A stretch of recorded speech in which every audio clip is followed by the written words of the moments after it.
All right, guys, welcome back. It's been a couple weeks. I've been having some major internet connectivity issues. Not so much with the download end of things, but my upload speed has just been dropping significantly to the point where it's just completely unworkable for streams. And so I had to dip out of my Mario 35 stream a couple weeks back because of the issue, and then I wasn't able to stream last Wednesday because of the issue, nor was I able to stream Saturday because of the issue. And I wasn't going to stream today. I had originally canceled the stream. I ran a speed test before starting my scheduled stream, and my upload had tanked again. And I was like, all right, guys, stream's canceled. We're done. We're not going to stream. And then like 15 minutes later, the upload rate came right back. And so here we are now. Cross your fingers for me that we get a solid connection so we can actually stream this week. Really missed you guys last week and the week before. I'm so used to streaming on a weekly basis that I didn't even know what to do with myself like the last two Wednesday nights. Yeah, we're going to play a little bit of Dark Souls. I actually had wanted to play this during October, but I was just really busy with other games during October. You know, even though I was doubling up on my streams and still doing my Let's Plays every week, I still didn't have enough time or I didn't have enough free days to cram this one in, unfortunately. So, yeah, we went with other stuff during October. And, yeah, so we're going to play a little bit of Dark Souls. As of doing this stream, Demon's Souls Remastered has launched on PS5, and there's been a lot of people sharing gameplay around the internet and raving about it and stuff like that. And that got me wanting to play a Souls game again, regardless. So, yeah, here we are now with some Dark Souls Remastered. This is unique for me, because this is the PC version. I've done the Xbox One version. I've done the original PS3 version of Dark Souls and the original Xbox 360 version of Dark Souls, but not the PC version of Dark Souls Remastered. So it's pretty much the same thing as the console versions, except that on a good computer, it's going to run pretty much flawlessly. Yeah, so... what's also kind of fun about this one is you can actually play with keyboard and mouse, which is what this top save file was. One of my friends here, Insane Wayne, gifted this to me several months back when they were doing a sale on it. And so one of the things I wanted to do when I played this game was try it with keyboard and mouse, because it's very different from playing with a controller. And that's what that almost 4-hour save file is up top. So what we're going to do here is actually go back, and we're going to go ahead and start a brand new game. And yeah, so let's go ahead and just... oh, my keyboard's up top.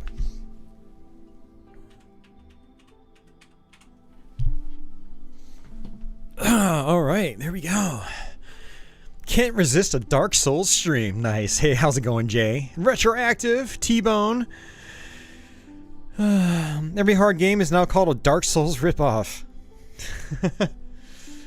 Alright, so, alright, let's go ahead and just select our sex. Doesn't really matter who we pick as. I did think about playing as the Pyromancer today, because you get some benefits right out of the gate, like having Pyromancy. I think I actually did that on my 360 stream of this many, many years ago. This was like 3 or 4 years ago now. We're going to do the master key as always. Doesn't really matter what my physique is. Face doesn't really matter. Hair doesn't matter. Color doesn't matter. And yeah, if you want to do a soul level 1 run in this game, which means you don't level up at all, you pretty much have to pick the Pyromancer in this. I think he's the only one that starts at soul level 1. There is the Depraved, but he's at like level 5 or 6 or something like that. So, you can't pick him if you're going to do a soul level 1 run. I think in other Dark Souls games you have to pick the Depraved to do soul level 1. I thought that's how it was in Dark Souls 2. I don't remember. But yeah, so let's go ahead and hit accept. And so this is just going to be kind of a casual play. I'm not going to be like showing the cutscenes or anything like that. I just want to try to make as much progress as I can. In this short time we might have, my internet connection might start acting up again, and we'll have to end the stream early. So, yeah, I just want to do as much as I can. So you pretty much start off with a broken sword, and it doesn't really do a whole lot. But I do have a Pyromancy Flame. Let's see if we can equip that. I don't even know if I have it. Do I have the Pyromancy Flame? It actually looks like I don't even have the Pyromancy Flames. I can't even use my Pyromancy. GG. Game. GG. Alright, so it's actually been a little while since I played this one. And yeah, I don't really have anything here. So this, I'm going to actually go ahead and just... can I just unequip it? There we go. I have to hit X. Man, I am so just, like, discombobulated right now. Freaking, I've been playing so many other games lately. It's going to take me a little while to get the hang of all the controls again and things like that. But yeah, Dark Souls Remastered on PC is great. It is fantastic. Probably the best way to play the game.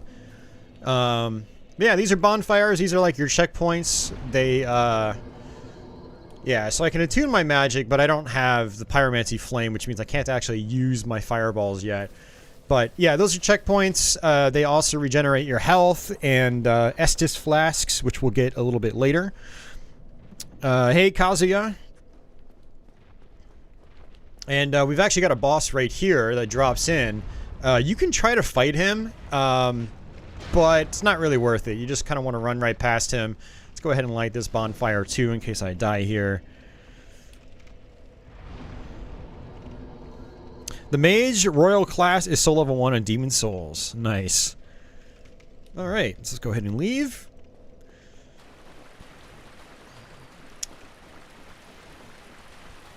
Well, you don't need to own a PS3, Kazuya. Apparently Demon Souls emulates very, very well. And that's apparently the recommended way to play the game. Alright, so let's go ahead and equip the hand axe. And I can equip a shield if I want, but I'm not going to right now.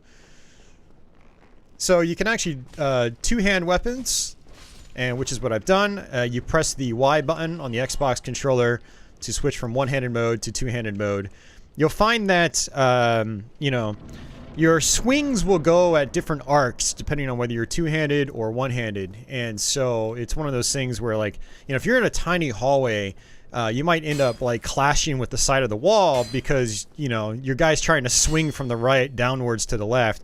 So, you know, the way the collision detection works and stuff like that, it's more beneficial to be one-handed in a tight hallway like that.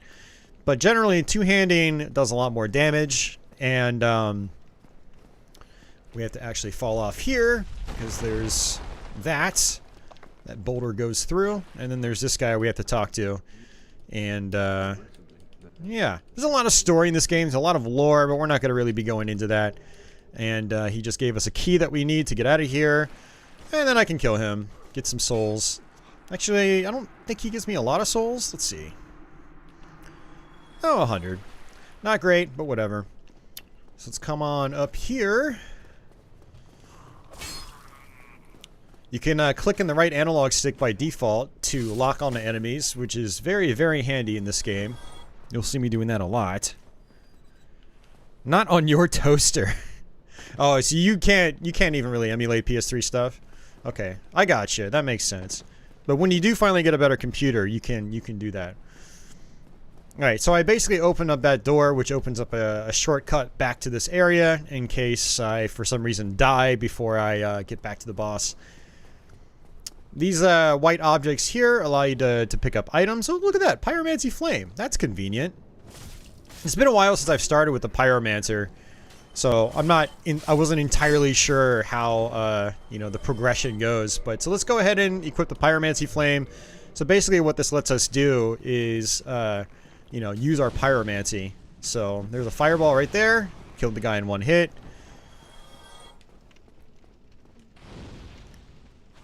Oops.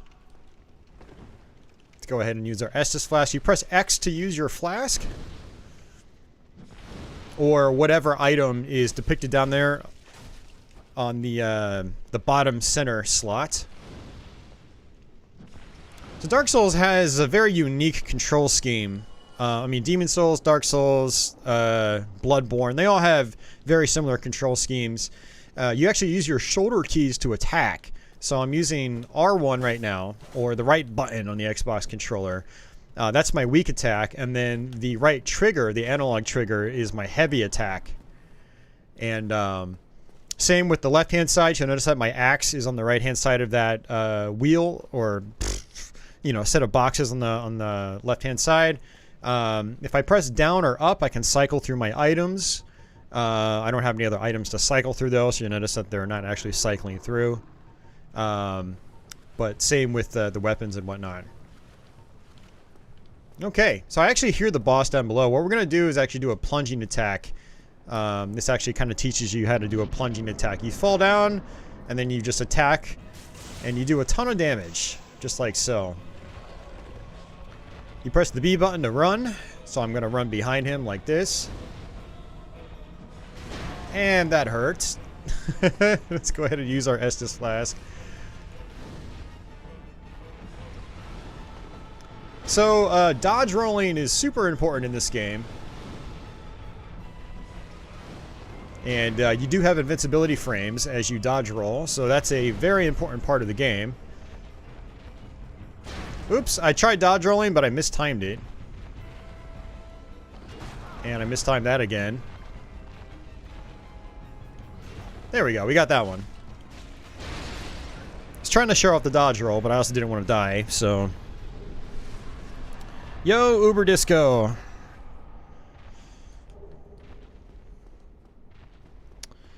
Yeah, no, I totally hear that, Jack. I totally get that. Yeah, a lot of people are more console players.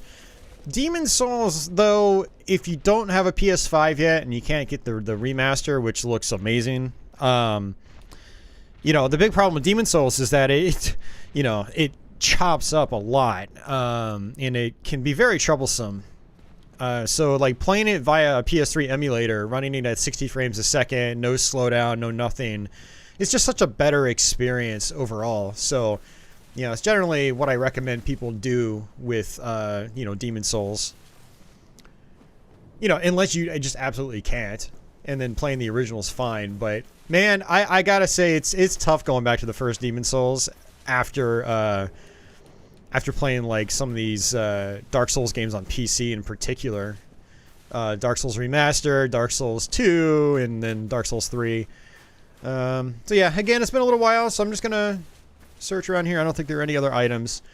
Now, we're gonna get swooped away by a big-ass bird that you're not gonna see because I'm gonna skip through it. But I do recommend, like, looking up, if you don't plan on playing this game at all, at least look up a video and check out the cutscenes and stuff like that. It's good stuff. But yeah, the bird basically takes us out of the asylum and takes us to Firelink Shrine. We're going to be seeing this place a lot over the course of the game. And again, I don't know if this is going to be a full playthrough. It's probably not going to be, depending on how my connection goes. But yeah.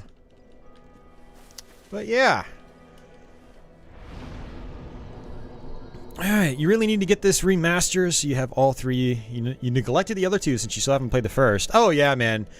Yeah, definitely get on this, Uber Disco. You gotta.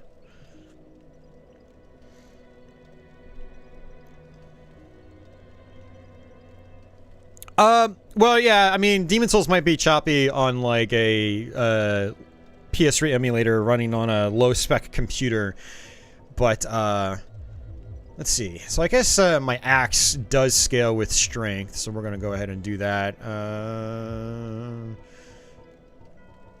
Yeah, we'll do that to start. But yeah, no, if you have a good, strong computer that's solid, then you shouldn't have any problems with it. And actually, PS3 emulation is apparently pretty solid overall. And I know some people that, saw me play Demon's Souls, and they were like, oh man, I'm going to do this in an emulator. And they're running, I don't think they're running like top-end systems, and they still manage to get it pretty much flawlessly. So it's a great alternative. I need to actually try it myself just to see how well it plays. Maybe we'll do that. Actually, that's a really good idea. I'll try to do that. I've got the original game. I don't know if I can just download an ISO or if I actually need the original game. I'm gonna just skip that guy right there. He's, actually what I usually do is I end up killing him for the souls, but we're not gonna do that right now. We're just gonna go ahead and try to make progress. What I will do is come out here. This is gonna drop us out into the graveyard, and we can get ourselves some decent items to start. probably some homeward bones and things like that. Homeward bones allow you to warp right back to bonfires. Yep, 6 homeward bones right there. It's very good. Let's see what we got here. Talisman. Talismans are used for, I think, for like magic users, which I'm not technically. Morningstar is a form of a club, and you know, different weapons are better against certain types of enemies. I don't usually use clubs. Not really a big fan of them. I'm more of like an axe and sword kind of guy. You know, RX 590 and a 27X. Oh yeah, no, it would be perfect for you, Uber Disco. Yeah. No, I'm pretty sure my friend that tried the PS3 emulation, he has a much worse machine. So, yeah, no, you're good. All right, so now one of the things here though is that I am playing on Steam, and when I play on Steam, I'm actually playing online. I don't normally play the first Dark Souls online, so this is gonna be a little awkward because we're probably gonna get invaded. Which I'm not used to. Whenever I play on console, I'm always offline. It's like I can see this guy right here. Now I am hollowed, so you can become human in this game. But right now I'm in what's technically called hollowed form, and that actually kind of takes me offline, or at least keeps me from being able to be invaded. I believe. I think you have to be human to be able to be invaded. Alright, so since I've actually used up most of my souls, I'm going to actually do something, kind of a fun trick here. And hopefully we can do it without getting killed, but I'll try this once or twice just to give us a nice little boost at the very start of the game. And I'll explain it as we go down here. So let's take this elevator. This is going to take us to New Londo, and you really shouldn't come to New Londo right away. One of the fun things about Dark Souls 1 in particular is that, you know, you've got a lot of different choices on where you can go in the game, right from the very beginning. And so one of your choices is to try to come down the New Londo, but like a lot of Japanese, say, action RPGs, there are areas that you probably shouldn't go to right away because you'll get annihilated. And New Londo is one of those places, the New Londo ruins. The big reason is that you've got these ghost enemies. I forgot what they're called exactly. But you've got these ghost enemies that can't be damaged without an item we're going to get right here, actually. Transient curses. So we're going to let the item appear out of this guy. And that's the transient curse right there. So what that lets us do is attack these ghosts that are coming up. God, it's so nice seeing this area at 60 frames a second. On console, PS3 and 360 in particular, it would go down to like 13 frames a second here, or worse. It was really bad. It's so nice playing this at 60 FPS. Alright, so let's change our equipment. Let's add the transient curse right here. I'm going to add the homeward bone because I might want to try to warp out. Don't know if that part's going to work. I don't really care if I die. I'm already hollowed. When you die in Dark Souls, your souls or your experience points, which is denoted at the bottom right hand portion of the screen, ends up being left behind. And one of the fun things about Dark Souls is, trying to go back to where you died and recovering your souls or your experience. So technically they're souls, but you can look at them as experience points, that sort of thing. And I don't think I have any fire bombs, but fire bombs. Oh, I do have fire bombs. Oh, nice. Okay, that's actually really awesome. So, yeah, so transient curses allow me to actually attack those guys. And so what I'm going to do here is first I'm going to try to attack this. There's going to be an item right here. Hey, Bunk. Welcome back, man. More transient curses. And so if I come down here, I'm going to wake up a bunch of ghosts. There's that nice glowy item there that I'd really like to get. I'm going to use some fire bombs on these guys.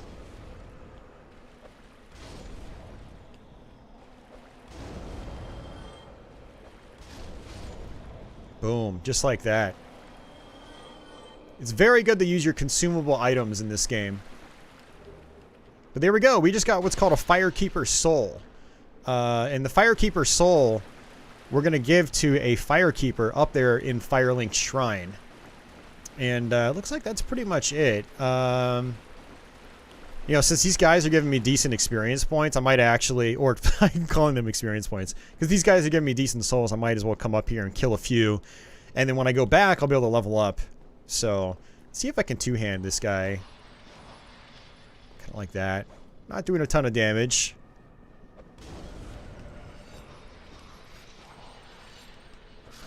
Okay, we got him.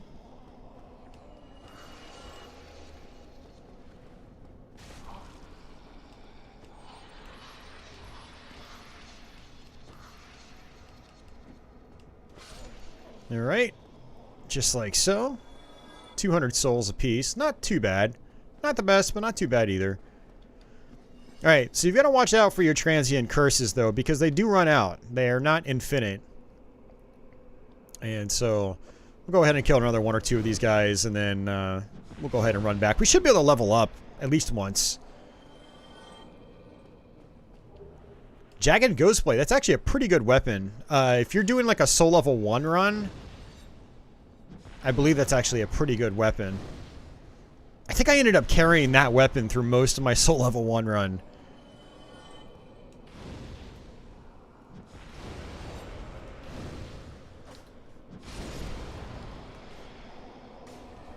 Okay, I need to get out of here. Oh, and I just died. What a waste of time. Oh well. I could try to run down here and get those 2,400 souls, but it's not worth it. We'll have so many more souls later on in the game. It's not really a big deal. I didn't think that many guys were going to spawn. I thought I was just going to be those two, but... Killing the 4 kings at soul level 1 before the gargoyles to become a dark wraith was a fun achievement. Oh man, that's got to be really tough. I actually did do a soul level 1 run earlier this year, which was a lot of fun. And I didn't have that much trouble overall, honestly. But I did struggle with the 4 kings. I struggled pretty hard with the 4 kings, unfortunately. So, oh yeah, that's right. I need to come back down here. The reinforced club is the best soul level 1 weapon. Okay, interesting. But yeah, what we want to do here is reinforce our Estus Flask by giving the Firekeeper soul to the Firekeeper. So now you'll see it says Estus Flask +1 on the bottom left, right by my Estus Flask. So what happens now is when I refill my health by pressing X like this, when I have the Estus Flask selected... Oh, he chased me all the way down. Thanks. It'll actually give me more health back now. So, you know, when you first start, you know, you don't get a lot of health back with the flask. But now we will get some good health back. Let's see what this Jagged Ghostblade does for us. So toggle status. Oh man, that is so much more powerful than my axe. That is way more powerful. I am totally using that right now. I feel giddy playing this and getting some good drops like that. That's awesome. I'm going to actually unequip this stuff too. I don't really need it. I could use those souls that I have. So you get souls, you can actually consume them to boost your soul count. Oh, okay, okay. So Mythos, I actually didn't do the DLC. I tried doing the DLC, got to Artorias, and I was like, fuck this. I'm done. I was already kind of worn out from the 4 kings. Yeah, no, I did not do the DLC on my soul level 1 run. So, yeah, when I say soul level 1, it was actually just the base game. So, which I'm actually kind of disappointed by. I feel like I need to go back and try it, but... Yeah, this is a great weapon to start with. Like, look at this. 1-hit kill on these guys. That's crazy. Now, unfortunately, the weapon's not, you know, you don't swing it as fast as you do, say, the hand axe, but, you know, killing enemies in 1 hit is a lot better than killing them in, like, 5 hits. Or 2 or 3 hits, whatever it is. Alright, we just dodge rolled that guy. That was intentional. Oh, I'm trying to dodge roll again. Go ahead and use an Estus Flask. So this first bonfire we get to, it's actually kindled one level. So what that means is that when we sit at that bonfire, we'll get 10 Estus flasks back instead of 5. Normally, your initial Estus flask cap is 5. But the cap is based on the bonfire. It's not based on, you know, like a particular player cap. Now, you do have to get a specific item later on in the game to kindle past 10. So you can kindle up to 20. Sorry, kindle bonfires 3 times, which will give you up to 20 Estus flasks. I guess that's how I should explain it. Man, this weapon is so good. Oh, man. This weapon is awesome. I forgot how good this weapon was. I've only actually used this weapon twice now. This is technically my second time using it. I got it on my soul level 1 run, I'm pretty sure. And, I mean, I'm sure I've gotten the weapon other times, but I've just never used it because I've had other better weapons. But as a starting weapon, it's really, really good. So you got a bunch of these guys hanging on the edges. I'm going to go ahead and just try to kill them one by one. These guys can be really problematic because they can just start going wild. Now you also notice that I'm not using a shield right now. And by not using a shield, I'm kind of putting myself at risk. I usually like playing with shields in the first Dark Souls in particular. Well, Dark Souls 1 and 3. Dark Souls 2, it is very helpful to use a shield, but I don't have the habit of doing that as much in that game. Yeah, I need to actually go back to Dark Souls 3 Kazuya so I can finish, you know, the Ringed City. I've never actually finished that, so I haven't actually gotten to fight Midir. But I saw one of my friends over here on YouTube, Diamond Longplays. I was watching his Twitch streams years ago, watching him try to fight that boss, and that actually sold me on Dark Souls 3. I was like, okay, I need to play this game. And that's when I started playing Dark Souls 3.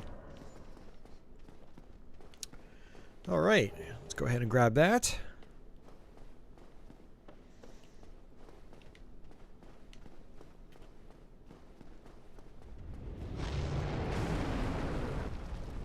Alright, so this is a dragon. We're gonna see him in a little bit. Ooh, I did not see you.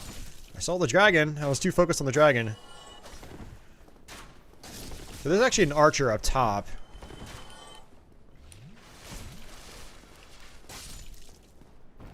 I'm not going to worry about him. Just going to come down here, open up the door. Jagged Ghostblade is a 1% chance drop. Yeah, I figured it was pretty rare. I'm actually really surprised I got it, to be honest with you. Okay, so let's come on over here. There's a bonfire we can light. And I'm not going to bother kindling it. I don't think I really need to. I've gotten confident enough with Dark Souls that I don't need to go through the base game with kindling bonfires. Now, I will still do it later on. But in this beginning part, I don't really feel the need to for now. I mean, if I start to struggle for some reason, then, you know, maybe I will do it. But right now, I'm gonna go without it. We should be fine. Look at all these one-hit kills. It's so nice. Even them blocking this attack still takes away 1/3 of their health. That's crazy.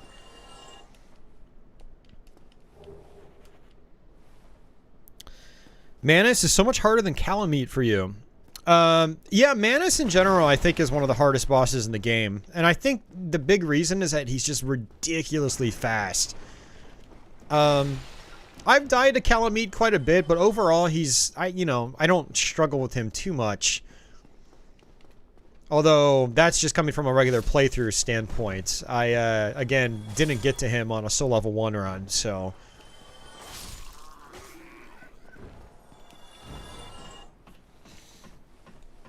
Alright, we're gonna go ahead and go up this ladder.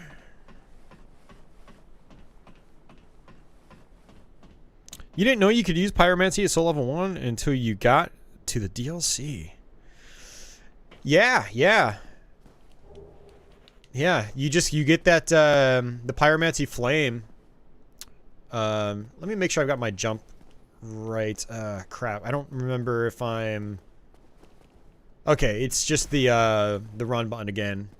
Okay, I just wanted to make sure that was right. Alright, we have to go back down there. It's not really, I don't know, it's not really a big deal that I go there to get that item. It's not really all that important. What I will do is come to this guy, though. Well, since I'm down here, I'll go back to where I was. So let's go ahead and purchase some items. So if you're playing Soul Level 1, having the throwing knives and fire bombs are really, really good. And I probably will buy a bunch of fire bombs and whatnot, because it does make life a little bit easier. But I do want the Residence Key. And I do want the bottomless box, so let me go ahead and just start using my souls to get some money back. So your souls are experience, but they're also currency, so you use your souls to buy stuff as well. So that's one thing that makes Dark Souls interesting. Now you notice that it let me use all 6 of those at once. That's a Dark Souls Remastered quality of life feature. So in the original Dark Souls, you had to go back into the menu and just use them over and over, or equip all 6 at once and then just use them manually.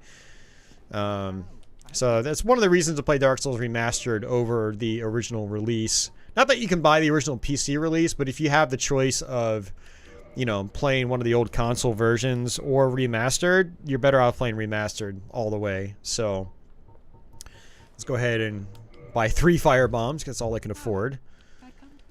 And if you want to get a really good katana, you can actually kill this guy. But I don't want to kill him because I want to get more fire bombs later. I want, you know, they're easily accessible here, so. Hey, Miso Mama, what's going on?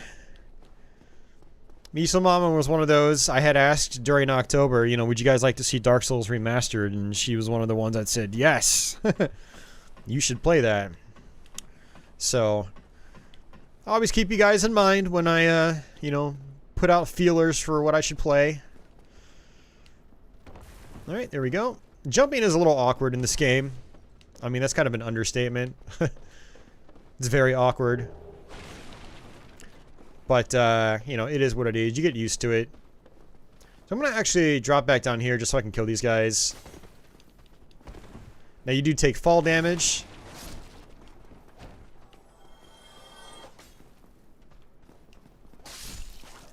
So you notice that I did actually lose a little bit of health there. Alright. I think there's actually a guy right behind me. It's not a big deal. Hey, Mario and John Smith.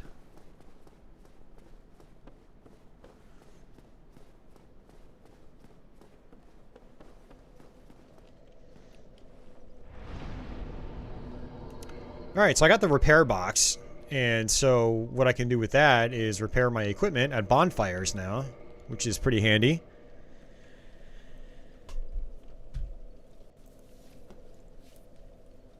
Oh, man. You did most of the game without Pyro at Soul Level 1. That's impressive, man. I abused Pyro when I was playing Soul Level 1. Yeah, I definitely abused it. I mean, the thing about Soul Level 1 is, like, you should use everything at your disposal. Fire bombs, throwing knives, you know, crossbows. I think the pyromancer can use a crossbow immediately without leveling up. But yeah, doing it without pyromancy though, that's impressive for sure. Just coming back to kill some of these guys again. Might as well. They're nice and easy to get rid of. You press up and your light attack to sort of do a kick. It's not doing it. I might have to use, might only work with the hand axe. But you can basically break shield stances with the kick, which is nice. Hey, Serpent Sword, this is the Pyromancer. I'll probably eventually start using a shield later on in the playthrough so I can parry. But you do need the shield if you want to parry. And parrying is very important later on in the game. And actually, I might actually switch over to one of my shields right now. Simply because... yeah, sure. Simply because we're going to have a Black Knight to deal with. And those guys are really tough to deal with.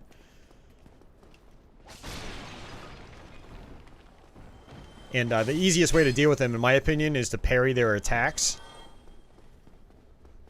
Parrying is something that is a little tough to get used to, but once you get the hang of it, it is so good in this game. Both this and Demon Souls. Dark Souls 2, it's really good as well, but it's a little more awkward to get the hang of, I think. And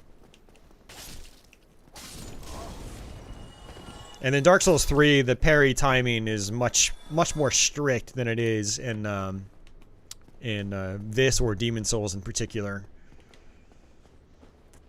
So this is good right here. This is why I wanted the resonance key. We'll get ourselves gold pine resin. This basically applies lightning properties to your weapon. And so we're going to actually probably use that on some bosses. I'm going to go ahead and just put it in my arsenal there so I can equip it. And I'm going to come up this tower here to hit this archer, because he'll snipe us from behind, which is never any fun.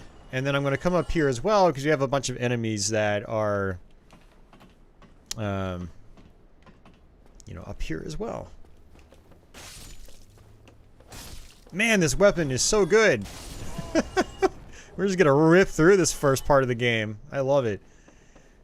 Yeah, we're definitely going to use the gold pine resin on the gargoyle bosses.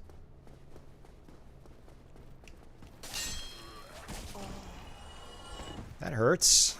Let's go ahead and use an Estus flask.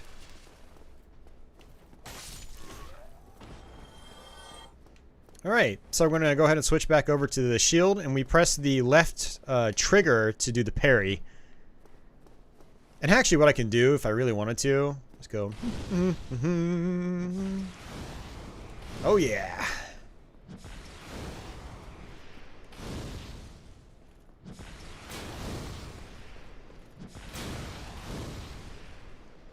Another thing that's great about pyromancy.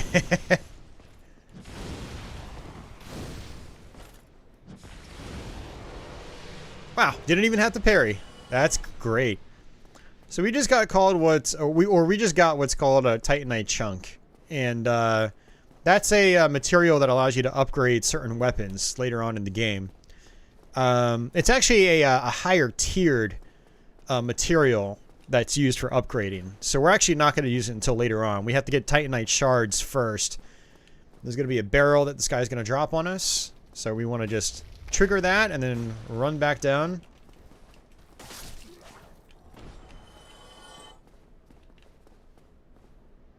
That's actually funny. Someone actually jumped off, you know, the staircase, landed there, and then wrote a note. So you're not actually supposed to go there. You will die if you try. Now with the master key, we can actually open up this, and we can get to this guy whose name is Havel.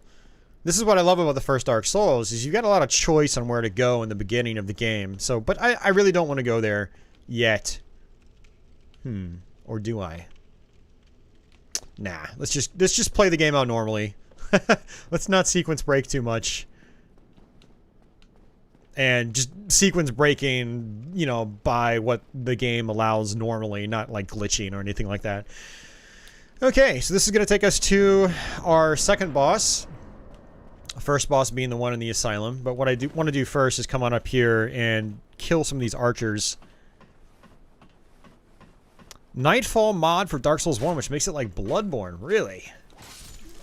I guess that's... I assume that's a mod for like the original Dark Souls PC game. Maybe you should do a Daughters of Ash playthrough. That mod is amazing. Completely different experience. Almost like playing a new Souls game. Really? Oh, I'll have to check that out. Again, is that a mod for the original Dark Souls PC? Prepare to Die edition, or does that work with Remastered?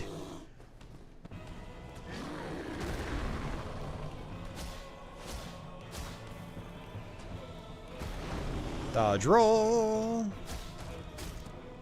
Man, this is so powerful. It's crazy. Oh my god. Yeah, that's right. This blade, it causes bleed. And enemies that are susceptible to bleed just... like, occasionally your hits will do massive, massive damage. Oh, that's so crazy. I'm so glad we got this weapon. I'm going to be saying that for a long time. I haven't even upgraded it yet. Hey, Darth Adios, you recently started your Faith build to this game. To add more challenge, you chose the most awkward weapon. This is Viander.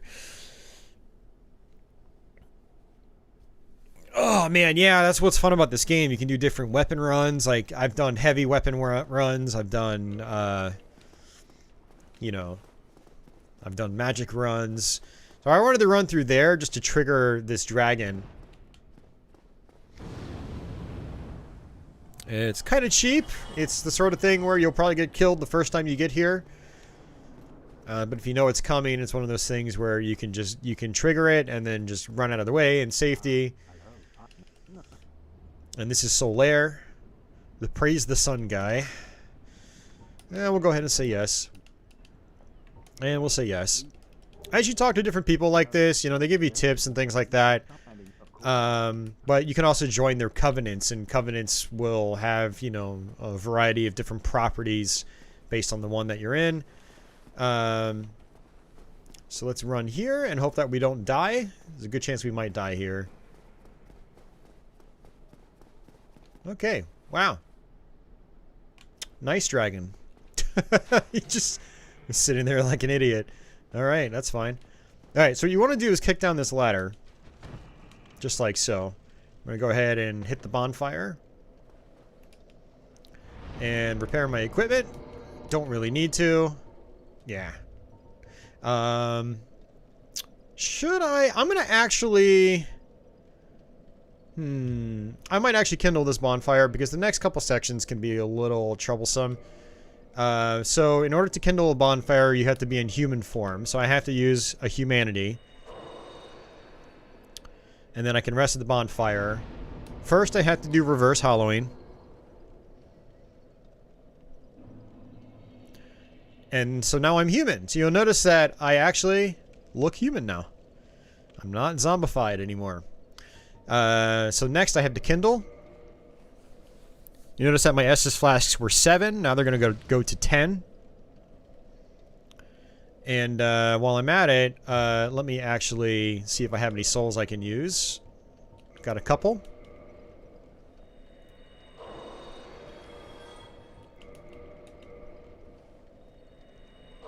Alright, and I'll go ahead and level up a couple times too while I'm at it. So let's go ahead and do Vitality. That boosts our health quite a bit. So I actually just got a big health boost there. So you notice my life bar is actually a little bit larger now. No,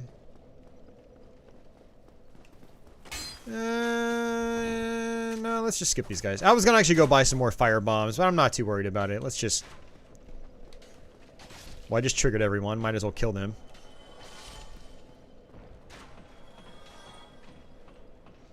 You got Demon Souls to kick your ass, so you thought, you'll skip this one. I think, this is my opinion, of course, but I think Dark Souls is way better than Demon Souls. It's a much better paced game. It's not quite as mean with the checkpoints and stuff like that. Don't get me wrong, it is still pretty mean, but... don't die, don't die. Okay. Yeah, like I said, it is still pretty mean, but it's a little more forgiving than Demon Souls is. Especially Dark Souls Remastered. They even added in a couple extra checkpoints in Dark Souls Remastered. I just want to come here, see if I can get this guy to...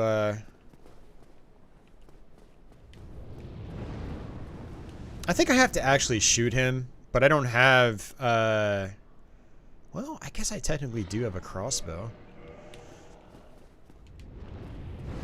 Yeah, see what he does is he comes around like that. And... No, that's not going to work. Well, no, actually it might.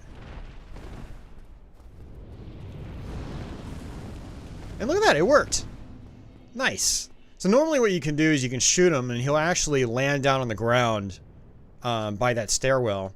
But if you can manage to make it in here, you can open up a shortcut, just like so, and another bonfire, which actually makes the next part a hell of a lot easier.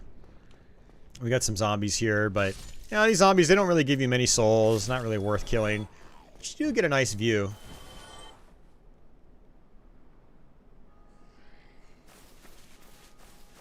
I still love the visuals in this game. It's a visually pleasing game. The environments are really nice looking.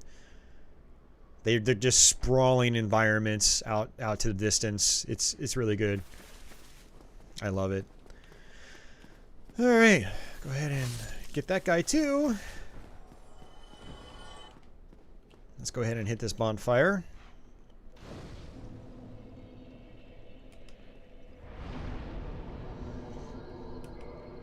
It looks like I can level up again, so I'll do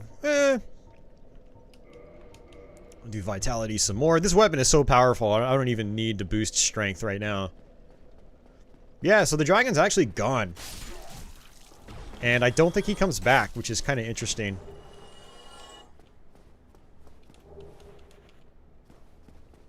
So normally what you would do is, instead of running through that gate, like I did, you could actually take a bottom path, which I'm going to show you. And it'll basically end up looping us around to where we just were. So you would come through here. I'm going to go ahead and put my shield on just in case, because there's a spear guy here.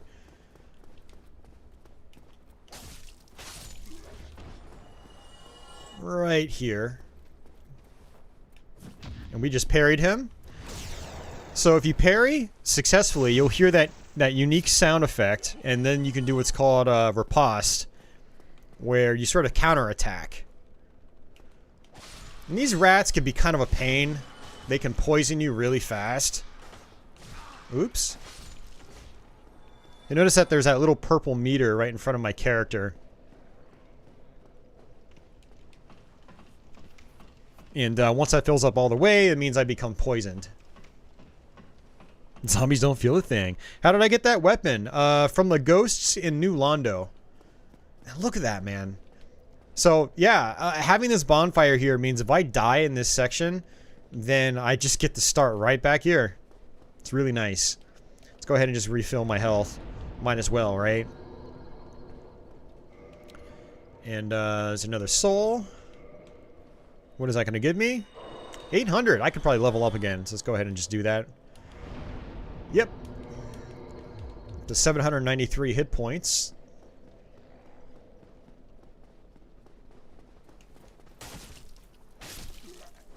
So there's actually another tower over here. And there's another Black Knight. Actually, he might be more like a Gold Knight or something. Let's see. Yeah, silver. Close enough.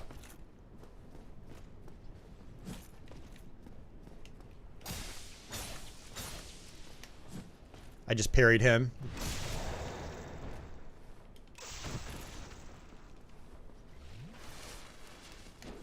Just parried him again. And then I can probably just two-hand and then just finish him off like that. Boom, just like that. That was great. That guy normally gives me a lot of trouble. But the parrying in Dark Souls 1 and Demon Souls in particular is pretty lenient. So it takes a little while to get used to, but once you get it down, you start to realize, like, oh, it's pretty lenient. Alright, so let's come here and get rid of this guy.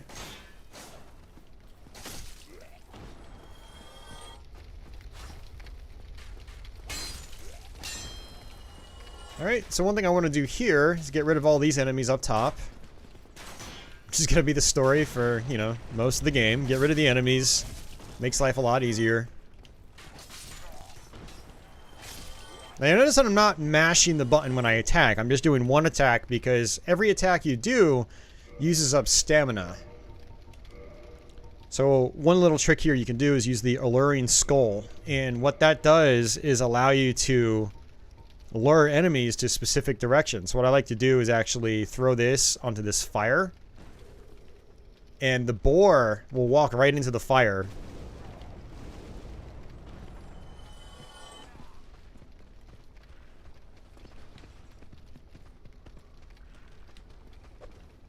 Hey, Tenchi3, thank you for that super chat, man. Super sticker. Very nice, man. Thank you very much. I appreciate it. So let's throw it down again. Oops. Let's try it like that. And that's not going to work. Yeah, that's not going to do any damage. I don't think I can do a plunging attack on him. So one thing I can do here is actually use my pyromancy.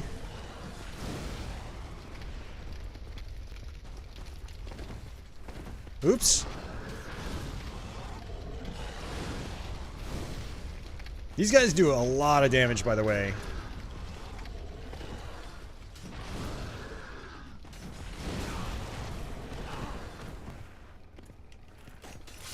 Oh, oh, you gotta be kidding me, man.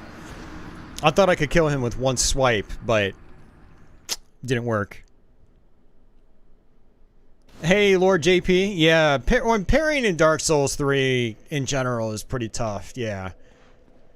Alright, well that was disappointing. That's okay, not a big deal. I'm not in human form anymore, unfortunately. Your Daughters of Ash playthrough suggestion. Oh, I had asked if that was a mod for the original Dark Souls PC release, or if it was something that works with Remastered.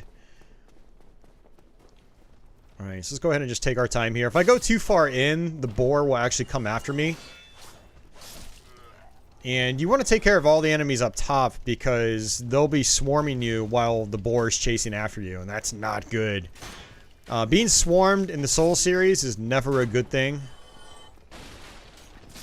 So you need to play, you need to attack selectively in these games. Otherwise you'll get overwhelmed and you'll end up dying when, that death could have been avoided. There's an adapted version for Remastered. Oh, hell yeah. Okay, I'll look into that. That sounds really awesome. Alright.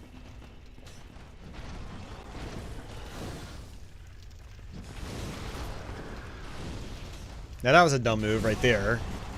You don't want to be right in front of this guy and throw a fireball.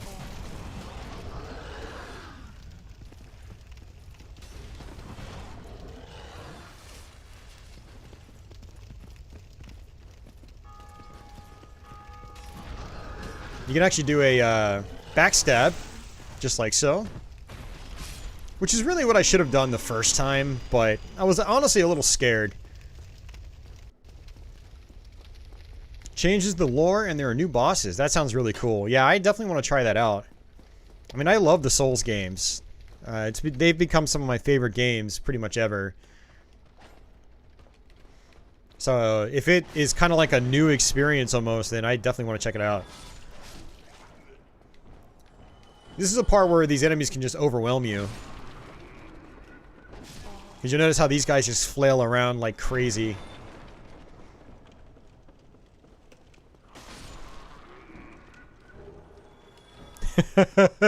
Pork butt. Alright. Climb up here. Oh, there are a lot of enemies in Bloodborne that are way more scary. Bloodborne's enemies they're very aggressive. If you think Dark Souls is fast, you haven't seen anything yet until you played Bloodborne. Bloodborne's a great game. I hope the rumors of a potential PC version come true.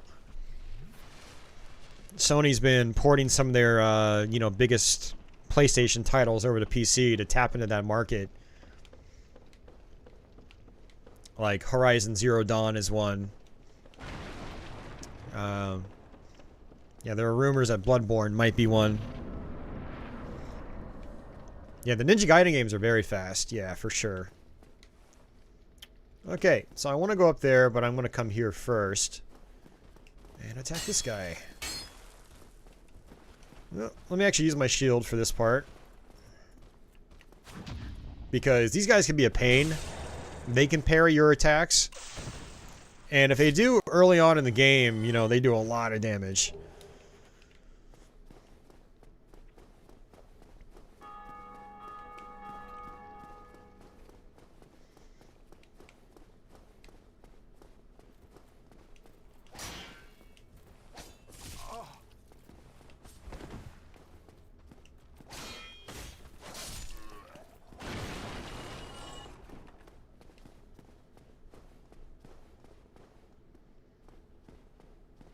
Alright, so I'm going to come here and trigger these guys, and then run back in here.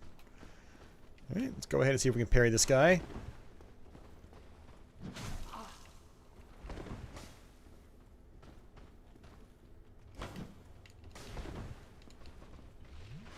try this again. There we go. Got him. Alright, instant kill. I don't know what that message was. I've never seen that before. It said something about the Gravelord's sword. That's a weapon you can get in the catacombs. Which I had thought about trying to do that on this run, is go down to the catacombs early and get the Gravelord's sword, but I'm not going to do it. It's been a while since I've done it, so I don't really trust myself. Alright, so we're going to just wrap around here, kill this guy, and then open up this gate. Yeah, something I wanted to mention is, and this was taught to me by my friend Aquas over on Twitch. He let me know on one of my playthroughs that when you access this area where the boar is, if you run up as quickly as possible right away, you can actually make it through this gate before it's closed down. It's a speedrun strat, but what's great about some speedrun strats is they can just be applied to regular playthroughs, which is fun. You know, it's not a glitch. It's just, you know, if you know the game, you know that you can take advantage of it. Alright, so we're going to do the same thing here. Let me see if I can actually just swipe this guy like that. There's going to be another guy right here. I'm going to be careful. Yep, 2 hits, man. God, that's so good. Ooh, Titanite shard. Very nice. I'll just do the same thing with this guy. I can see these guys are winding up, so I'm basically interrupting their attacks. And there's this guy right here. I'm not going to bother with him just yet. I'm going to come down here, which takes us right back to Firelink Shrine. You've been playing Dark Souls 1. It's your 4th playthrough. You'll have to go full strength with Black Knight weapons. Very nice. Yeah, very nice, Eduardo. That's awesome. Alright, so there's this part right here as well. It actually takes us up here. And so, you know, I might as well do this first, if I can actually do it. Let's see. So you come on over here, and then I like to just dodge roll onto that platform, just like so. Walk up here. And then dodge roll down here. And this gives us the Asylum key, the F2 West key. This actually takes us back to the Asylum, where we can fight the Stray Demon. But I don't really want to do that right now. So let me come on over here. I can fall down like that, and then drop down like this. Lose a little bit of health, not a big deal. And come back to this bonfire to get all my Estus flasks and level up a couple times.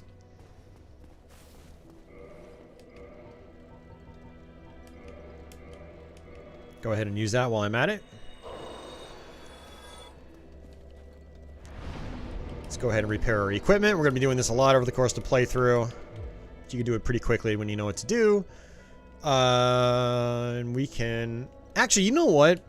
I'm going to keep my souls because we can get to the blacksmith.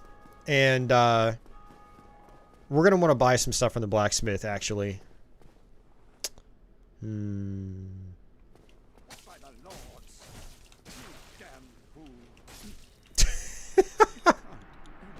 This weapon is too good. That would have taken so many more hits with the axe. Oh, he just gave me humanity. He gave me some souls, too.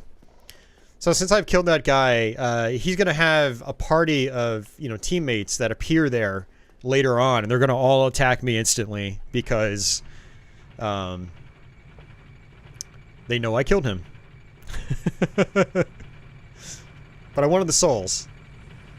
Also, there's this guy... And we're going to try to attack. This big golem knight. Ooh. He was still trying to chase me down. He'll give us some decent souls as well. Just look at how powerful this weapon is. This is ridiculous. I mean, I might use this for most of my playthrough, to be honest.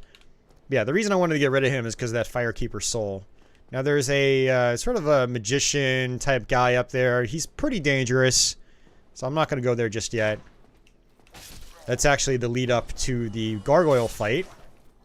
Gargoyles, plural, because you have to fight 2 of them at once. It only goes to +5. It might go to +5 only, yeah. But yeah, we can switch it to another weapon later on. It's definitely not a problem. But I'm surprised it's this good in the early game. That bleed functionality is just too good. Alright, so let's come on down here. And we're going to go ahead and hit this bonfire as well. And I'm going to come down here and talk to Mr. Onion Knight.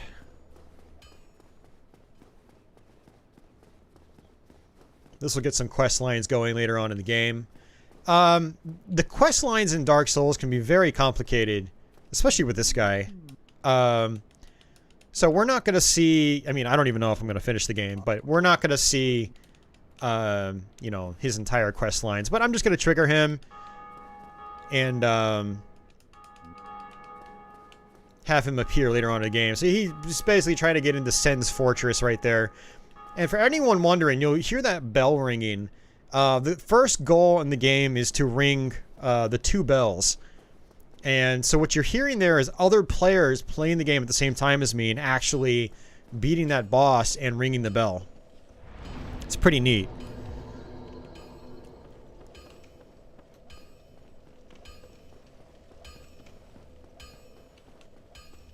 Alright, let's go ahead and talk to him. Alright, so let's go ahead and purchase item. So we want the weaponsmith box and the armorsmith box. This allows us to reinforce weapons and armor at bonfires. Now, one thing I should probably do is buy some bolts. Because there's going to be a boss that's going to be a little difficult without, you know, without projectile weapons. So, we're going to do that. And then, let's see if we can reinforce our weapon. It requires Twinkling Titanite. Okay. So we can't actually upgrade that. But what I can do if I really wanted to is I can upgrade my armor. But my armor is so ratty, I don't know if I really want to upgrade this stuff. I mean, you know, I might as well. Just a little bit. Just get some defense boosts.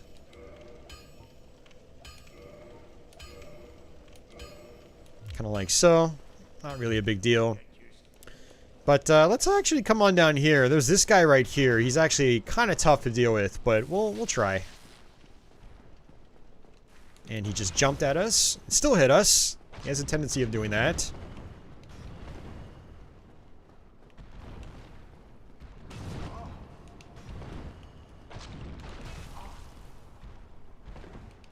And I'm probably dead. Let's try this again.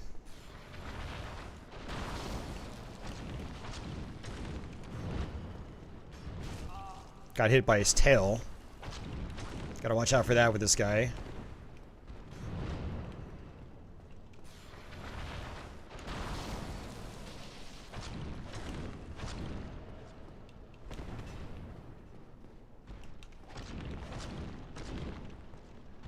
This is still doing decent damage against him. One of the great things about this weapon is it seems like it's actually stunning enemies, or staggering them, I should say. And he's gone. Nice. Very nice.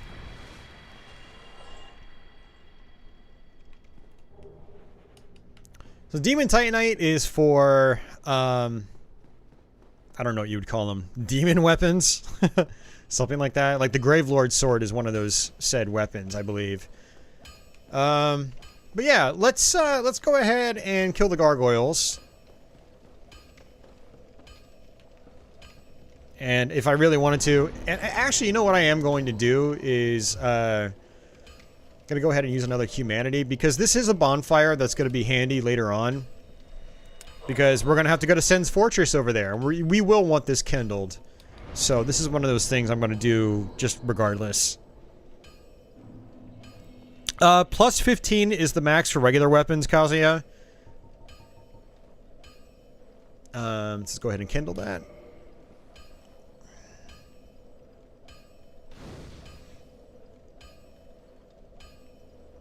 You're about to face Seath for real. Nice.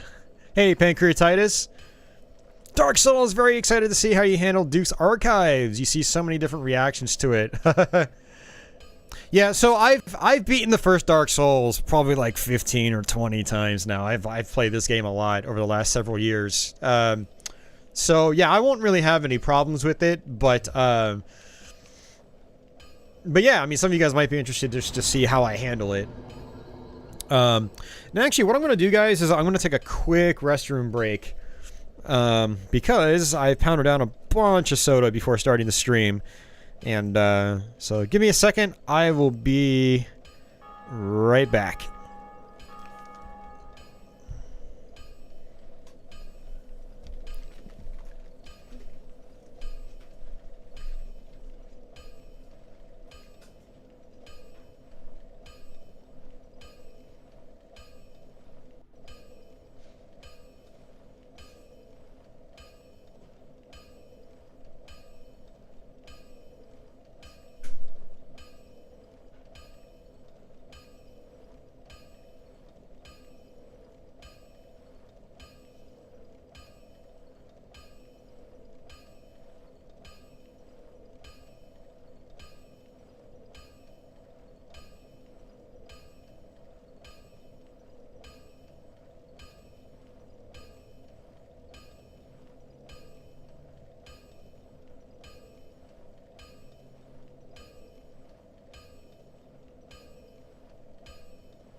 All right.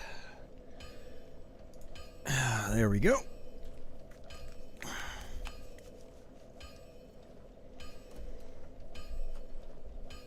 All right.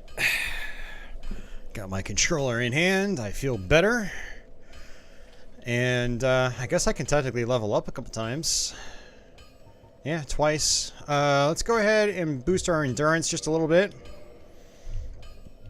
That raises our stamina meter. And I guess I did say we'd go for the gargoyles, so let me go ahead and do that first. Then we'll loop back around. So the Firekeeper soul that I have, you do not want to consume it. If you consume it, it's gone for the whole game. So you always want to give them to the Firekeeper. There are multiple Firekeepers over the course of the game, but I usually go to the one that's back at Firelink Shrine.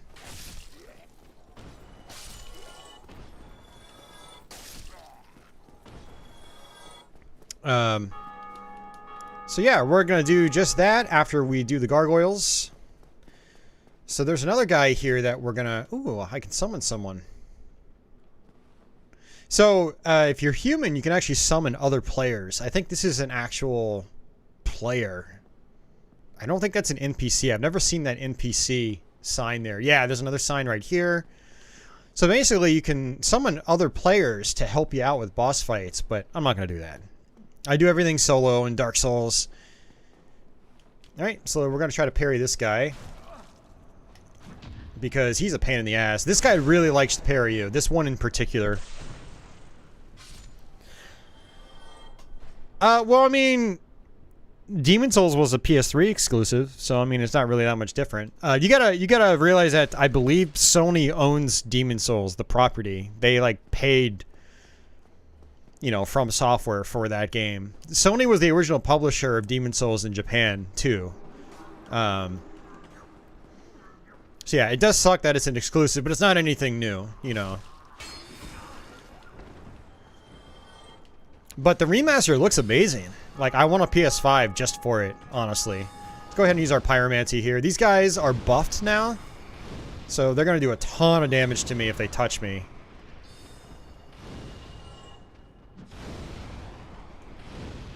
I don't really need the fireballs for the boss fight.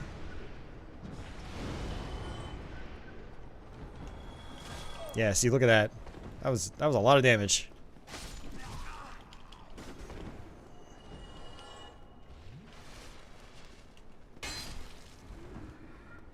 Yeah, I really want to play Demon's Souls Remastered. It looks so good. Like, it's just a beautiful looking game.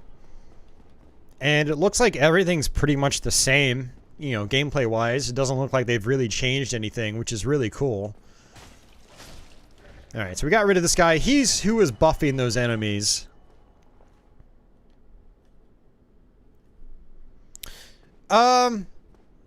Yeah, no, it would be nice if it was on PC, I agree. But, you know, maybe it will eventually come to PC. So, like I said earlier, Sony has been getting some of their games, you know, converted to PC. There's rumors that Bloodborne might be one, which would be amazing.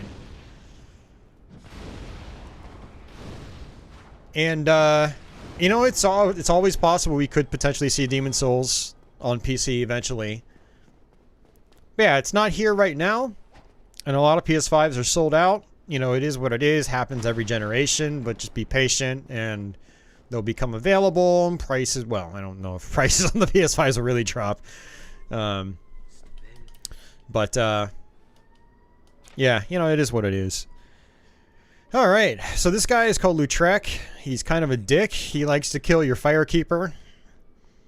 But we have a way around that.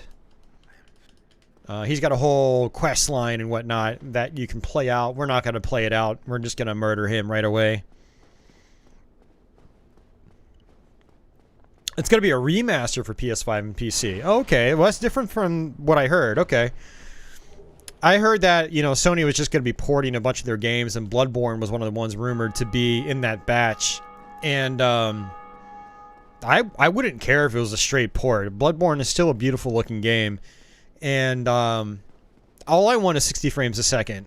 That's all I want, you know? Just let me play Bloodborne at 60 FPS. I don't normally buy PC games at full price, but I would buy Bloodborne at full price. Day one.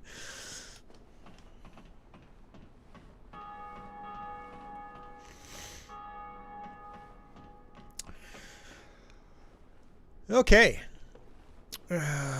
So come on over here. Yeah, so okay, so these orange summon signs, those are for NPCs. So what I'm going to do is actually use, oh, I can't use gold pine resin with the Jack and Ghost Blade. I did not know that. Okay. Well, let's go ahead and switch over to Pyromancy. Well, I don't really need the Pyromancy. Let's just go ahead and do this.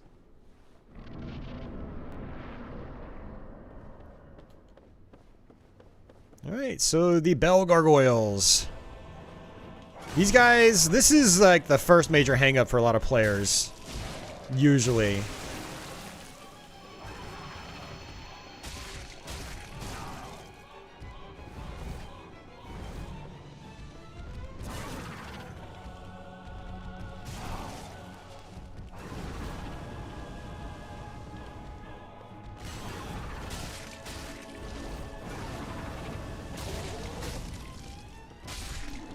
But with this weapon, man, they are way easier.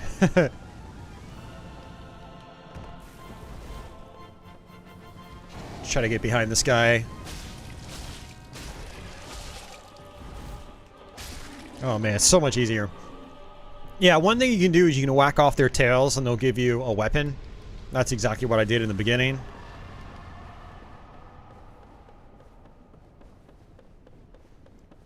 Yeah, they could just patch Bloodborne. But that'd be, you know, too much goodwill for Sony. You know, Sony would rather resell you the game to get that performance boost. So, you know, even if they go that route, if there's a better version of Bloodborne that runs at 60 FPS, whatever. It's one of those things where I'm not going to complain too much because I want it badly. Some fights in Bloodborne are really, really more challenging than they should be because of, you know, poor frame rate at parts. So, Ronnie, what's going on, man? But if they patch it, you know, even better. I will not complain.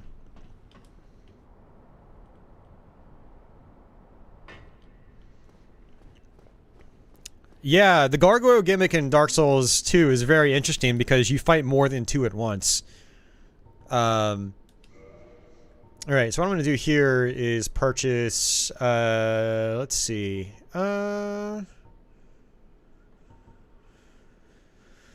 going to buy a Persian stone just in case I get cursed later on.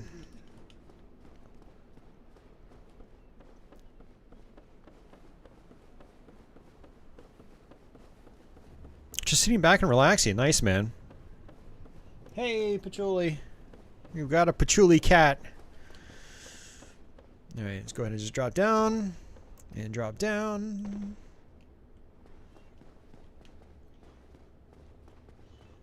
And what I'm going to do is I'm going to go back to the Firekeeper and go ahead and give her the soul so I can boost my Estus Flask recovery. Orphan of Chaos isn't one of those fights, you don't think? The Orphan of Chaos fight does have some frame rate issues, but it's not as bad as other fights, but that fight is... he is so fast that he would benefit from 60 FPS a lot. Like, a lot.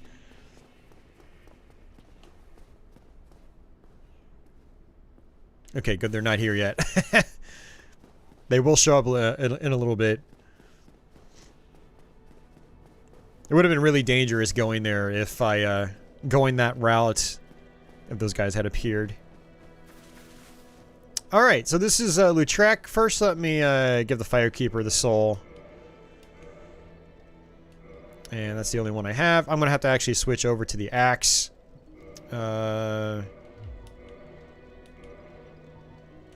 Just like so. Alright, so let's go ahead and talk to him. Sunlight metal. Alright, and what you can do is just kick him. Doesn't aggro him. Whee! And he's dead. And what we can do now is quit the game.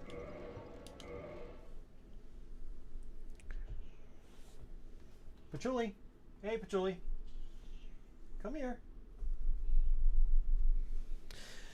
And by doing that, when you quit the game, it actually saves you exactly where you were. And so if we go to continue, it's going to put us right back to where we were. But the items that he has will now appear.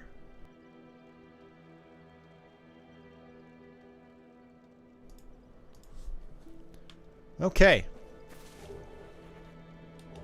So the Ring of Favor and Protection. This is a very good item. And what I typically do is I end up using it for pretty much the whole game. So you can see my stats on the right. It'll boost my HP about, you know, close to 150 points, 160 points. Stamina will get boosted by almost 20 points. Equipment load will be increased by 10 points. Equipment load is actually really important in this game. Depending on how much you have equipped, determines your dodge roll capability. I'm going to go ahead and unequip the Gold Pine Resin simply because I can't use it on the Jagged Ghost Blade. So, but yeah. Alright, so we're in really good shape actually. Very good shape. Let's go ahead and hit this bonfire. I've got 10,000 souls. You know what? I don't like this guy very much.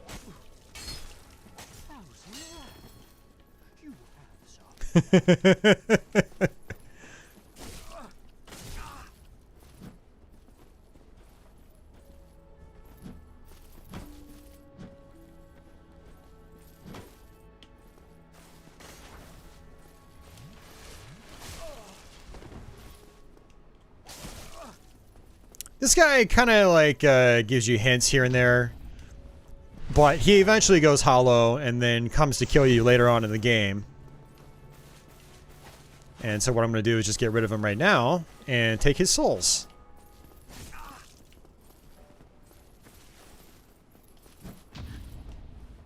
Parrying is a really good strat against him. Switch over to two-handed and then just swipe. Boom, gone. How many souls are we gonna get? 1,000. Worth it. Totally worth it. Yeah, so there's actually a little twinkling item over there in the distance. I can actually get that right now, but it's not really all that important, so I'm not gonna bother. So I need 9,000 more souls, and I can buy the Crest of Artorias, which will take us to another boss fight later on in the game. But that's another thing you can do early-ish in the playthrough if you want. Which I might do, since I'm getting close to having that soul count.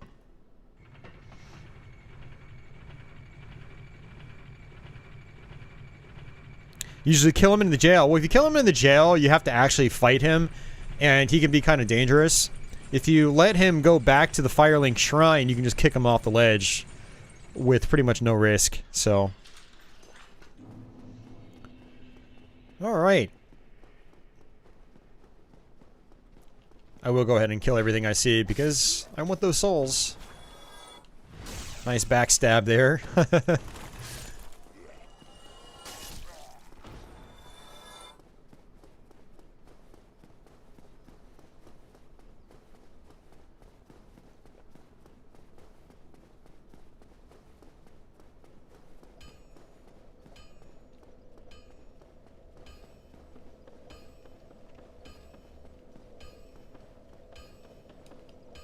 Alright. Let's go ahead and repair our equipment. Okay, don't really need to. I did it anyway. Let me equip my bow. I just want to see if I can actually use it right now. I should be able to. The crossbow. So, here we go. Standard bolt. Wood bolt. And, yeah, we can use it. Okay, cool. I just wanted to make sure we could use it. Alright, good deal. Let's see what souls we have here as well. We only have this one, that's it. We're probably going to have to kill the butterfly boss before we come back to this guy, Andre, to buy that crest. What I actually want to try is I want to try to fight Sif, which is a boss you're supposed to fight a little bit later on in the game. But you can fight him really early if you get the money to buy the crest. Have I played Cuphead? I have played Cuphead, yep.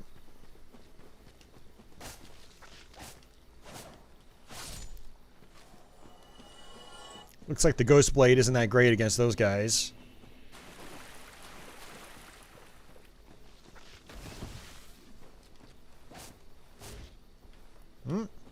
Gotta be careful. When they fall off ledges and you're locked on, your character will follow them down. So you have to be really careful about that. And actually, I think I missed an item? No, I think I'd have a different spot. I haven't gone far enough yet.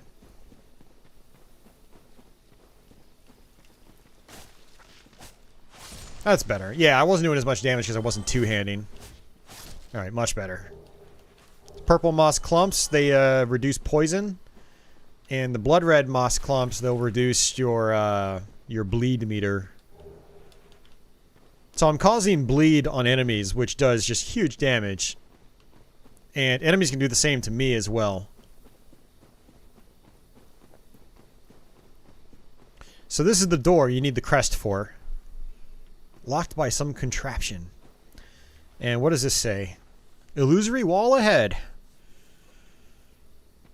So if you were like me and you played this offline at first, you wouldn't have figured this out, most likely, without people telling you. Well, right, yeah, the plants don't really bleed, but lots of other enemies do.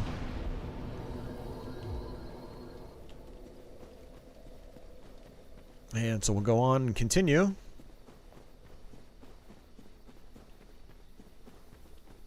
Bunch of plant enemies are going to spawn right here. So let's go ahead and switch over to Pyromancy.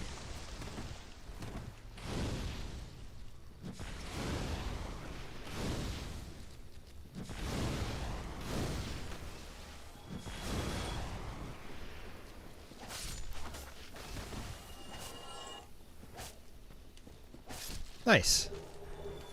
Dodge roll through one of their attacks. Now the problem with grabbing this item and making these guys spawn is if you die every time you run past this hallway, they'll see you and they'll run after you. So, you know, it's not good to do that on a first playthrough. But on subsequent playthroughs where you think you're not going to die as much, it's not too bad.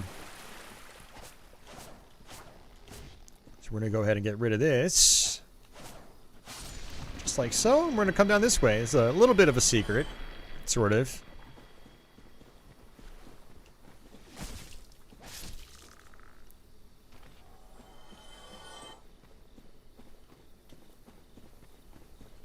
I have not, Kazuya. No.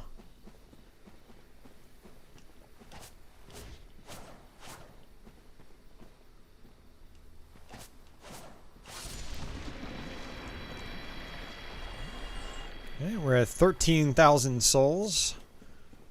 I need 7,000 more. Which I'll definitely get that from the boss fight. But it'd be really cool if I can get it before I even get to the boss. That'd be nice.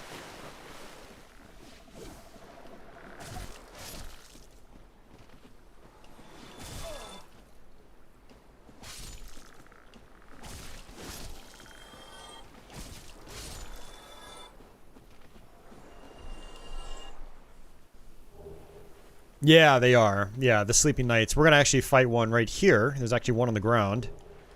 Green Blossoms will refill your stamina faster.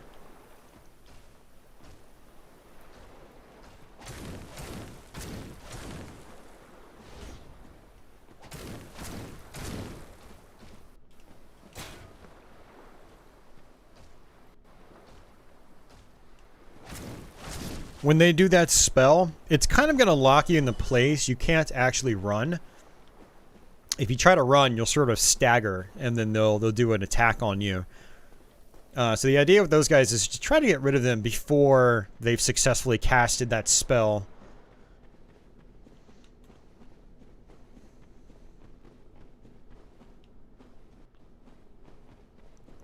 There's another one right here. So there it is.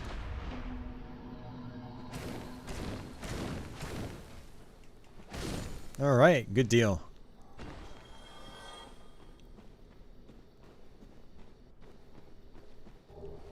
So you can actually try to run and jump over there, but I'm not going to risk it right now. Sometimes I mess it up. It's not that hard, but honestly, I'm just going to take the long way around. So we just got the Wolf Ring, boosts poise. So we'll go ahead and equip it. I do have the blue Tearstone ring, which apparently boosts my defense when my health is low, but I don't really understand the purpose of it because my health is low. And I'm probably going to die in one hit anyway, so I don't even bother equipping it. It's just something that gives you a false sense of security, so I don't even bother with it anymore.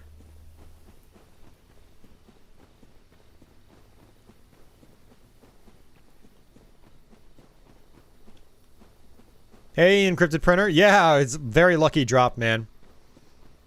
I went to New Londo at the very beginning to get a Firekeeper Soul. And it paid off in spades.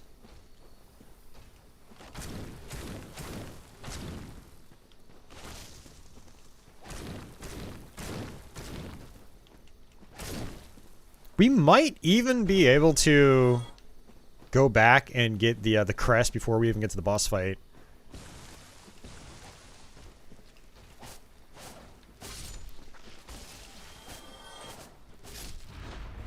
Yeah, see, he just used it, and so now I can't dodge roll.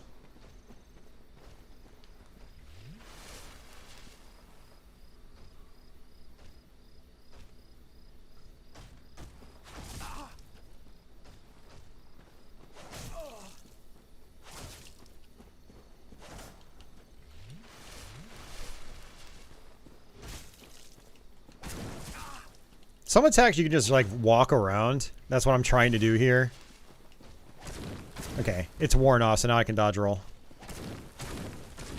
That's why you want to get rid of these guys, like, you know, preferably start wailing on them before they do the spell. But I was dealing with the plant enemies, so I couldn't really do that. The plant enemies are more dangerous, if you ask me.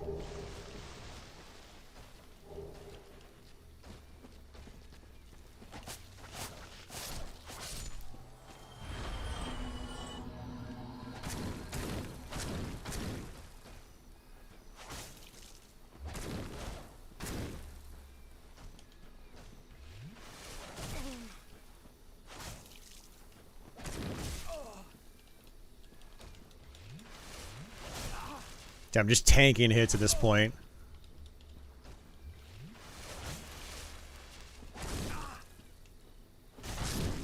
Got him. Risky. I'm going to actually have to go back to the bonfire because I'm not going to be able to do this boss without any Estus. That's not a big deal.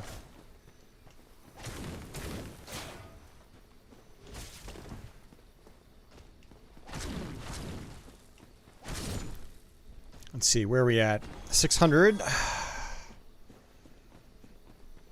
There's another enemy right here.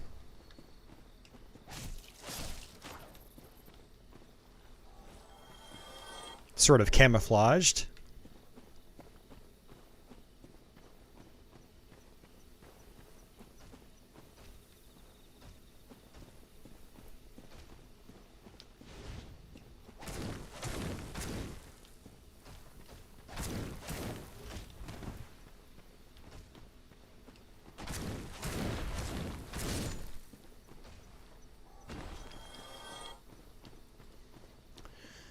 Alright, now if we come down here,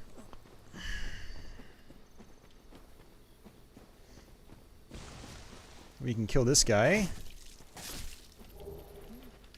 And there's a plant guy right behind me.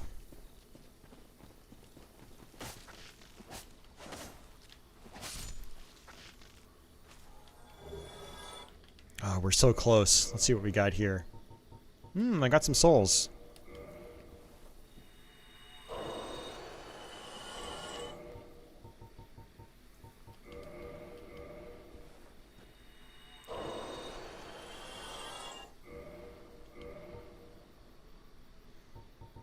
Gonna go ahead and just use this anyway.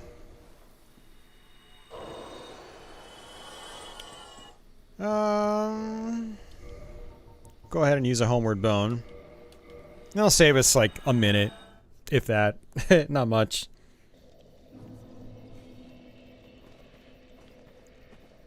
And I'm gonna go ahead and buy the crest anyway. I could probably just run past all these guys.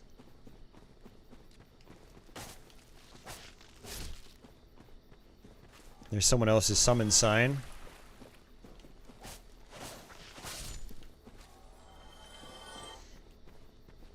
Oh, let's go ahead and grab that. I saw that out of the corner of my eye.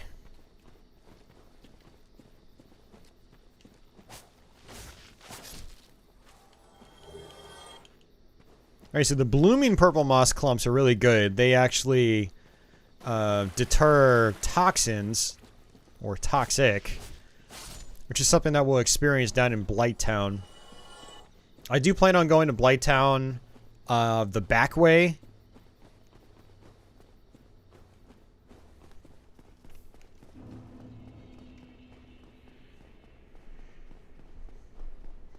So going through Blighttown the back way is really fun. A lot of players will go through it the front way, just not knowing any better. Alright, so let's go ahead and purchase item. Crest of Artorias, 20,000. Okay. And I don't think I have any Twinkling Titanite yet. The first Twinkling Titanite that's going to show up, I think, is, there's a crystal lizard in the forest. I think that one gives you Twinkling Titanite.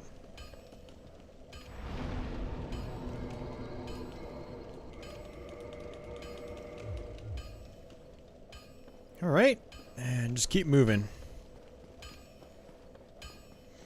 Actually, what I should have done is I should have just used another homeward bone, and it would have worked me back to the other bonfire, but that's not a big deal. It's not going to take us that long. Hey, Anson. Yeah, I'm glad you were able to catch some of the stream, too.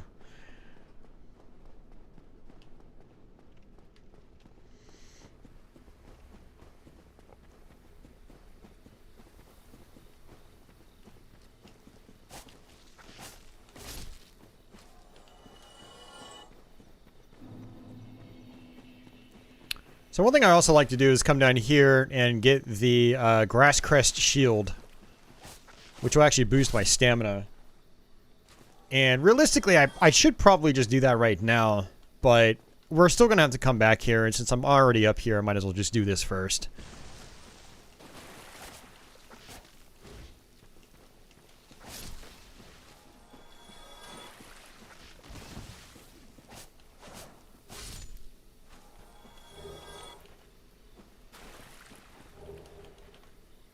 So we'll do the butterfly first. And then what I'll do is I'll spend the souls on level ups. And then we'll go through that door and we'll try to fight Sif. We'll try to fight Sif early. Early-ish. Alright, do some more vitality. Sure, why not? Getting my vitality up to about 1,000 always feels kind of nice. See, this is what I'm talking about. Those plants are going to chase after me now.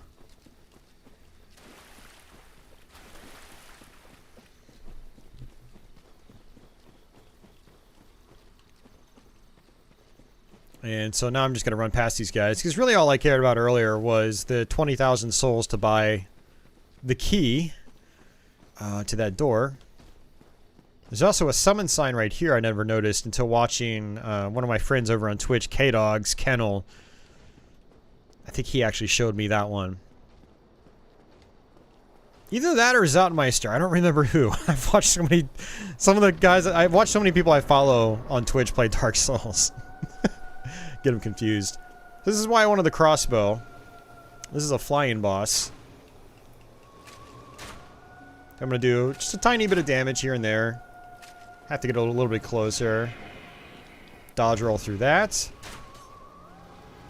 Oh, these wood arrows are barely doing anything.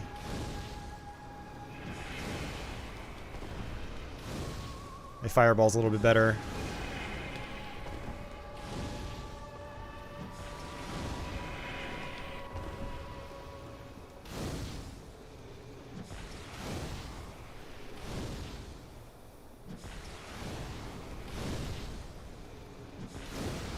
Alright, go ahead and use this. Now the butterfly will do like an explosive attack, so I have to get out of the way now. Oops.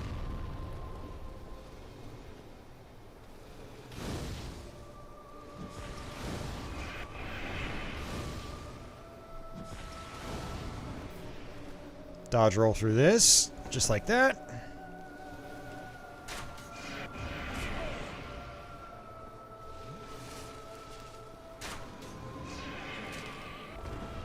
Crossbows are so slow. I typically don't use them, but, you know, it's good for situations like this. Got it. Alright, now I don't think I really need the cross... Well, I mean, it's... I'm going to leave the crossbow equipped, because it's not hindering me. It's not, like, over-encumbering me or anything.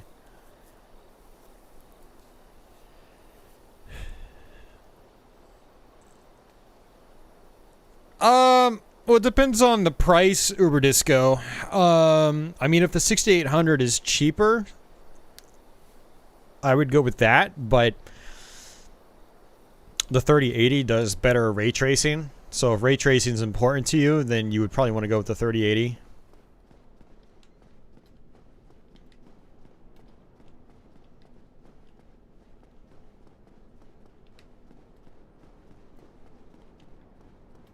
Thanks, Encrypted Printer.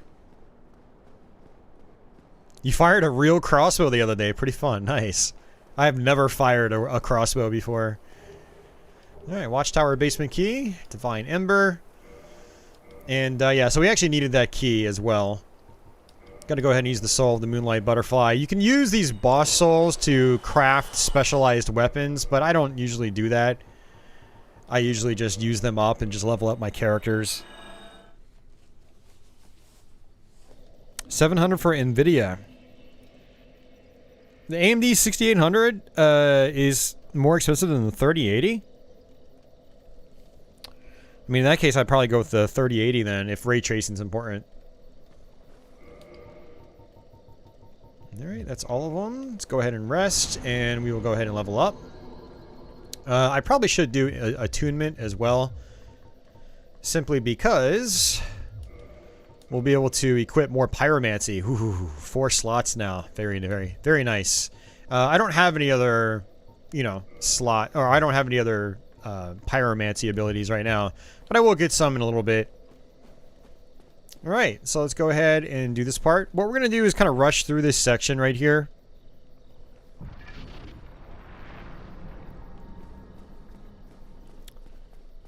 These guys are really dangerous, so I just like to try to run right through. If you run through and don't get killed,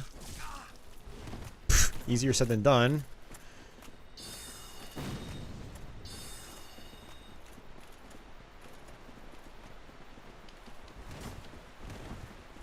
And you talk to this cat lady right here. These guys will stop messing with you. You have to answer yes, though.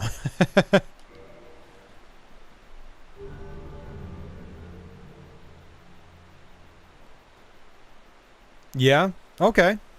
Yeah, if it's only a couple of frames on and the 3080 is cheaper, I would go with the 3080, to be honest with you. Because, dude, you can play Quake 2 RTX, man. Why would you not want to play that?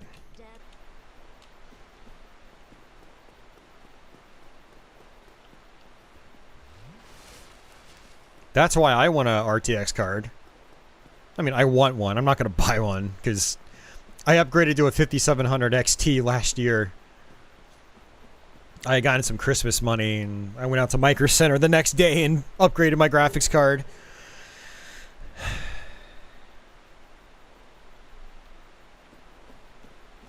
Oh yeah, that's right. You got that big ass like Mac CRT monitor, right?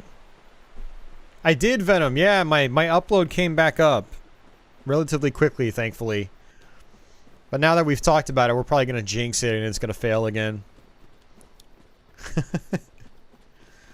So there's, I don't know if it's the Divine Ember, but there's an Ember over there that we can get for more like magical weapons, and I'm not gonna bother with that because it's useless to me. But it is over there. And there are a bunch of different ways you can go here. Also, what's cool about this area is that this is where you come through in the DLC. You kind of go back in time. And, you know, so you actually enter back through this way, and it looks totally different. It's really cool.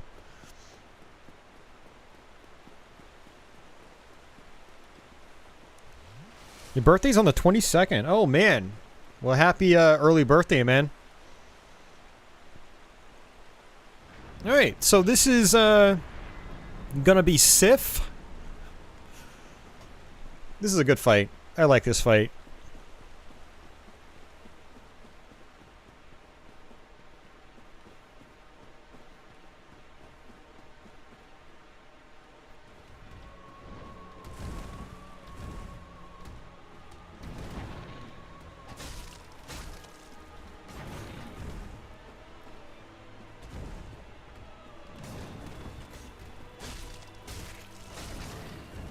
And we're not doing a lot of damage, because we are coming here early, even with this awesome weapon.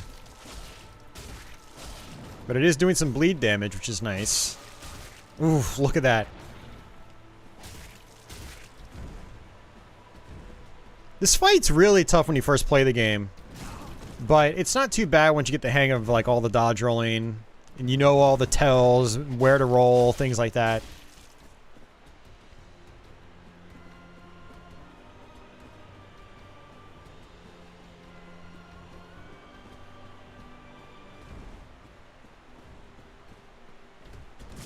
Ow.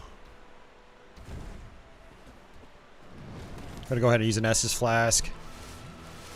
And I used 2. Probably shouldn't have used 2.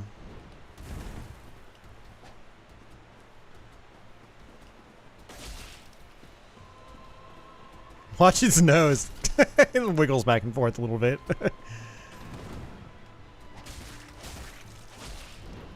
Why am I killing the dog? Because I feel like it. Because I can.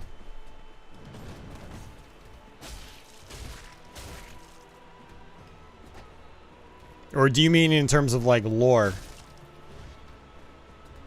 That stuff I don't really get into. There are many better YouTube channels for that sort of thing. Explaining Dark Souls lore.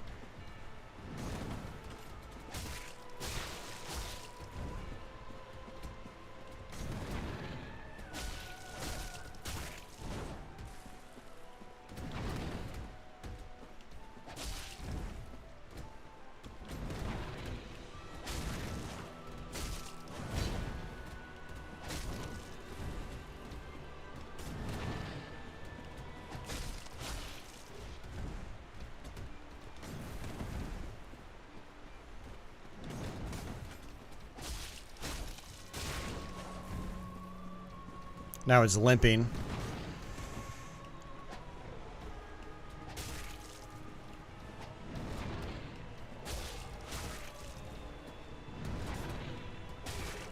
He's struggling to swing the sword too. It's always sad. Sometimes he doesn't go into limp mode like that. But you do have to kill him to get the Covenant of Artorias if you want to fight the Four Kings, which is kind of mandatory to beat the game. So, yep, this was pretty much mandatory.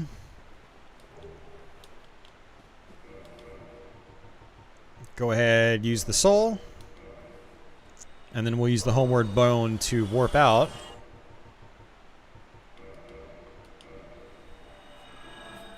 Dark Souls randomizer. Okay.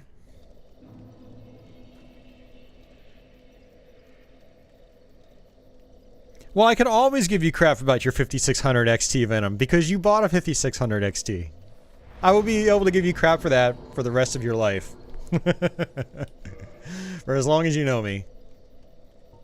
I'm going to boost my health to 1,000. I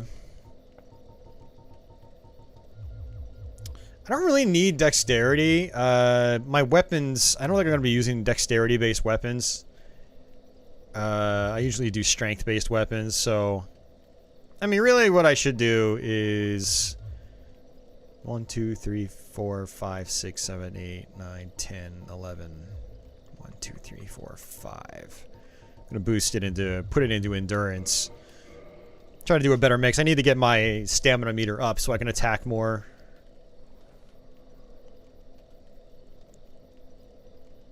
This is true, Venom. Your daughter will be happy with it. Yeah. All right, so we're pretty much done with that part of the game. We don't have to come back here at all.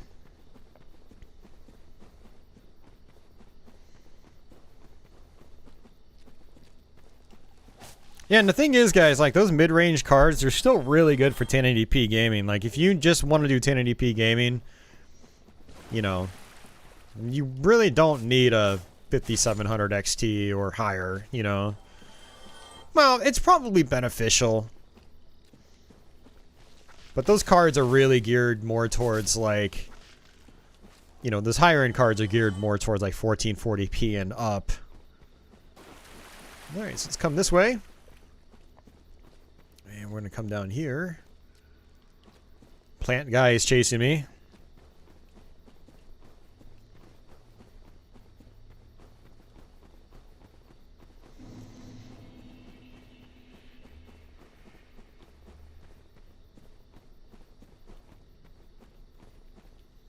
Alright, so I'm going to go ahead and switch over to this. Hopefully I can hit this guy. Ah, I screwed it up. Damn it. That's our first crystal lizard. They give you rare materials. Alright, and if I come over here, we're going to get another bow. I think it's a bow. Yep, longbow. And so that's where I'd want to start raising my dexterity to, you know, upgrade that bow.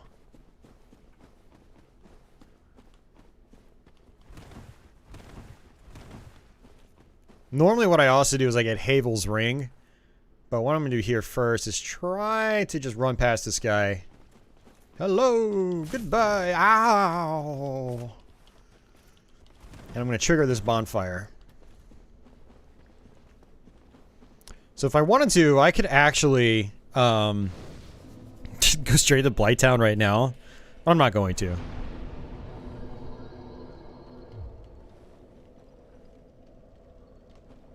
Game It Out channel. Yeah, I never heard of that one. Let's see if we can Where'd you go? Well, whatever. I'm gonna come pick this up because this is the Grass Crest Shield. Which is great because it'll be constantly... Well, it'll replenish my stamina faster, which is nice. Oops.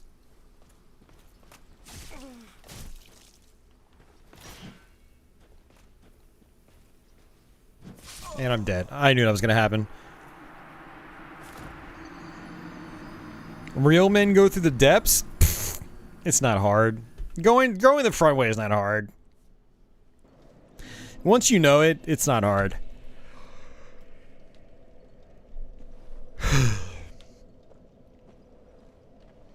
Real men dismiss the notion that only real men go the front way. Ha ha ha. Well, quote-unquote hard is relative, Kazuya. You have more enemies to deal with, but I personally don't really think it's hard. So, either way, it just doesn't really matter.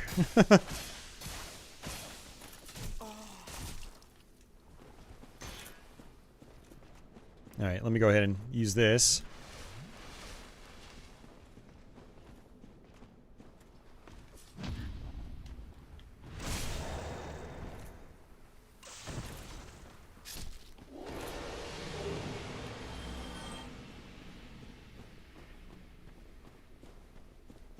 Real men don't even play Dark Souls. Real men play Sekiro.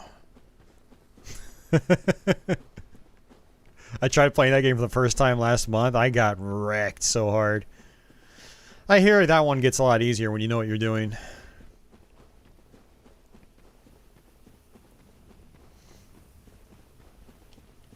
Alright, so there's a Hydra over there we can come back and try to kill later. And that'll actually... lead us to the area where you can access the DLC. But you got to do a few things before you can access the DLC. But Havel is going to appear through here.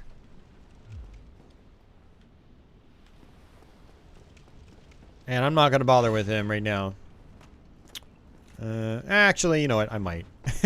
I'm such a hypocrite. And of course he dodged.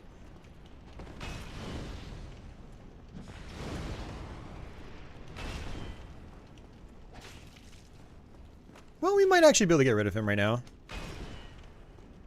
Let's see. Yeah, we can do it. This will take a little while, but... I'd actually rather have his ring than have one of the other rings I've got. The wolf ring.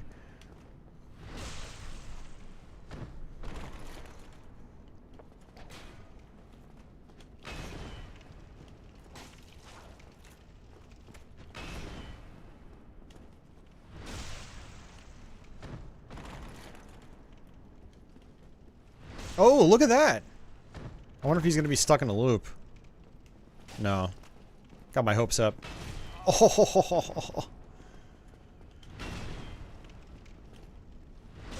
Yeah, Havel hits like a tank.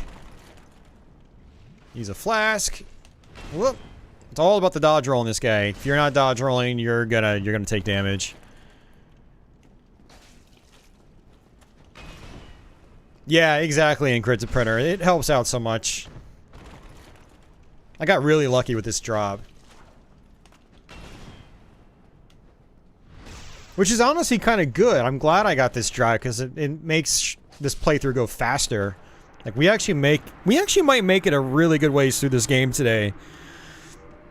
Because of this dagger, assuming my internet connection doesn't, you know, doesn't die out. All right, so we can use Havel's ring. That heavily increases your equipment load, which is really fantastic. So I can equip really heavy stuff now, and I'll still be able to fast roll.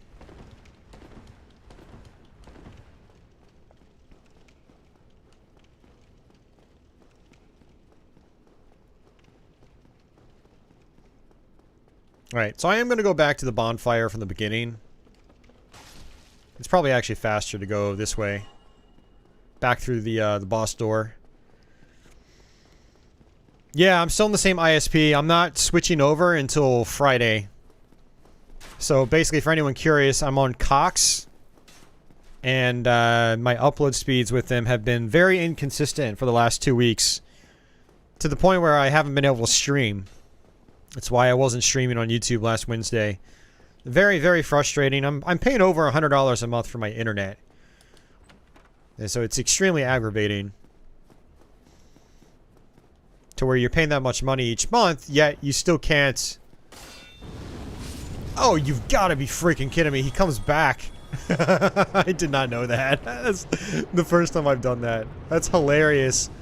Oh, man. I'm still learning. That's one thing I love about this game. I'm still learning new things about it. Alright, so let's go ahead and do this. I could probably level up again. Oh, I can't. Let's see what we got here. Any souls? No souls. Ooh, actually what I can do, I'm gonna do this instead, is I'm gonna come back and get those fire bombs I was talking about.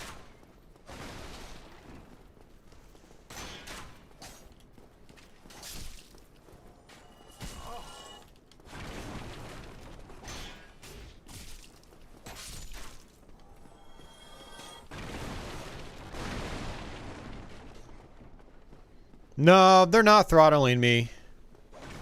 They have no reason to throttle me, because I'm never going over my my data cap, which is 1.2 terabytes. I'm usually hovering around 800 gigs. Yeah, they've got no reason to throttle me. I'm actually going the wrong way. Let's go back this way. It's some kind of connection issue. Maybe it's a wire, or, you know, some kind of issue with one of the nodes or something like that. I don't know. You don't stream, but Comcast was doing it to you? Well, my download is fine, by the way, Miso. It's just my upload. It's not my download. It's not like they're... You know, if they were throttling me, they would probably be doing it in both directions. I can't imagine they would just do it in one direction. Unless they saw that, like... I was uploading to, like, torrent sites or something, which I'm not. I'm, you know, uploading to legitimate, you know, sites like YouTube and Twitch. All right, so you can only hold up to 99 fire bombs. So I will grab some repair powder while I'm at it. Might as well.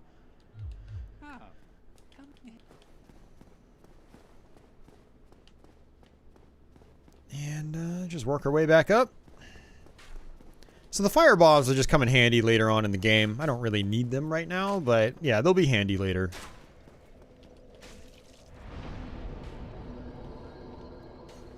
How do I want to do this? Well, the dragon's still up there, so he's gonna light my ass on fire if I go this way. I should probably go back this way and just ignore all the enemies. Is Patchy doing shady internet cat stuff? She might be. She's a sneaky little son of a gun.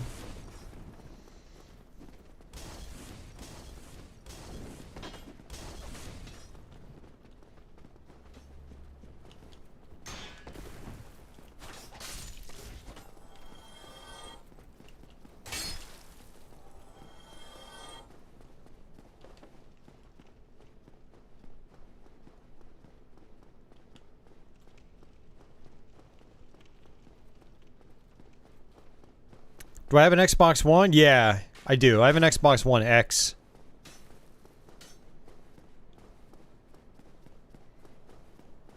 Yeah, no, I'm well aware of that, yeah. I haven't actually beaten Ninja Gaiden in like 11 years now. It's been a long time. But it is something I want to go back to, practice again, and then do a YouTube stream.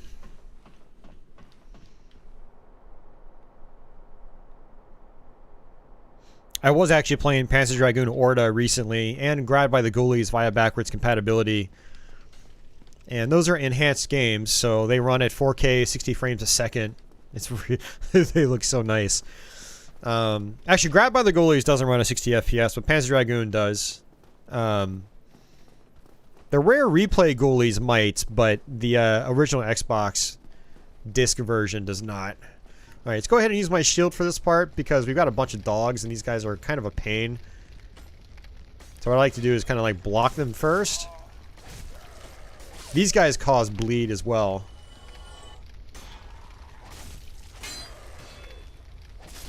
Here we go. Nice, Ronnie. Yeah, the Series X is it's a nice piece of hardware. Especially if you're going to play a lot of Xbox One and backwards compatible games. Like older backwards compatible games.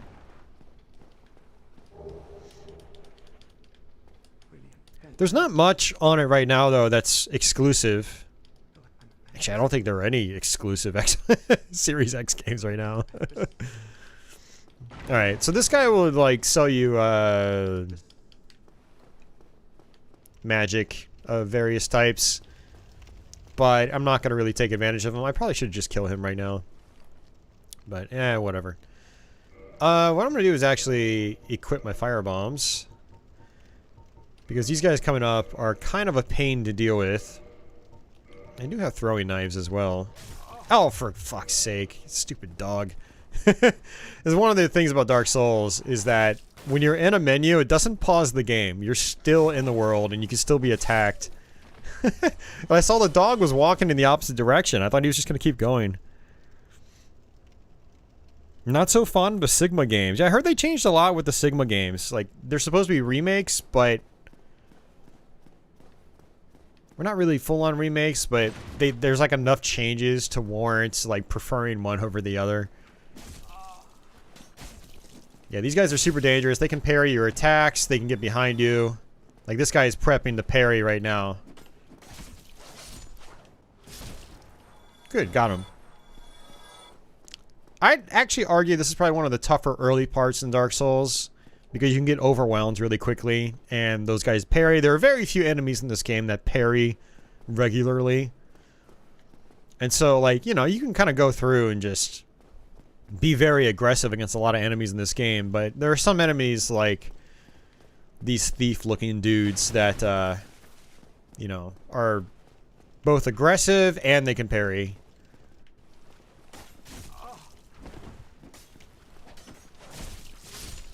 Alright, good. And they throw daggers at you.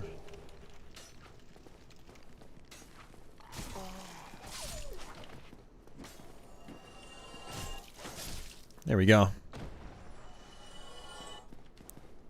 They altered the physics in the engine, and some of the enemy level changes seem like simply for the sake of it. Yeah, I remember watching some kind of comparison video a couple years back. It might have been Digital Foundry. DF Retro might have done one. I don't remember exactly who did it, but yeah, they talked about the Sigma ones, and I saw some of the changes, and I was like, well, that's really questionable. Why would they change that? Like, there were some parts where the original Xbox versions actually looked better, or at least looked stylistically much more pleasing, which is odd, you know?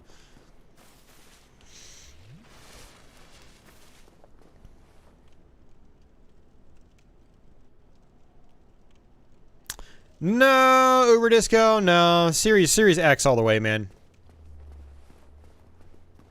It's definitely worth the extra $200. I mean, you get 4K Blu-ray, you get physical media. And you get a system that's generally, you know, significantly more capable. Yeah, especially at 4K. So...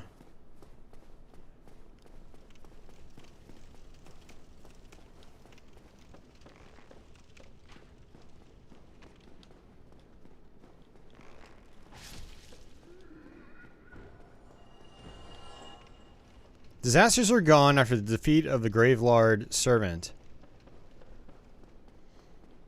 Oh, maybe they're referring to, like, Nito. Maybe someone just defeated Nito. Nice, this is another merchant. And, I should probably get at least one of these Blooming Moss clumps just to have some extras on hand.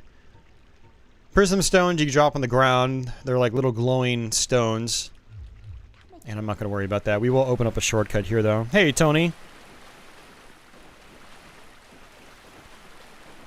No, I don't think it would be more reasonable Uber Disco.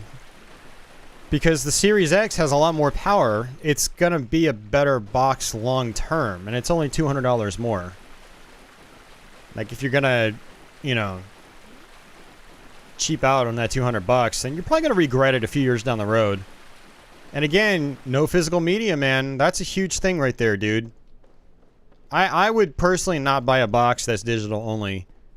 Yeah, I've already got a box that does that. It's called the PC. I don't need a console that's digital only. I like my physical media. I like being able to resell my games.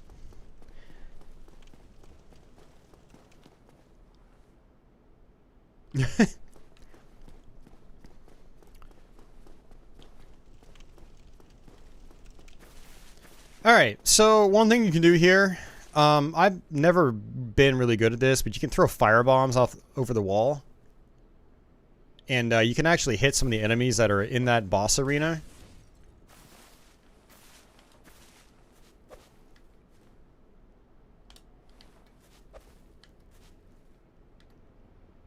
No, I didn't get any of them. Yeah, it's pretty funny. Alright, let's switch back. I'm gonna need my shield here. So what I'm gonna do is try to run up the stairs to the left. This is a fight that gives a lot of people trouble. So run up. Oh, I'm screwed. I'm dead. I got cornered. Totally cornered. Yeah, it's got a smaller SSD. Yep. That's a great observation, Ronnie. It's not going to clearance out Uber Disco. It just fucking came out, dude. It's going to be a while before... Dude, the Xbox One S is still $300. Like, if that's still $300 this late in the generation, the Series S is not going to discount out anytime soon. It's, you know... I wouldn't even think about that.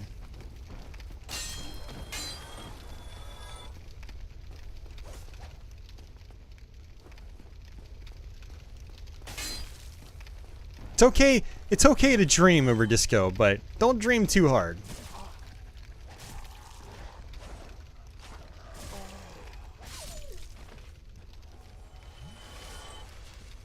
I wonder if I should just try to run through. No, I'm gonna have to play it safe. Because I died, all these guys are coming back.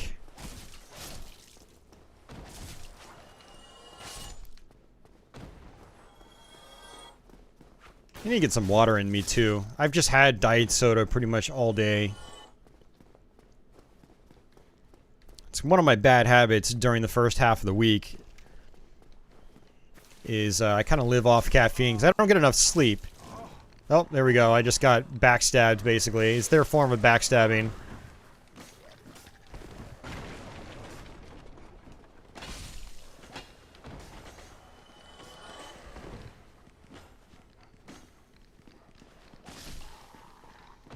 Yeah, my head's like getting sore and dehydrated.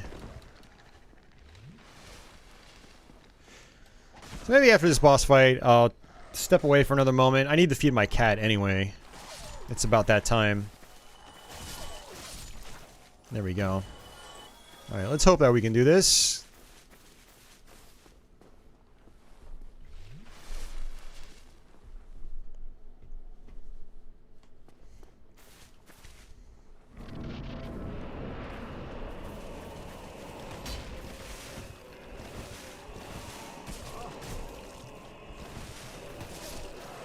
Alright, one dog down.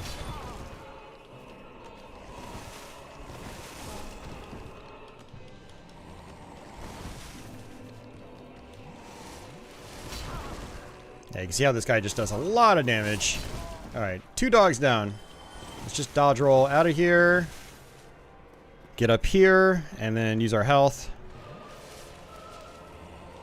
And then I can just fall down. He'll probably chase me down here.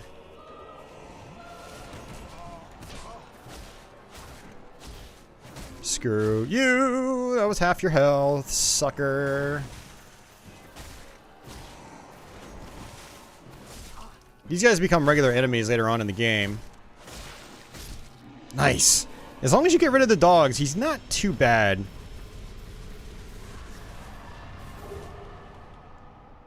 I did it. Oh, man.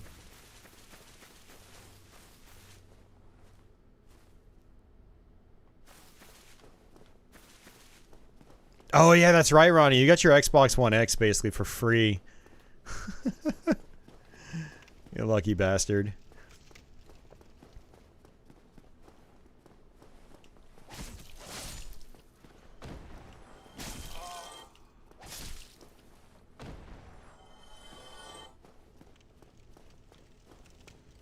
PS5 has an inactive spare M2 drive slot. I did not know that.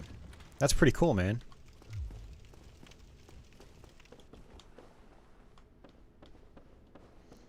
God, I feel like I missed something here.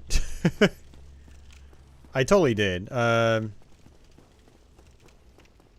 didn't go all the way down where I freed that magician guy. I think there are actually some decent items down there, so I actually do want to go do that.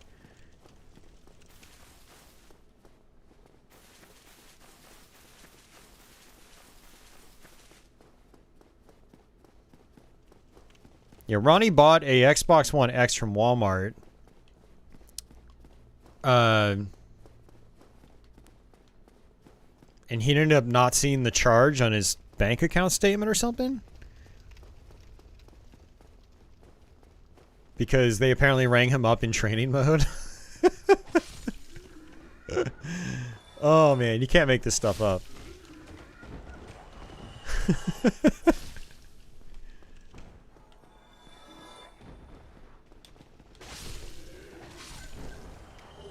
Twin humanities. There we go. Alright, now let's keep moving. I have 3 flasks. I could go back to Firelink Shrine, but I have a feeling that I'm gonna have to fight the guys that are probably there now. Definitely need to get to a bonfire though. I want to get to a bonfire before I stand up and take a break. Oops, I was not paying attention. Overall though, we're making pretty good progress on our way down to the depths where we can progress towards a couple more boss fights, ringing the second bell, doing Blighttown apparently the manly way. No, I'm just kidding. I still want to go the back way.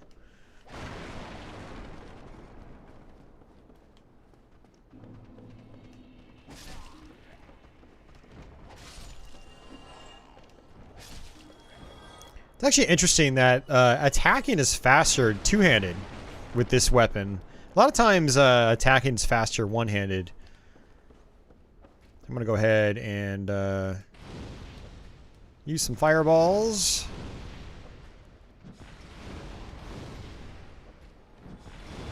Notice I haven't been using my pyromancy much. It's because my sword is so good. This is a great area here, though, because you do find the pyromancer NPC, the first one. And he can sell you more pyromancies. Never played a Dark Souls game. You haven't lived until you've played a Dark Souls game. Gonna drop down here. There's actually a butcher up top. I wonder if I can actually trigger the butcher. Got him. Nice. Oops. I've never tried that before. So there are a couple of butchers here. Wow.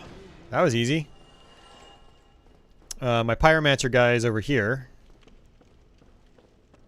So you don't want to attack these barrels. You want to dodge roll through them. Otherwise you might end up killing him.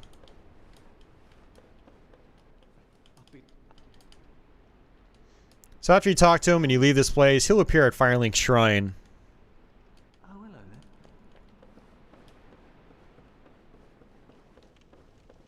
there. The Dark Souls of live streaming. Yeah, I guess if I'm in a bad mood, I can be. Alright, let's see if we can get these guys to come up here. Shields are very nice in this game. Don't be afraid to block.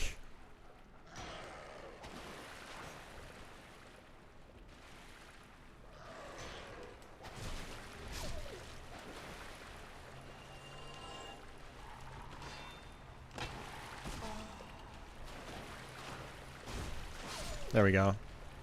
Use a flask. Well, the thing about the Souls games is that they're very, very challenging on a first playthrough. I look at it like Castlevania or Ninja Gaiden or something like that, where they're very challenging games when you first give them a try, when you don't know what to expect. And they've got the crypticness of something like Castlevania 2. No joke.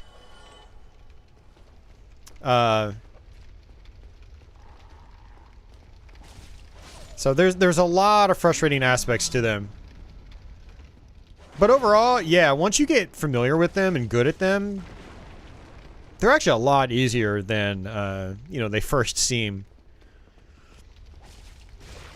And they're definitely not games for everybody, especially on a first playthrough.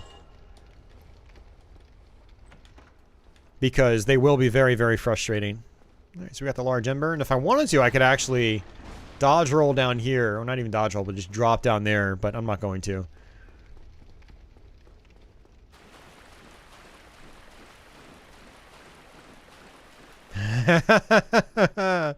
Venom knows me all too well.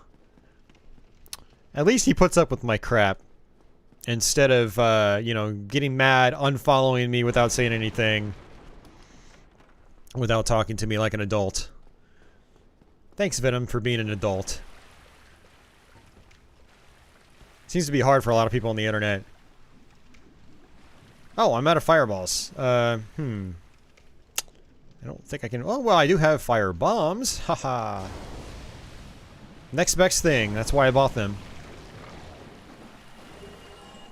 You got it, man. Yes, thank you, man. I just tried blocking, but I didn't have my shield on. One day you will. Well, when you do, you need to tell us all about your experience. Nice. Normally what I do is I just, you know, avoid these guys completely. I just run past them.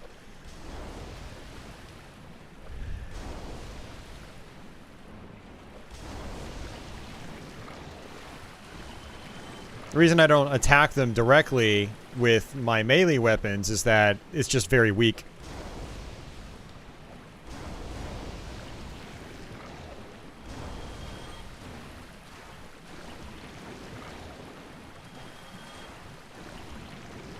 So the big reason I picked the Master Key earlier is that it gives me this bonfire. If you don't have the Master Key, you've got to find the key elsewhere.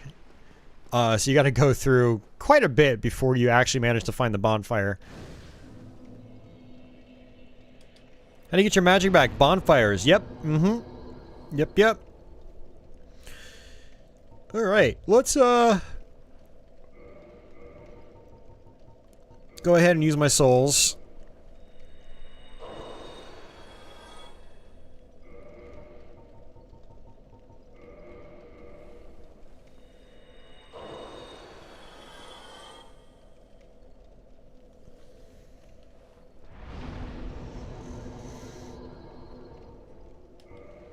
Alright, so I can't reinforce the weapon yet because I don't have Twinkling Titanite.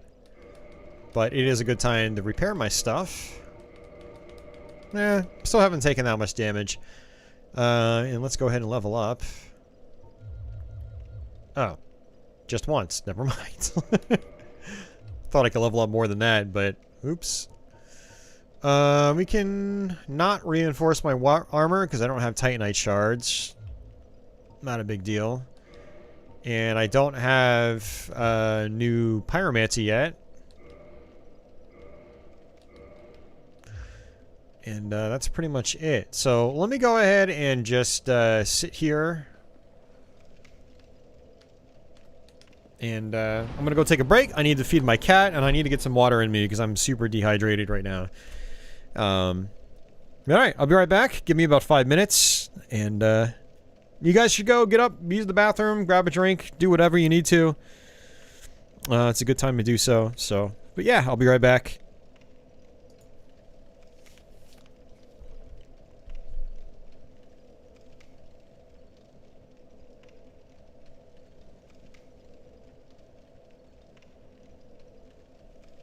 Yeah, I totally agree, Venom. It's stupid. It's so stupid. Alright, I'll be right back.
Conspiring to make cookies. Nice. I want some cookies.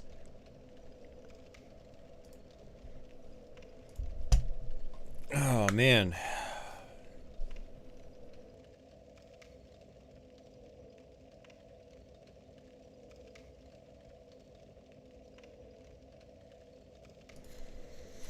All right. I might have to get some more water in a little bit, but yeah, I feel a little bit better already, though. I grabbed a tiny snack while I was at it. Okay. Let's keep on moving. Hey, Andy. I was feeding Patchouli. Yep. Mm-hmm. Yes, sir. Let's see. Yeah, that little rascal.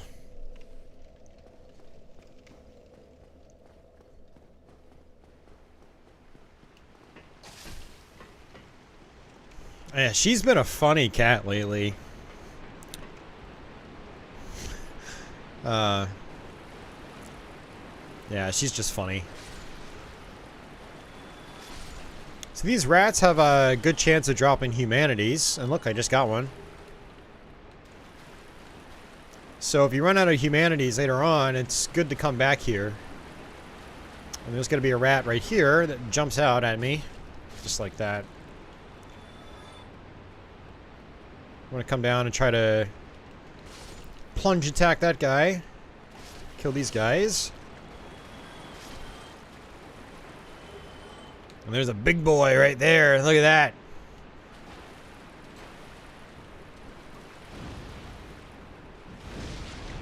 Doesn't work. I wanted to try.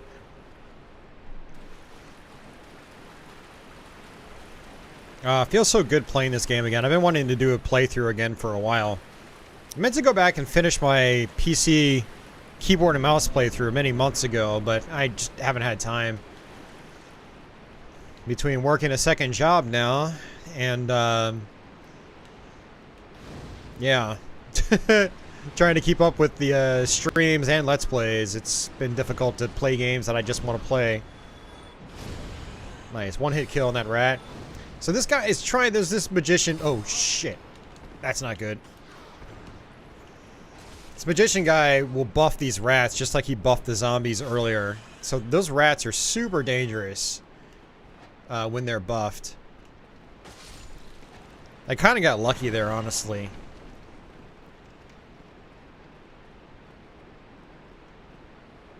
Yeah, having more humanities drops, sorry, increases the drop rate. I'm getting really dyslexic right now. Yeah. Don't you have to be human for it to matter, though? Like, for it to go into effect? I thought you had to actually be human while you have humanities active for it to actually work.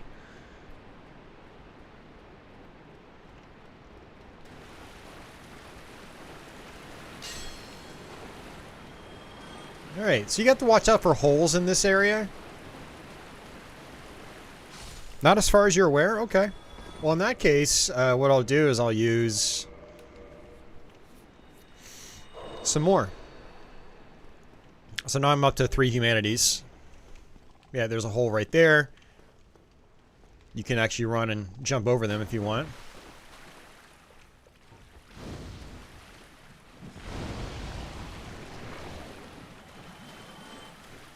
But it's a little difficult to jump over it from this side. But I'll try it anyway. There we go. The big boy's over here. He can be dangerous. Look at that, he's ugly fucker. Oh my god. I always forget how ugly this dude is until I get to him. There we go. Now you'll notice that I'm not locking onto enemies that much. Is I've played so much Dark Souls 2 that I've gotten really used to playing and attacking without actually locking onto enemies. And I find it's a really good strategy, actually. Simply because, like, I just had more flexibility to, like, you know, just dodge and weave and all that stuff. Alright, do you want to slide down one of these sides? I don't think it really matters which side. Yeah, right there is fine. Otherwise, you'll fall down to where the basilisks are. There's a basilisk pit, and they can curse you. Cursing in this game kills you instantly. And then when you come back to life at a bonfire, your life is cut in half. It's really nasty, actually. I got 6 flasks. I think I'll be fine. So we're going to go ahead and just go to the boss fight. I'm going to skip the whole basilisk area. It's not really anything... Well, I mean... Whoa.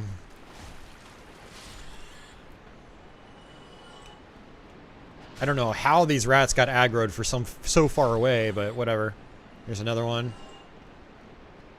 What are you doing? Damn. You damn dirty rat.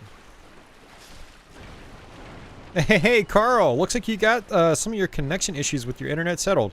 Well, I just got lucky. I actually was not going to stream earlier today. I canceled my stream for a short moment because my internet crapped out again.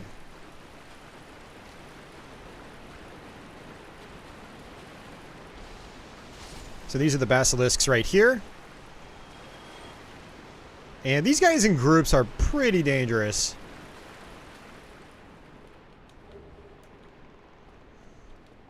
Yeah, but then the connection came back up. And I was like, I don't know if this is going to be stable, but I really wanted to stream tonight because I didn't get to stream last week. And I had to cut my stream from 2 weeks ago short because of the problem.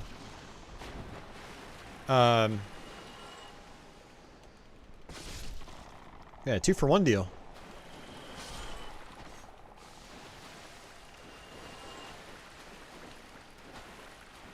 Oh, this could be bad.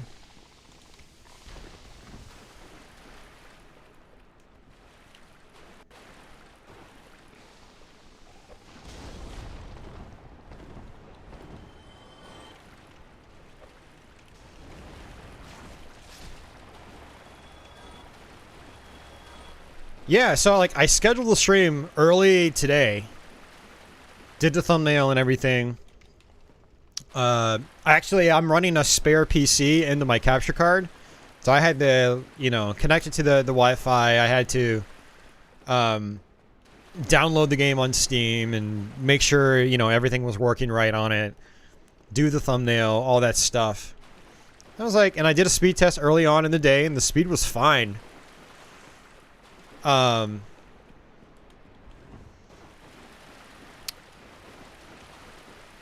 But then right before I started streaming, I ran another speed test, and my upload just tanked. It was like under 3 megabits per second. It was terrible. You can't stream on that. It's impossible.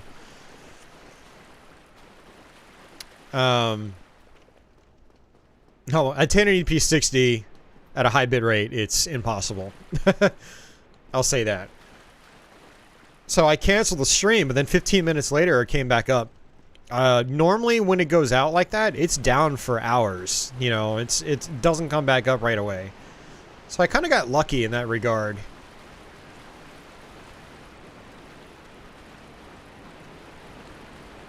And that's pretty much everything for this area. I might have been a couple of other items I missed, but I'm not really too worried about it. My character is so strong right now that I don't really care about what's down here. But if, you know, I had dropped down anyway, I was like, you know what, I'll show it off. Why not? Who cares? I still have 5 flasks. Yeah, I'm fine.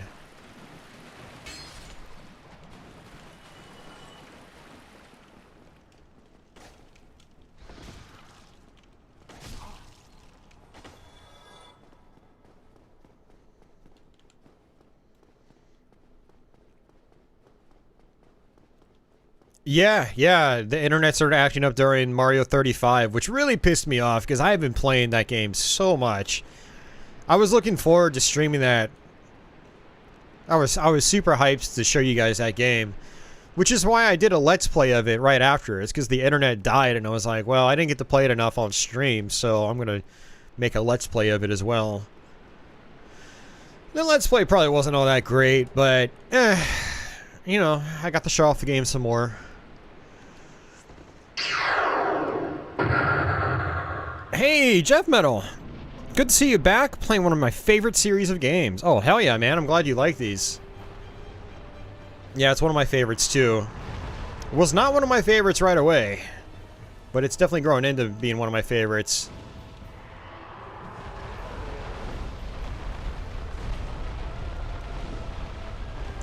Alright, so this is the Gaping Dragon.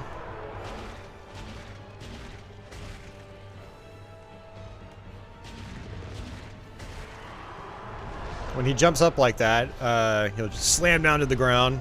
You really do not want to be in front of this guy. And usually when he gets down like this, he runs across the ground.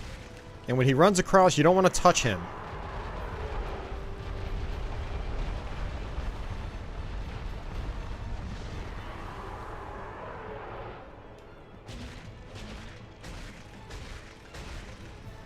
You can actually whack his tail off as well, just like the gargoyles earlier. But that takes more work.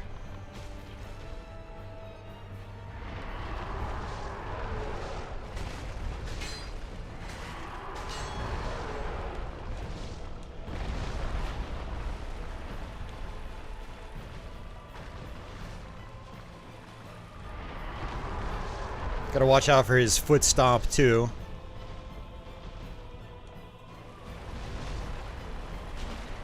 Now he can swing his tail as well. You got to watch out for that too.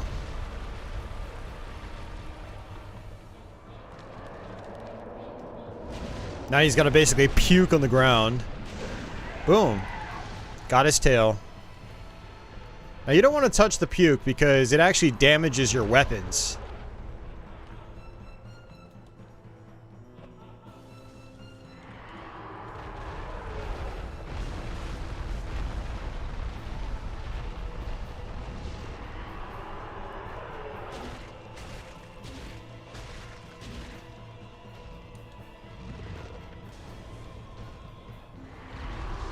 He's trying to swing his tail at me, but he doesn't have a tail anymore. Alright, dodge roll back.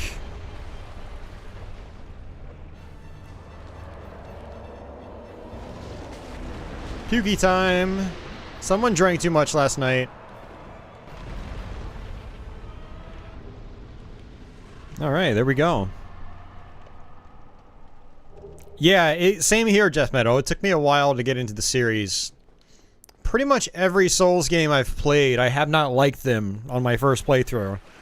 And I've bitched and moaned a lot about each one.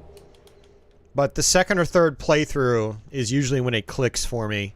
In the case of Demon's Souls, it was like the third or fourth attempted playthrough. So yeah, what I'm going to do is actually use my Homeward Bone. Just so I can warp back to the bonfire and get some level ups before I... Well, actually, what I was going to do was... I was going to try to take the back way to Blighttown. You know what? I might just make Kazuya, you know, happy and just go the manly way. Because I'm closer to it. I could have gone the back way earlier, but I didn't want to because I was kind of under-leveled for the boss fight that's down there.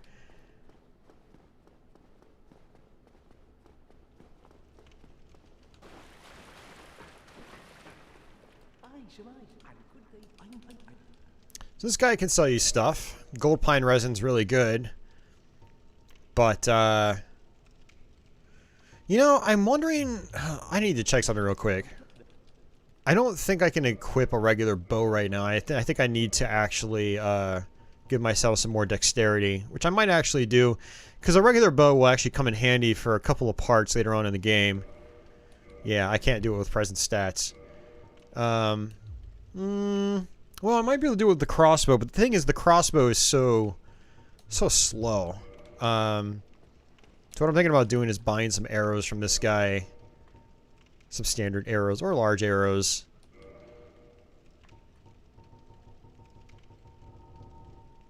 Damn, that's alright, we're not going to do that yet. I don't need the arrows in Blighttown, but we'll do it some other time.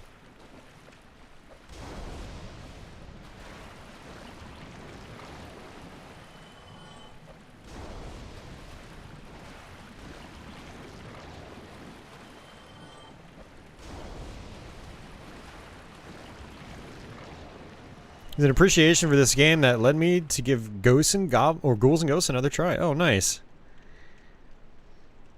Very cool.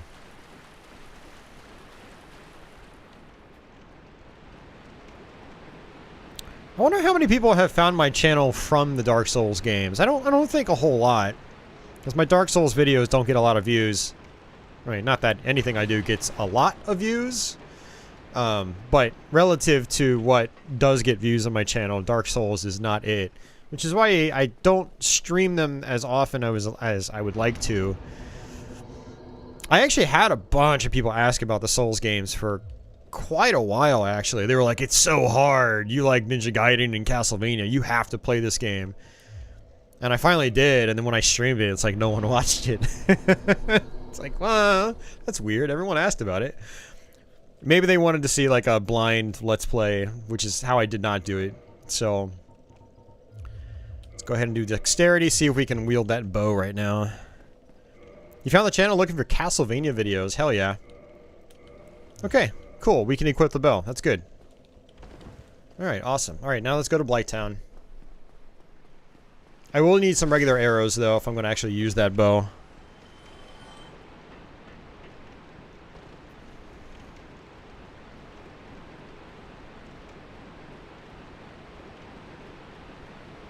Yeah, Uber Disco, the Mario 35 is super addictive, man. It's so much fun.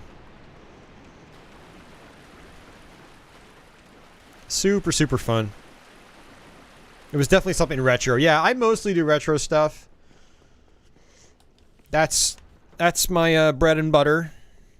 But Dark Souls to me it's very much an old school kind of game in terms of its difficulty. In terms of the lack of hand-holding, in terms of the trial and error gameplay. It's very much inspired by games of yore, like Castlevania, Ninja Gaiden, and stuff like that.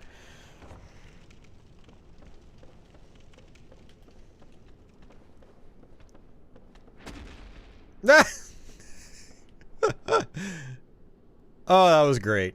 You don't see that very often. Alright, let's go ahead and use some pyromancy here. I don't want to fight two of these guys at once.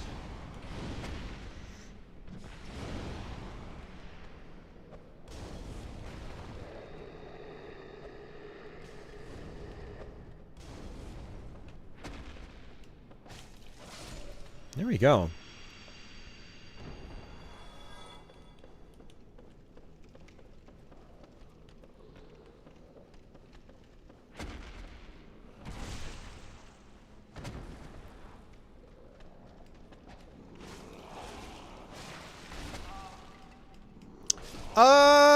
Encrypted Printer, depends on which stream you're talking about, because I've actually played through Dark Souls on my channel, I think like 4 times now. So some people, they've only seen the attempted Xbox 360 playthrough, which was just a total crap show. It was really bad. And then even with Dark Souls Remastered on Xbox One, when I got that, like even that I don't think was all that great. But my last PS3 playthrough, the unpatched version, I think I ripped through it pretty much, you know, just like I am right now. So these guys are the ones that will apply toxic. So you need to get rid of these guys ASAP. See if I can plunge attack these guys, and I failed.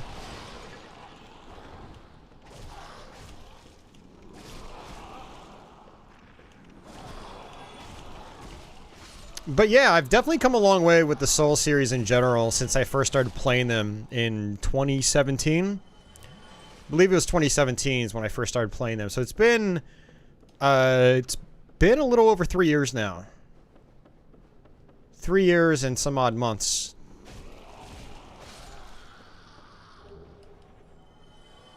Hey, Krusty. Souls games totally have that old style ethos. Yeah, for sure. Absolutely.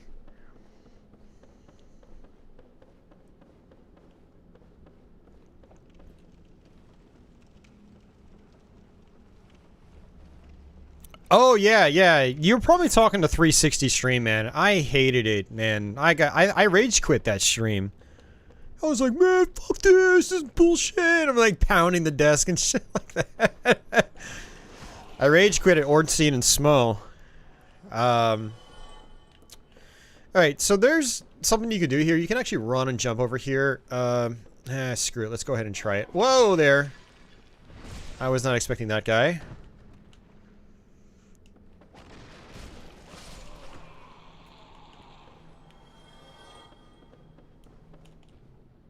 Did we make it? Ooh, we got it. The, Yato. Okay, where do I want to drop down? Where do I want to drop down? Right here, I guess. Okay, good stuff. Yeah, that's a risky jump. You gotta be, you know, just right with it. You just couldn't do it without Solaire. I don't blame you, man. It's a really challenging fight. It's a very, very challenging fight.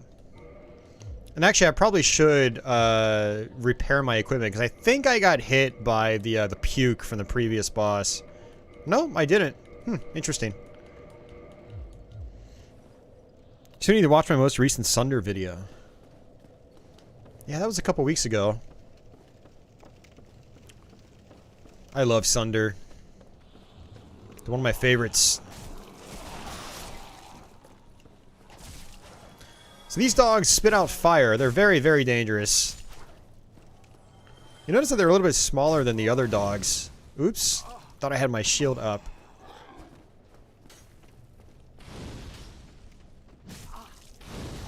God damn it. Keep thinking I have my shield up. Yeah, some more guys shooting darts here with toxic.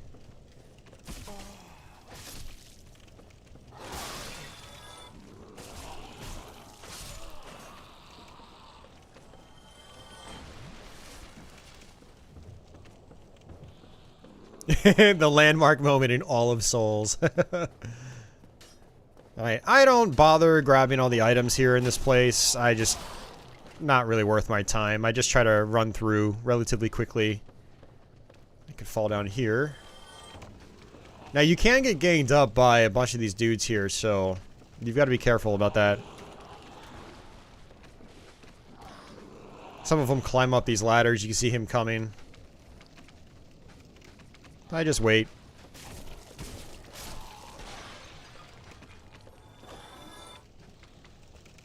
Man, I keep expecting my weapons to break, and then I remember I'm not playing Dark Souls 2. Plunging attack for the win.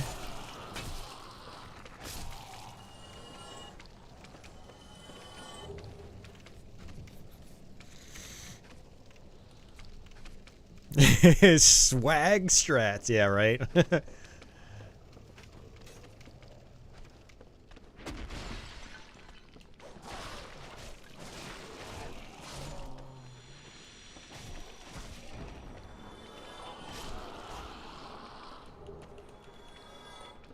Might be less iconic, but I thought Capra Demon was the most... the moment that Souls gave you the finger. Yeah, definitely. That's where a lot of people give up. One of my buddies on Twitch tried playing this game years back, and he couldn't get past the Capra Demon. And he will forever hate the series because of that.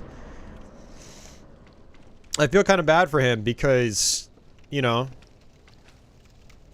well, for one, there are much harder boss fights later on in the game. But two, he's never going to really be able to experience the series now.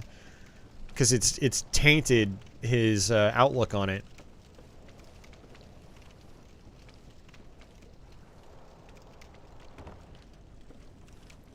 Yeah, so, you know, the Capra Demon, you guys saw me get cornered, right? And, like, I kind of know what I'm doing. I still got cornered and got killed.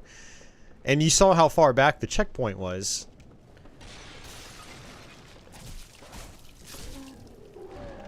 Oh, and you know what? I meant to go back to the asylum before I came here. I always do that. You can get a rusted ring, which allows you to walk through sludge much easier. But, yeah, we don't have that.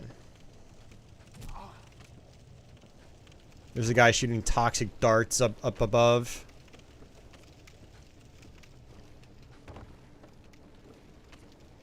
Now you have to be careful with some of these falls here. They are a little too far. You'll take a lot of damage. You gotta be careful with these guys too. Their fire does a lot of damage.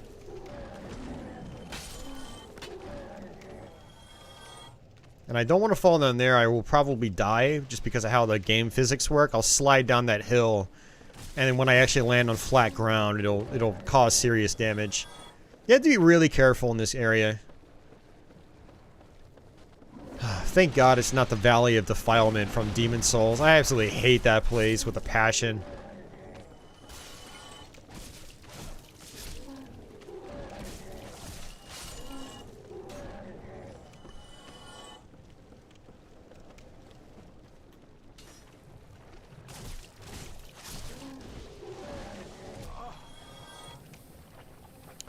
Yeah, and you know what, Jeff? I actually tried doing that strategy earlier, but I can never get my positioning just right. I've only done it once, and I've only still just killed one dog.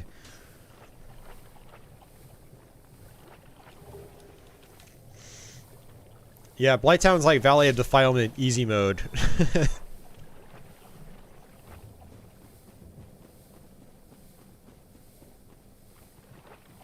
Alright, so I'm gonna hit this bonfire. I think I could do this without using a without kindling the bonfire.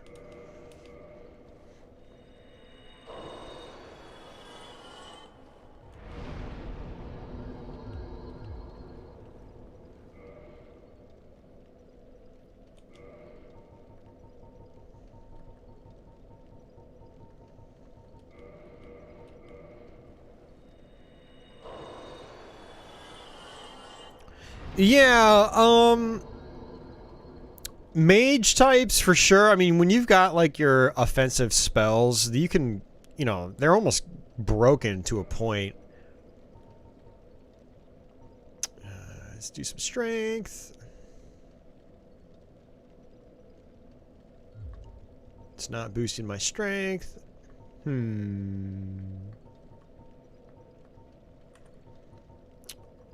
Let's actually just do endurance.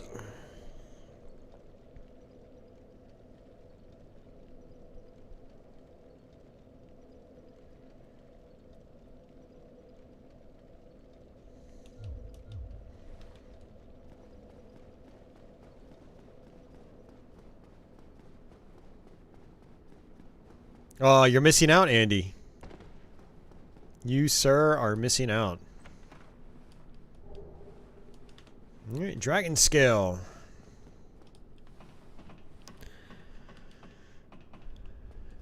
Yeah, so far, Sekiro to me is way harder, but I've barely gotten anywhere in my first playthrough, so I don't have the experience that I do with the regular Souls games.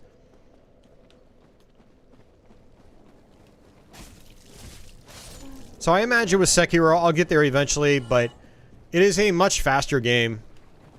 I mean, you've got things like air dashing, you've got, you know, just really fast sword swipes. It's definitely a little more like Ninja Gaiden than it is Dark Souls, that's for sure.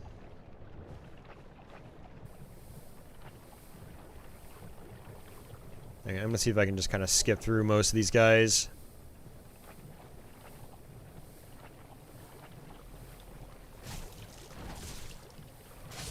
Probably not gonna explore much here in Blighttown. I don't really need it.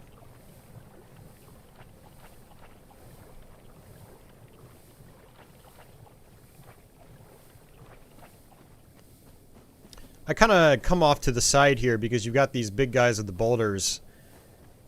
They aggro very easily, and the boulders do a ton of damage, so I just kind of try to avoid them completely.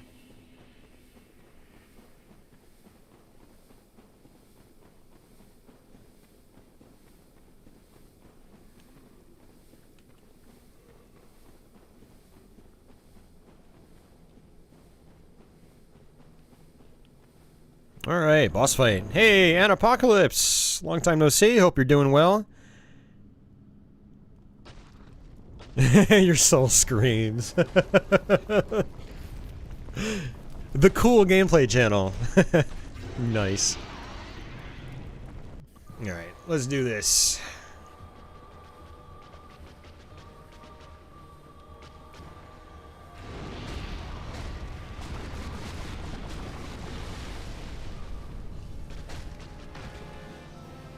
Yeah, you have to be careful because she will do an explosive attack like that.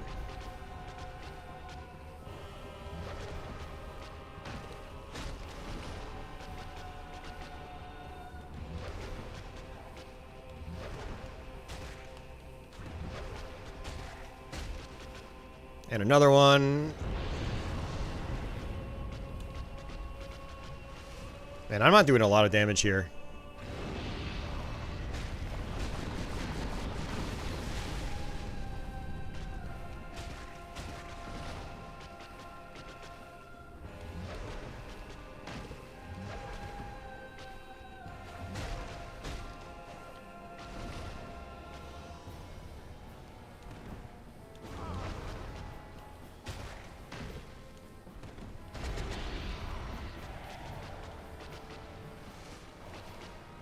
I love that fire attack right there, because I can get some free hits.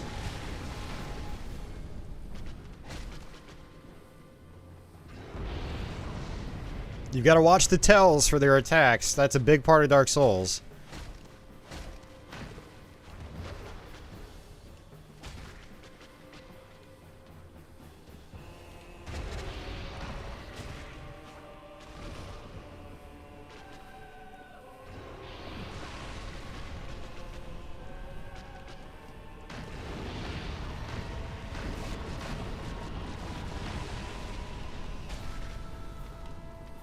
Blast attack.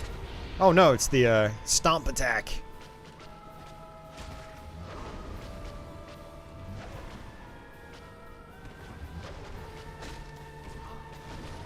Got to be careful about the lava surrounding me.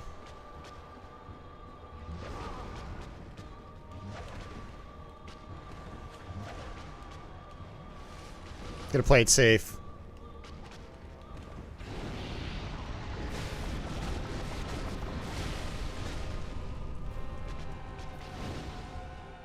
I'm probably gonna die. Oh god, that did a lot of damage. Got cocky.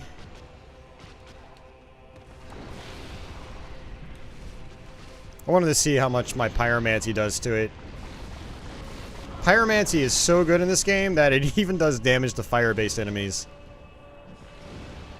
Oh, it didn't. It did nothing. Interesting. Okay. Someone just rang the bell.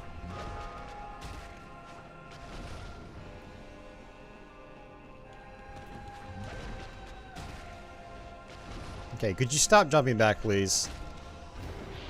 I'd really appreciate it.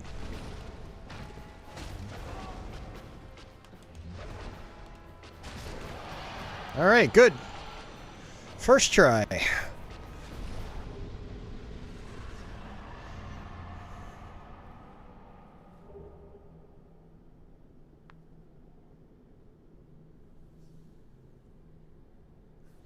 Oh, man.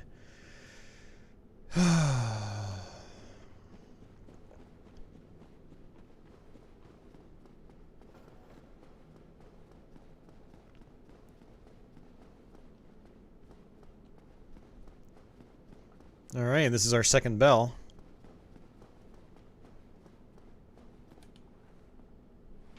Thanks for the GGs, guys.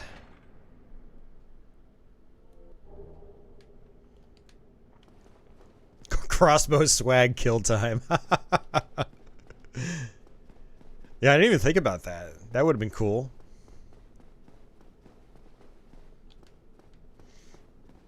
Alright, so there's actually a illusory wall right here,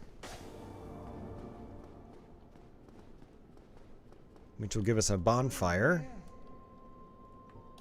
You have to answer yes here, and then follow this guy in.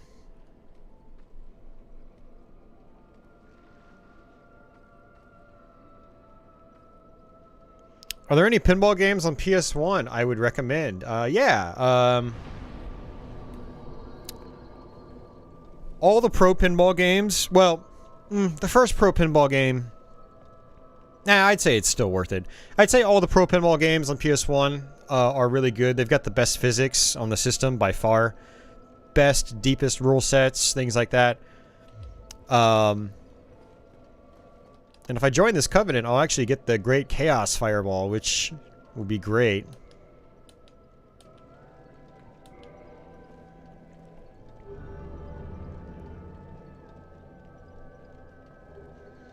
True Pinball is fantastic. I highly recommend that.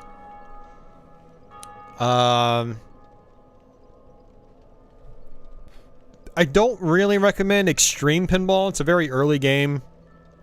Super long load times. Very difficult to see what's going on and gauge your shots.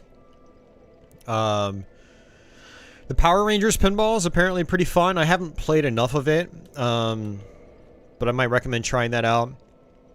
And if you've got a Japanese system, there are some other ways of playing imports. You've got some other games there too, like Golden Logers, which is really solid. That's a really fun one. Really cheap too. It's like, I think I paid like $10 for my copy earlier this year. Yeah, there's some good PS1 pinball games. Alright, so let's attune magic. So I can actually take my second slot here, use the Great Chaos Fireball. So check this out. Now I have a new fireball. And it's very powerful. Oh yeah, look at that. Awesome, huh?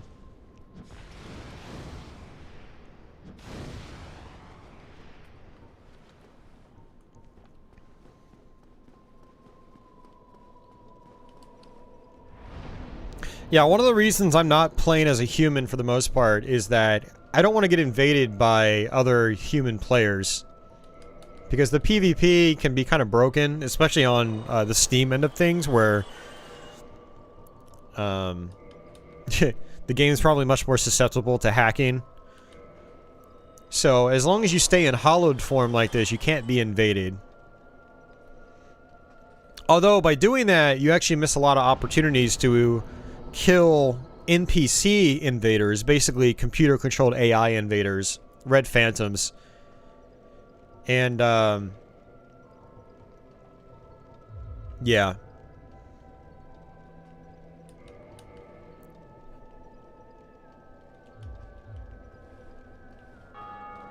Yeah, no problem, Uno Squid. No problem. Alright, so, we could come down here later, but I'm gonna do it right now, because there's another boss fight that we can do. I always do this, early. Or not, well, you can do it when you come back later, but I take the time to just do it right away.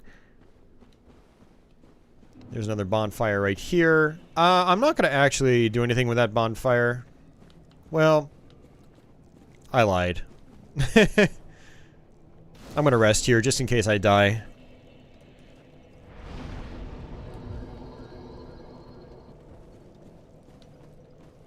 Gonna have to go get some more water in a minute too. My head is starting to act up again. I might even take a little bit of ibuprofen while I'm at it. Man, it's been one of those weeks.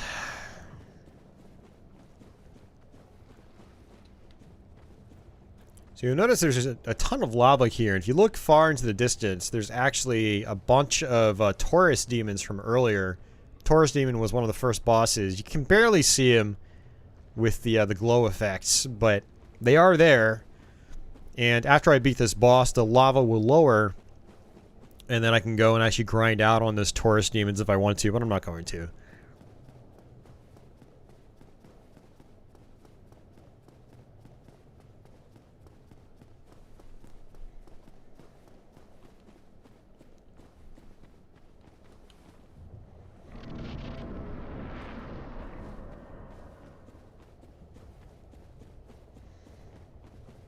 Alright, so this guy is going to be called Ceaseless Discharge.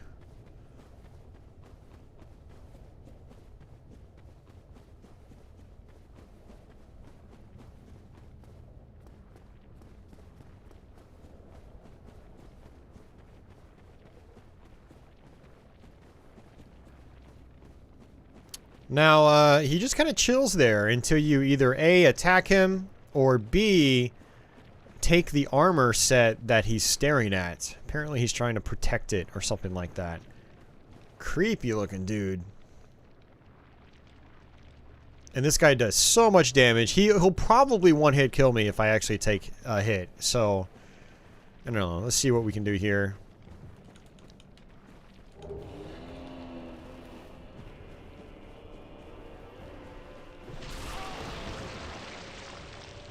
I'm probably dead.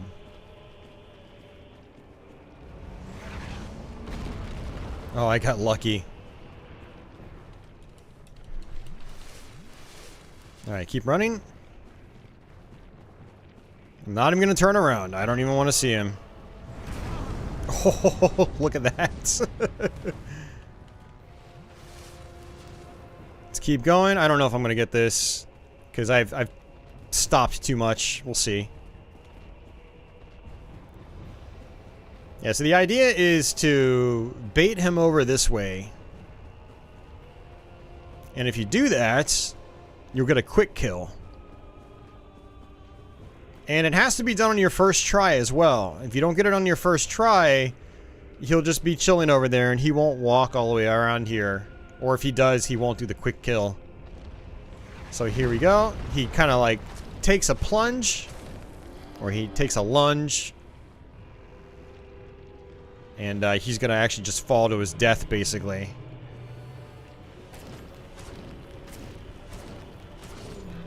And that's it.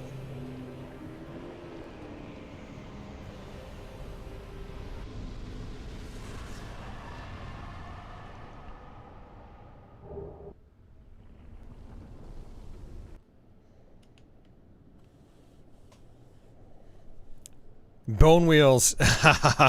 Yeah, don't even get me started on the bone wheels. Catacombs is one of my least favorite places in the game, along with the Tomb of the Giants. I hate the Tomb of the Giants with a passion. And I don't normally hate things in video games, but the Tomb of the Giants is one of those things I hate.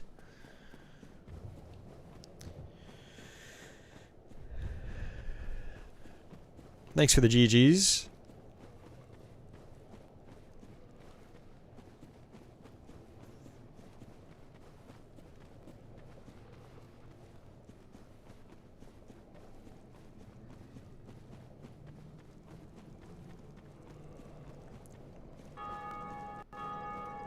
Hey, look. They're in Solaire's costume.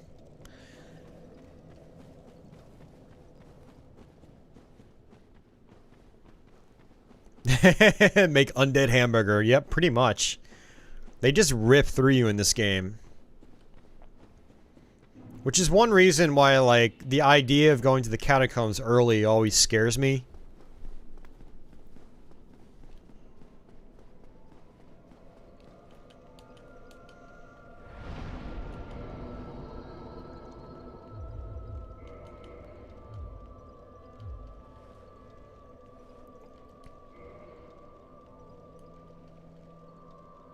Yep, falling off cliffs. Exactly. You can barely see where you're going in the Tomb of the Giants. It's just very frustrating. Alright, later, Carl. Take care, man. Hey, thanks again for that, tip earlier. Much appreciated. And hopefully we'll see you on the next one.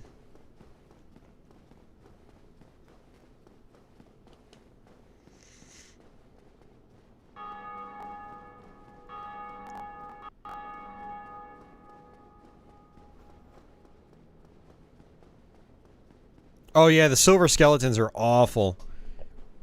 And their gold counterparts. Well, their gold counterparts aren't, I don't think they're super fast like the silver ones are, but God, the silver ones are, oh, they're awful. There's a couple ways you can cheese them in Demon's Souls, which I did on my stream earlier this year. I think I streamed Demon's Souls at the beginning of this year. I did a full playthrough in one sitting.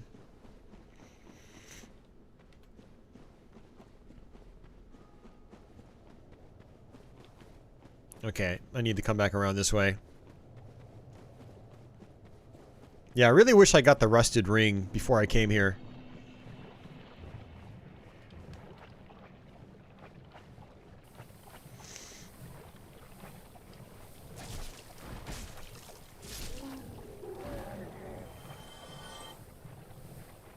And actually what I should be doing is I should be saving my souls so I can upgrade my pyromancy.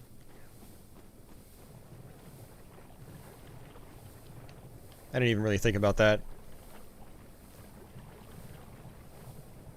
So there are a few things we can do here.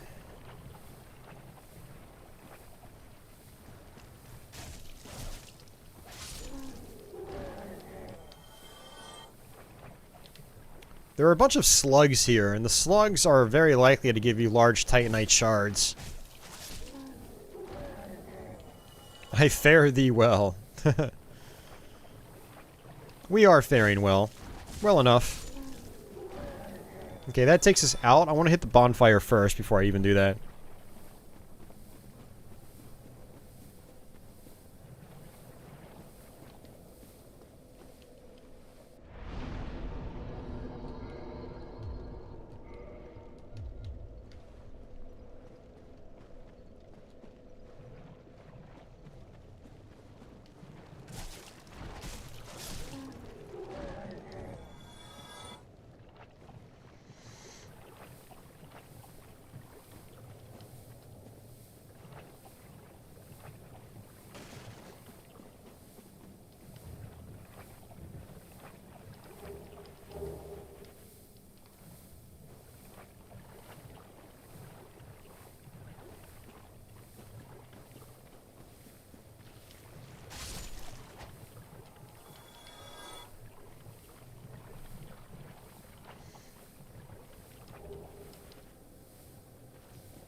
Ooh, cursing? Do you mean cursing? If you mean getting cursed, then yes, it's really bad. It kills you instantly, and your health drops in half when you respawn at a checkpoint. And it stays that way until you use a purging stone.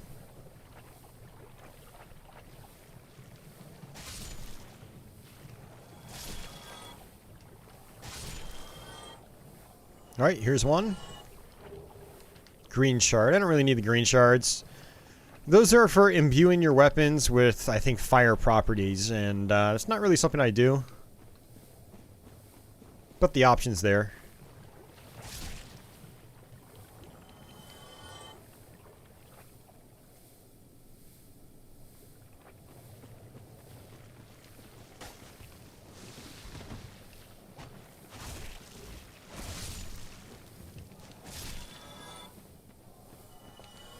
Alright.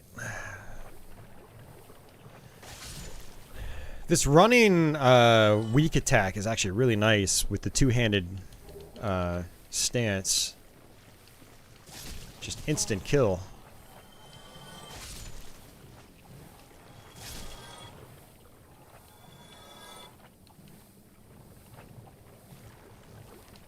Oh, you're still alive? What? I thought you were dead.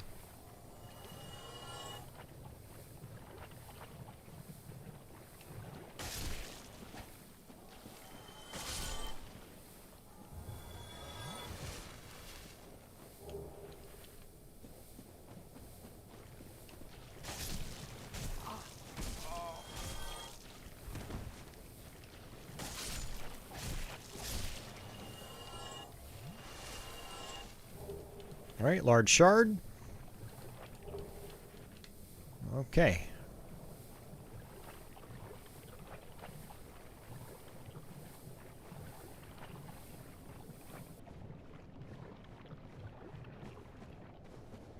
Oh yeah, the Surge. I never played that. I should try that out. Isn't that like... It's basically like a futuristic Souls-like? If that's the one I'm thinking of.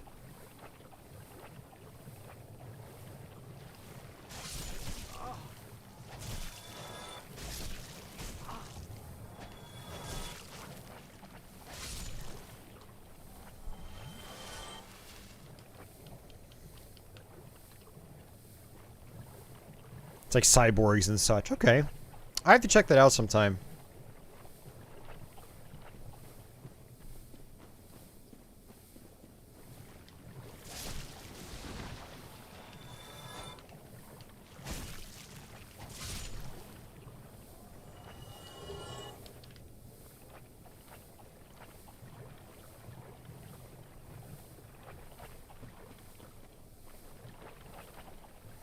Dark Souls Cyborg Edition.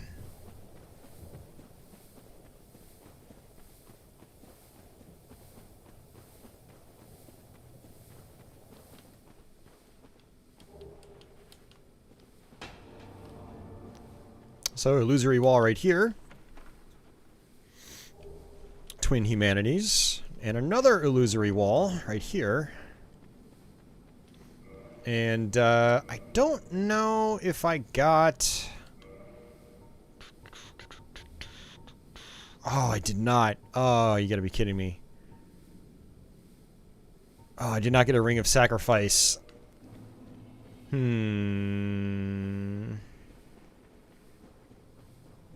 Alright, as much as I want to show this off, I'm not going to.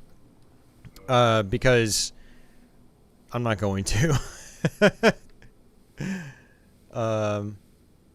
Yeah. Yeah, we're not going to waste our time. It's not that important, but it is a really cool area down at the bottom. So we're going to warp back to the other bonfire.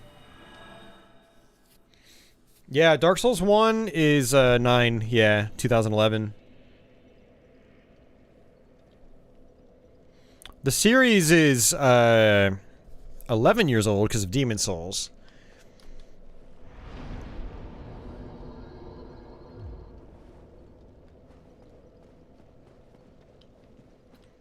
Alright, so now we're going to get out of here.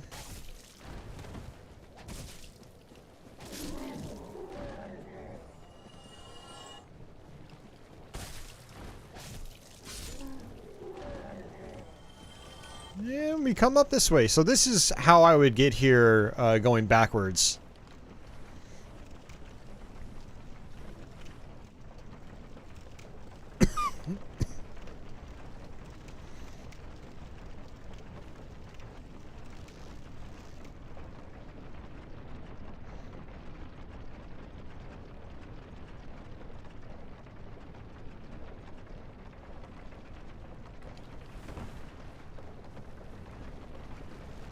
There's another Firekeeper soul that we can get in here. And actually what I should do, just to be safe... great, we got some bugs. Okay. I need to equip some stuff. Bug, thank you. So I would like to equip my blooming purple moss clump.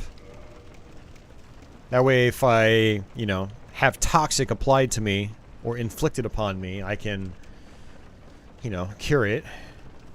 Uh-oh.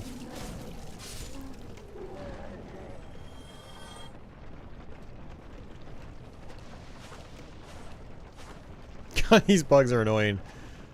Alright, just, you know what? Screw you. Not dealing with you.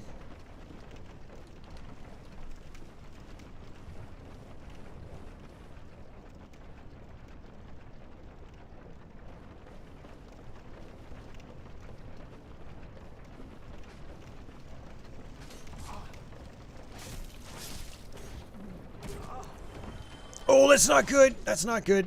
This is really, really bad.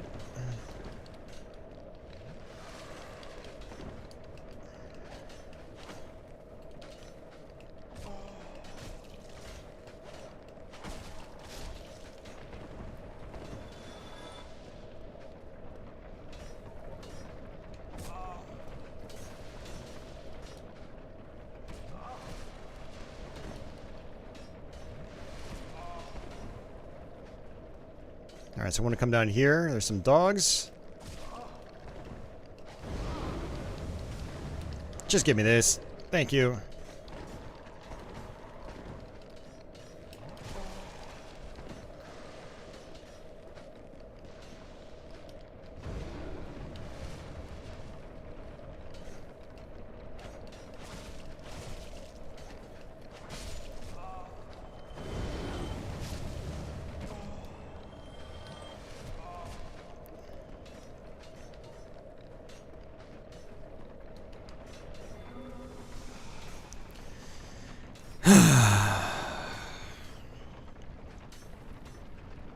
Oh, that's not a bad idea, encrypted printer. Not a bad idea at all.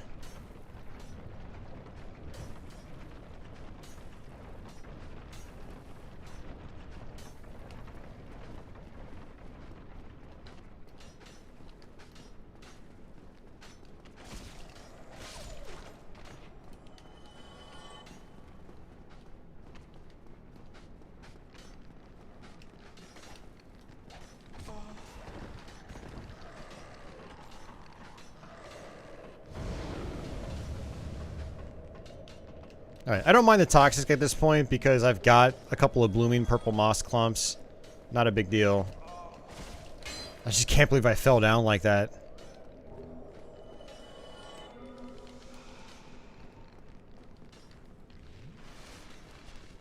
Good recovery, though. I got lucky.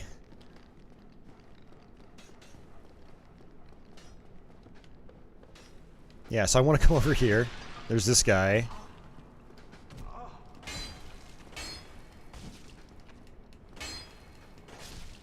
That's what I was talking about earlier. In some tight situations like this, you're better off going one-handed as opposed to two-handed. Depends on the weapon. Unfortunately, I don't have any Estus flasks left, but I think I'll be fine. We're actually kind of close to the top.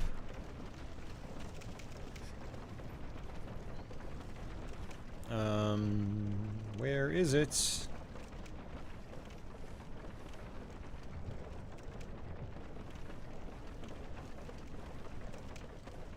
Gotta look out for the torches.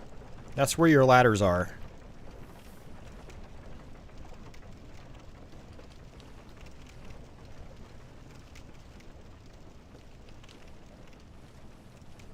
Is toxic temporary? It is, but your life ticks down so fast that it's more likely to kill you than run out.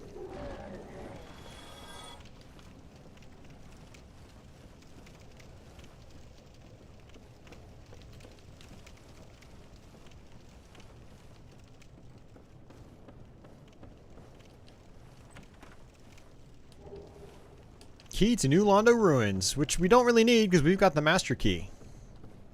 Yet another reason to get the Master Key as your perk.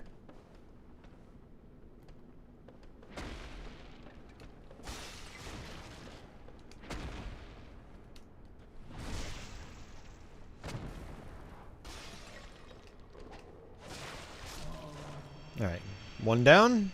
There's a few more to go.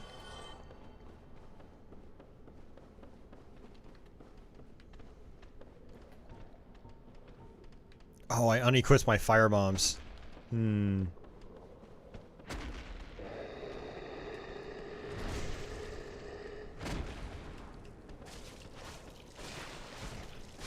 Suck it. Suck it.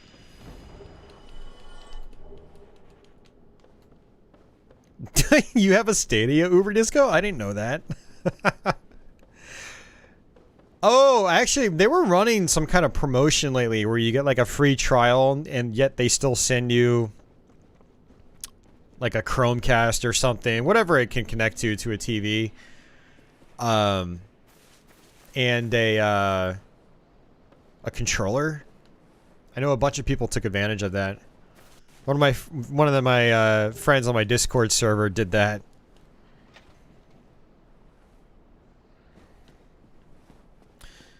Okay, so a couple things I actually wanted to do in the other direction, but I don't have any Estus flasks, so I want to get back up to the Firelink Shrine before I do anything else. Alright, now I'm trying to figure out where I'm supposed to go next. Where do I want to go next?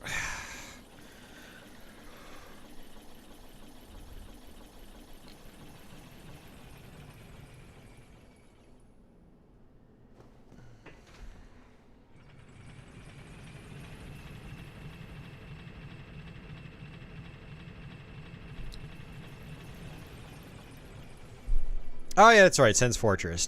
Damn. Not my favorite place in the game. Thanks for bringing back PTSD, Kazuya. I appreciate it.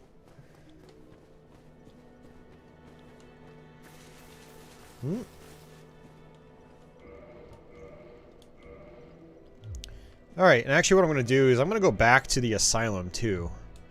And let's get those fire bombs equipped again.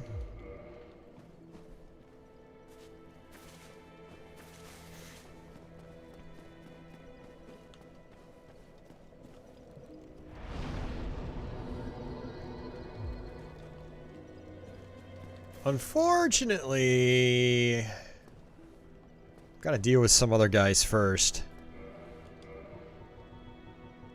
Let's go ahead and use these souls. So what's going on, Tony? Tony, Tony, Tony, Tony, Tony. Oh, man. Alright. Well, I see. Yeah, I think you have a knack for it. I'll be pleased to. Yeah, wonderful. I'm so glad. Okay, so we can purchase stuff. We can boost the flame. We'll start with boosting the flame because it's not that expensive.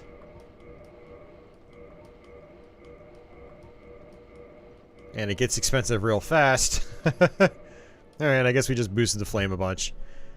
But then you can purchase a bunch as well, which I definitely want to do. Let's see. I can do another fireball. Is that it? Yeah, might as well buy another one. I will buy combustion. And I don't really use these ones, Iron Flesh or Flash Sweat. Let's see, toggle display. Pyromancy of Carmina, who harness the power, blah, blah, blah. Intense sweating reduces flame damage. Oh. That actually might be good on a later boss, but I don't really care. Alright. Goodbye, then. Alright.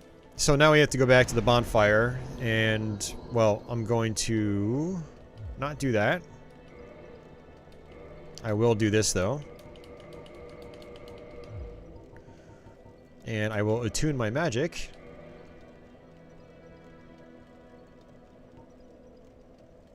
Yeah, that's right. I forgot the Great Chaos Fireball actually consumes 2 slots. And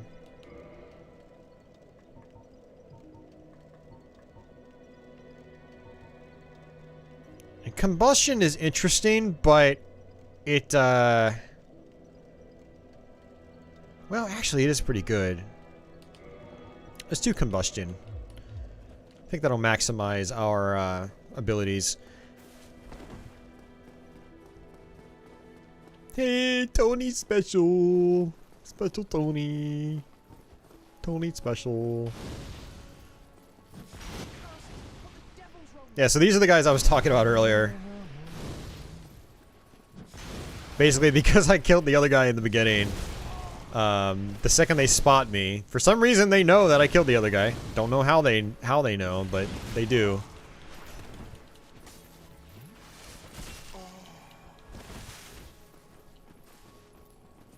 Alright, let's switch over to the Great Chaos Fireball.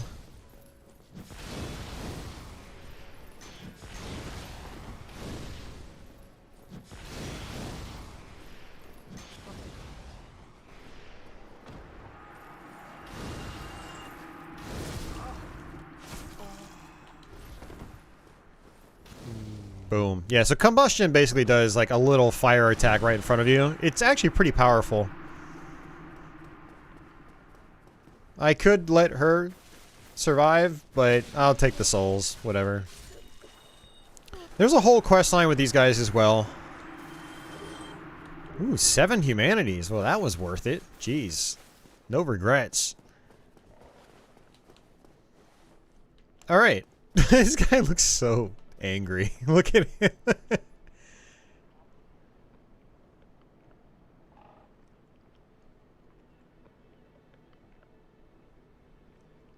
Trying to come up with something funny to say, but I can't because my brain is fried right now.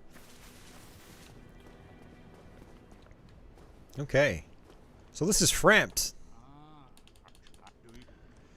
And, yeah, so after you ring the second bell, you wake him up. And, he can do a bunch of things for you. Like, you can feed him shards. I'm gonna give him my green shards because I'm not gonna use them.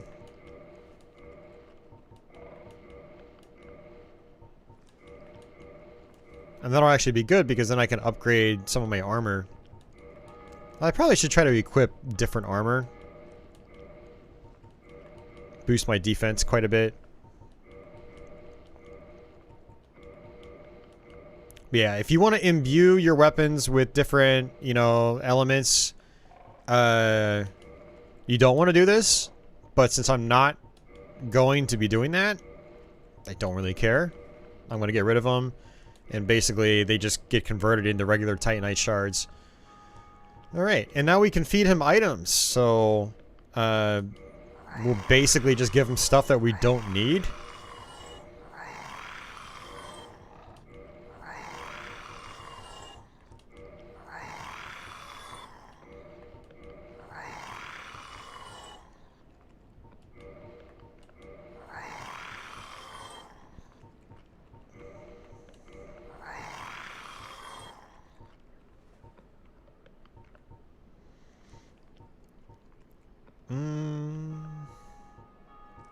I don't think I'm going to be using the dragon scale, but it's only $100, so I don't really care that much. I'm trying to think of what I want here as well, or what I want to keep.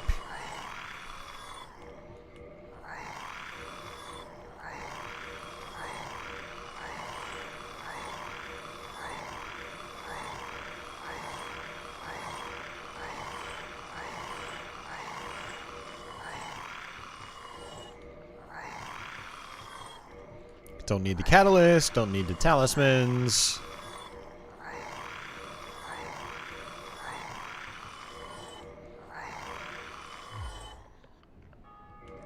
Probably should sell it.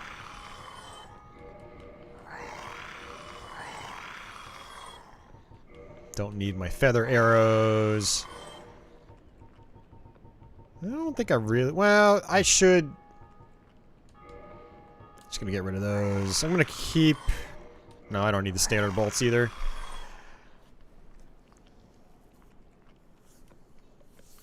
Okay.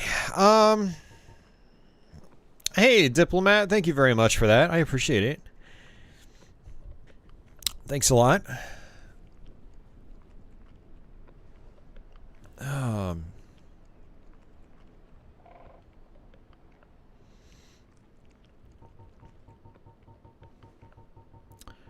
What I want to do is see if I can get some armor that's a little more resilient. Yeah, I don't really need that.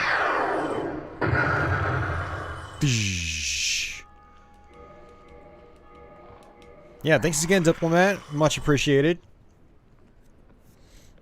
I like those super stickers. I don't see those very often. Fist pump. Your fist bump. That's awesome. That was a good pick. Alright, so before we do anything else with him, let's see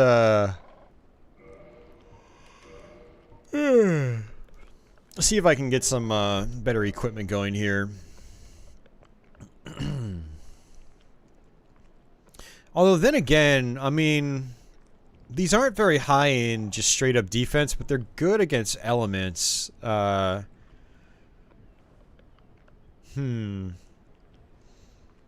I guess at the very least, it's better for me to have the gold-hemmed black hood.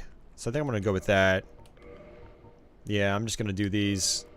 Because I'm still going to get a boost in regular physical defense. Yeah,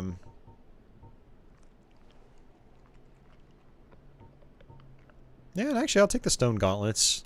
Why not?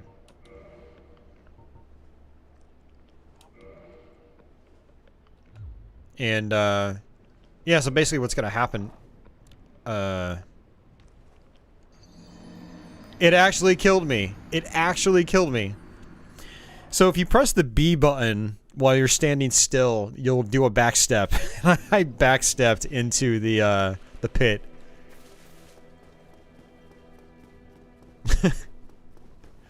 So you do actually eventually go down that pit. Once that pit's activated,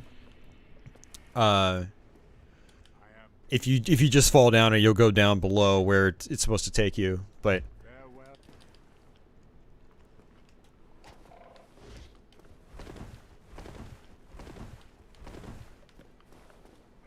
okay, I don't think I'm dodge rolling as fast. 23.8.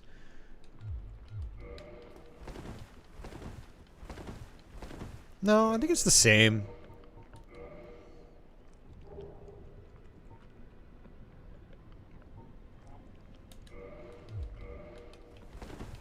Yeah, it's the same. I just wasn't paying attention. Alright, so now that I've gotten that sorted out, let's go ahead and give him the rest of my armor that I'm not going to use.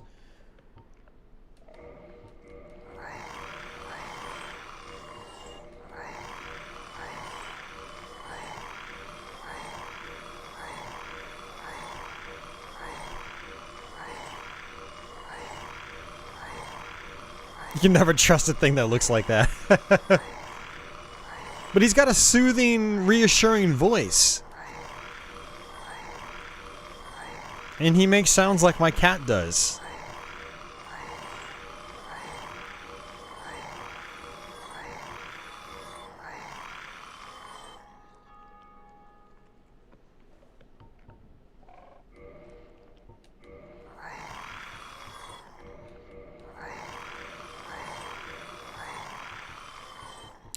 I'm gonna keep the stone stuff, just in case. I don't think I'm gonna need it, but just in case.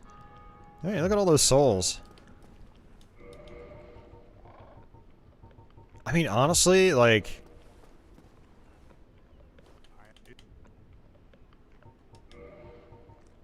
I'm not using my humanities very much, so... And I'm gonna get more. So, you know, it's not really a big deal. Let's go ahead and just upgrade our pyromancy, because we're gonna need it. My jagged ghost blade or whatever. I see. I think I might have picked the wrong one. Alright, so we've got fire orb now. Let's go ahead and grab that. And then modify equipment.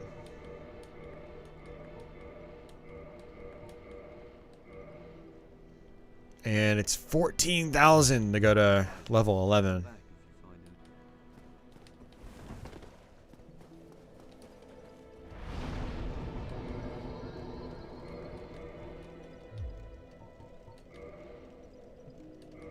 No armor for reinforcing. Oh, you can't reinforce this. Okay. Well, I will reinforce this at least. I've got a ton of Titanite shards. Just boost my defense on the shield, basically. There we go. I'm not going to upgrade the longbow because there's a composite bow we're going to get later on. If I am going to use a bow, I'm going to use that. So I'm just going to upgrade the composite bow. Level up? Can we level up? We cannot level up. Okay. Alright, I'm going to sit here, guys. I need to go take some ibuprofen. My head's hurting. I thought that just rehydrating a little bit with water would have helped me. And it did for a little bit, but my head's back to being sore again. So I'll be right back. Don't go anywhere. Or go somewhere and come back in like 2 or 3, 4 or 5 minutes. You've got the fear.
Alrighty.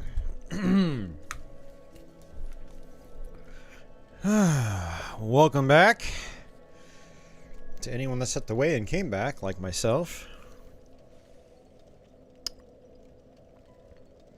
Yeah, unfortunately we do have to go to Sen's Fortress.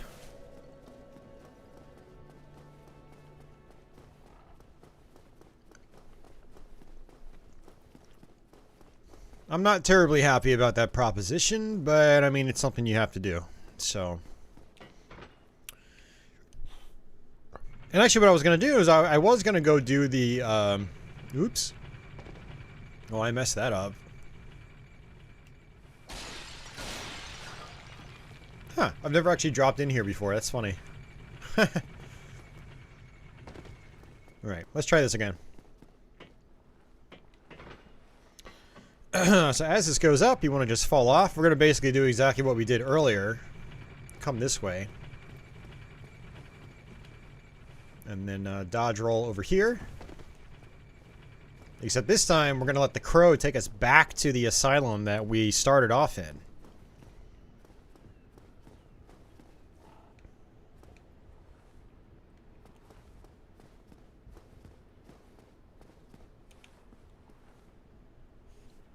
Thanks, Tony. I love that rainbow G. Makes me smile every time I see it.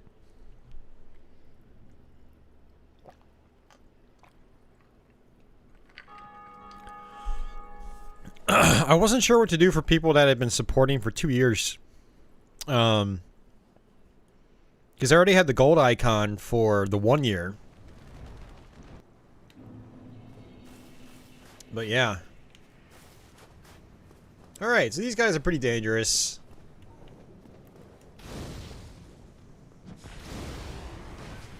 Very powerful, very aggressive. Oh, I don't have any arrows equipped. That's fine, I can just use my pyromancy.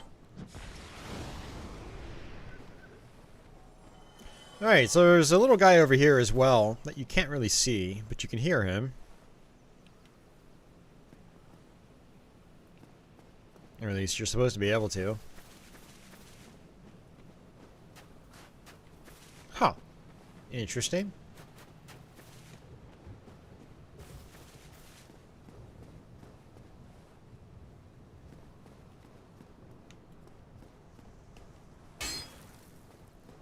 He's not saying anything. That's weird. Alright, well normally what you do is you take your rubbish and you drop it. And he basically ends up swapping it out for something else. Hey, Orion. Orion's Angel. It's pretty. You didn't realize you had it. Yeah, you got it, I think a few weeks ago, Tony.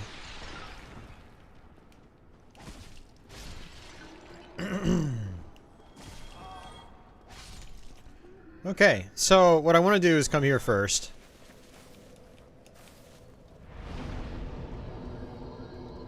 You're more skilled than you thought. Well, congratulations. It's a good achievement.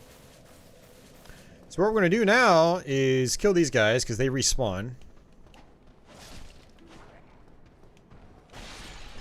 And now we're going to fall down here. Whee!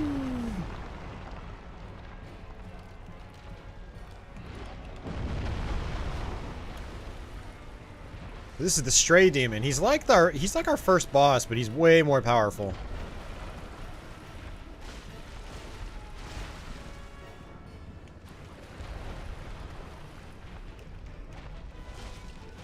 He does this explosive attack as well. It's very dangerous.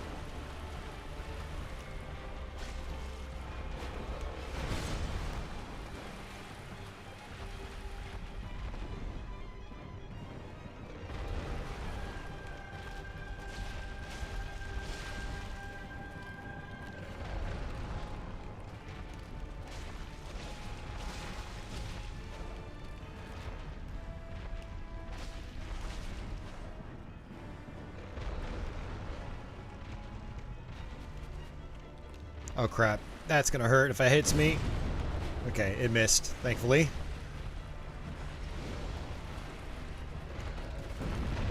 That hit me. That was because I was targeting him, unfortunately.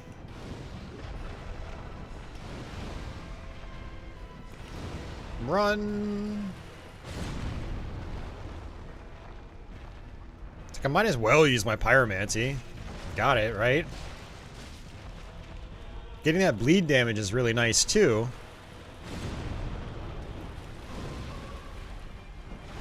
But remember, you get your pyromancy back when you hit a bonfire, so... Uh oh, that's not good. Yeah, that always hits like that.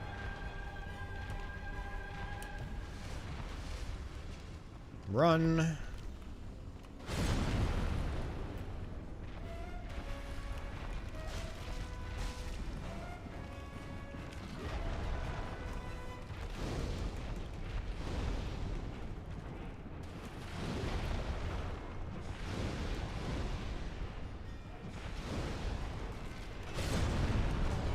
I knew that was gonna hit me. Getting cocky with my pyromancy.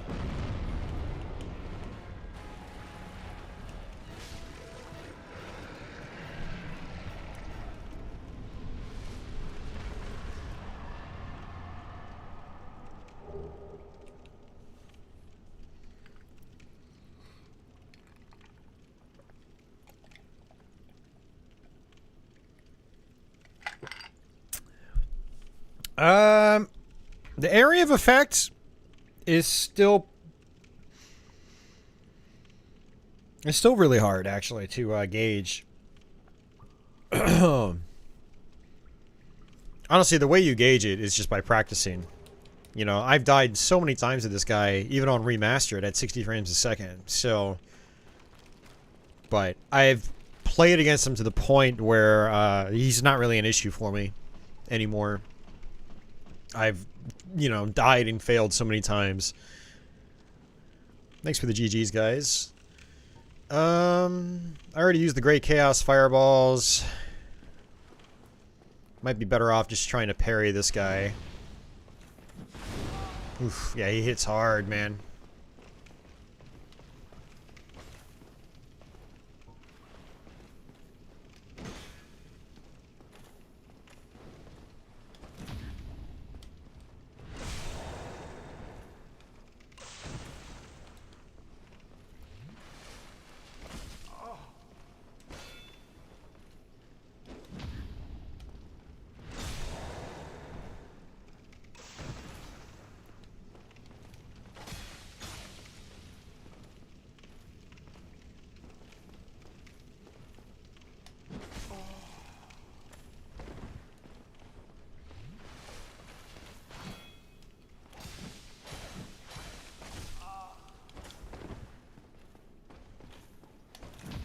Got him. Yeah, so there are two of these knights here. And if you're not good with these guys, they are really tough to deal with.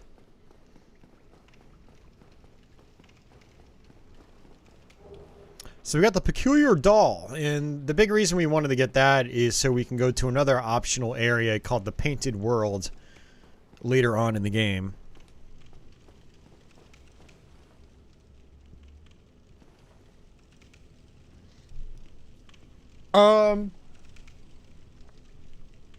How do the Dark Souls games look on next-gen consoles? Yeah, they're going to look pretty much the same as they... I mean, really, they're going to look about the same as they do now. Like, Dark Souls Remastered already runs at 60 frames a second for most of the game on Xbox One, PS4, so on and so forth. It all depends on what its resolution runs is displayed at as well. So it might look sharper if it gets a resolution boost on the next-gen consoles. I don't know. It's probably going to vary from game to game. Alright, so let's level up.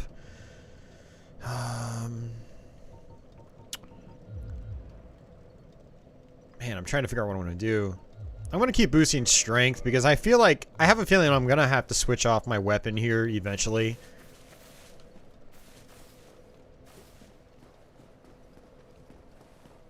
Alright, so if you come in here, the guy that we talked to earlier actually comes back as a phantom.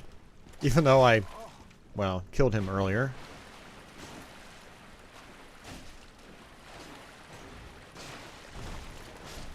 Not really too difficult to deal with. Your fuzzy waifu? Yes. And that boulder's back.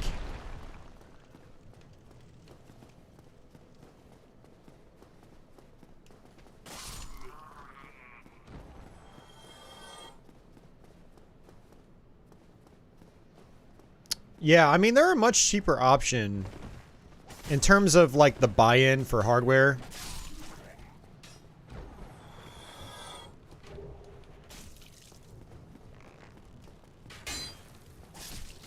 It can be argued that they're more expensive when it comes to the digital games, because the digital games go on sale a lot more frequently on PC.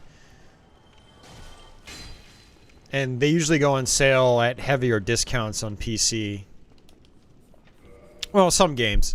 A lot of the, like, the AAA big budget titles don't go on sale super heavily. Like, they might go 50% off, but 50% off $60 is still $30.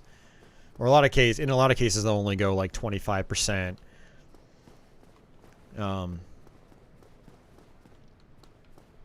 Yeah, they both have their purposes. I love my consoles. You know, I'm a PC gamer, but I love my consoles too. You know, it's not as convenient having a computer hooked up to my television, if you know what I mean. I'm going the wrong way.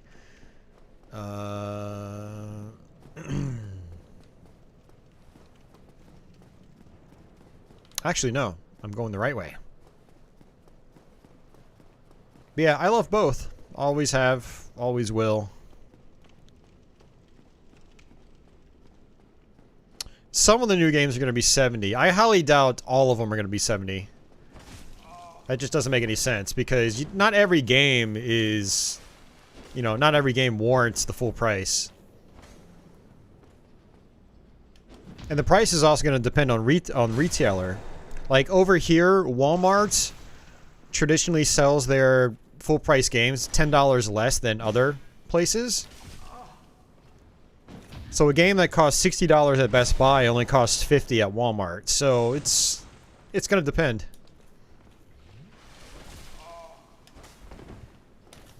Got him. And just like last gen, you know, not every game last gen came out at $50 or 60. Some of them came out at 30. You know, like your Mega Man X and Mega Man Zero collections. They were all $30 when they came out.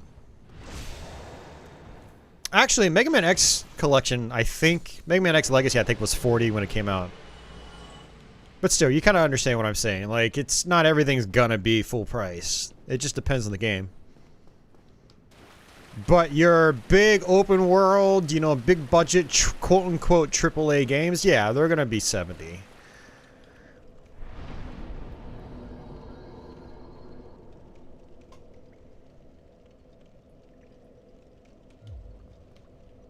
Well, the deluxe editions, you don't need to buy those. Although it is the, you know, it's crazy looking at the quote-unquote digital deluxe editions. You look at them, they're like, that's a crazy high price. But then when you think about it, it's like they usually end up charging 20 or 30 bucks for the DLC anyway. And usually those deluxe editions come with that, or they'll come with the season pass that includes the DLC. So when you think about it like that, it actually makes sense to buy them, but I don't ever buy them. I actually try not to buy digital games at full price anyway. Because I can't resell my digital games, you know? If I could resell my digital games, maybe I would feel differently about it.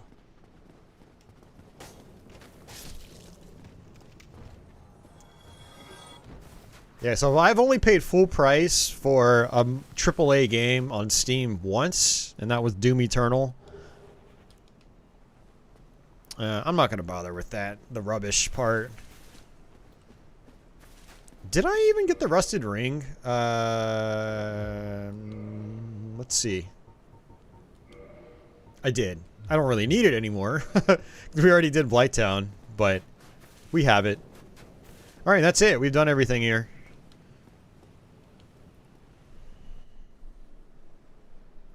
What happened? A lot happened, Jack. About 4 hours of Dark Souls happened. We got a really good weapon as like a lucky rare drop very early on, so it's been allowing us to just rip right through enemies.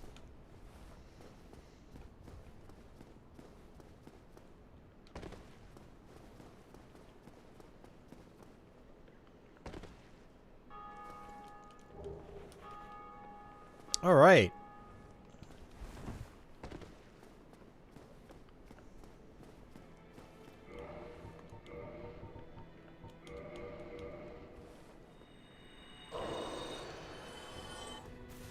Oh, well.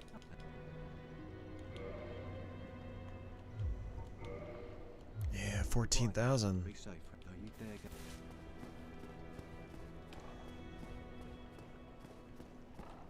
All right, so let's hit the bonfire.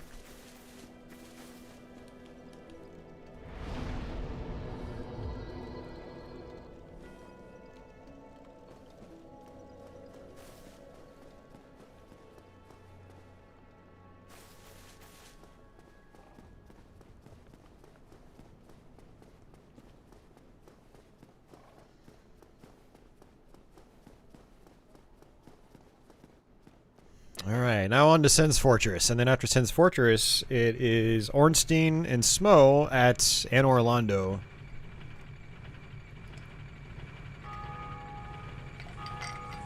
Lots of people ringing the bell. Hey, Nate. Yeah, it is, surprisingly, man. I'm surprised my upload came back.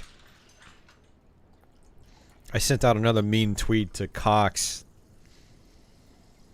And of course, they respond back, "Oh, we'd like to direct message us and we'd like to help you out." It's like, nope, I'm switching to Verizon on Friday, jackasses.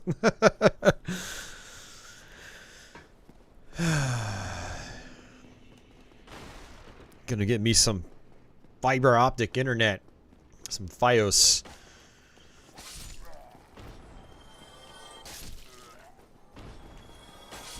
And I'm gonna pay half as much money a month. It's gonna be like $65 a month, and and right now I'm paying $120. So, kick him in the cocks. Any Doom recommendations? Yeah, play the first one. Start with the first one and work your way up. First Doom is an all-time classic, man.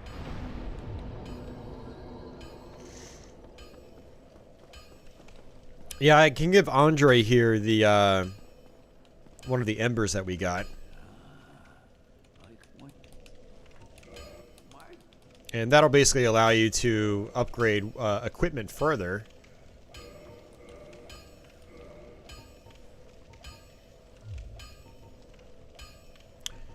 And unfortunately, I still haven't gotten any Twinkling Titanite.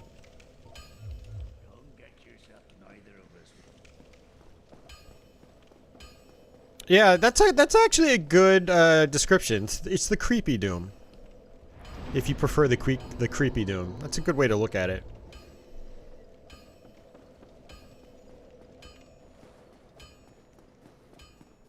What do I think about the Demon Souls remake? I think it looks awesome. It looks very good. Alright, so, man, I don't know if we're going to be able to get this on our first try. Sen's Fortress can give me some trouble. Little trick here, you can hit that switch. It shoots arrows. Oops.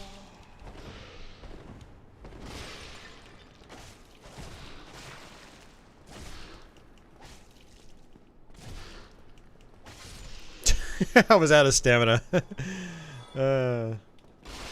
Sometimes you can get away with that.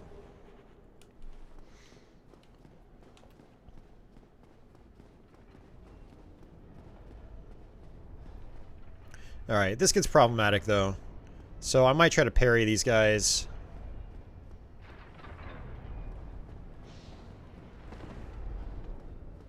Like this one right here in particular. Got him.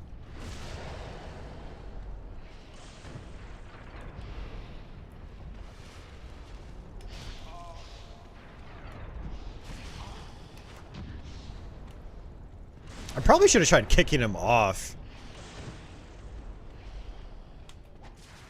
Oh! Why did it? Oh, that's right! It's because of my stupid... You can't kick with the Ghost Blade. I forgot about that.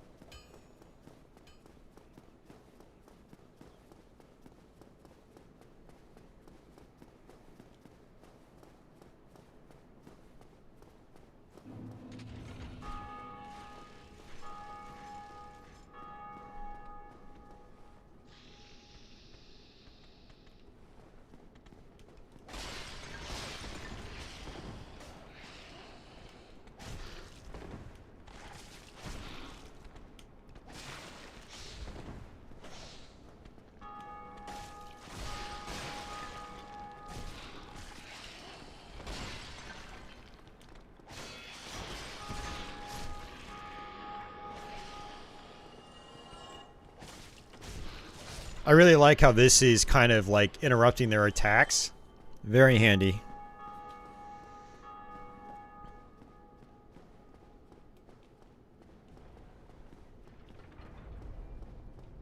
Where are my souls? Okay, they're up there. Good. That was a lot of souls. It was like 10,000.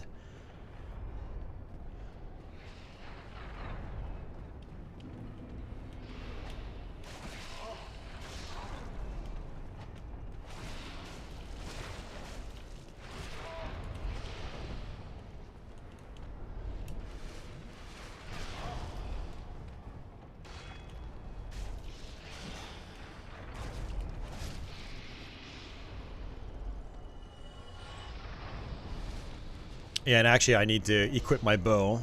Or equip my arrows. Oh, I didn't buy any arrows. Oh, you idiot. Oh, that sucks.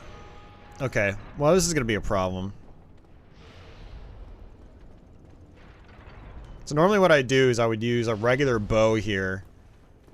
You can't even really do it with the crossbow. You can sort of manual aim with the crossbow. Like this, it's really awkward. It's not good. I might be able to get it because it seems like that lizard lady is missing me.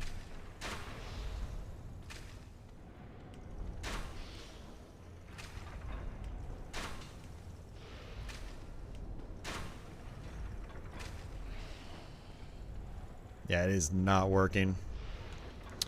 Alright, well we're gonna have to do this the hard way.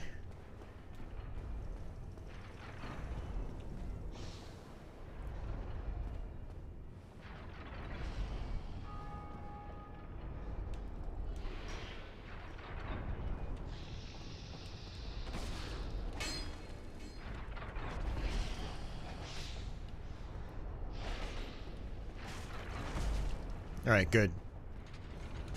Watch out for those arrows. Yeah, I actually bought Alien Trilogy a couple months ago, back in September. So, I'm gonna try to play through it sometime. I've barely played it before.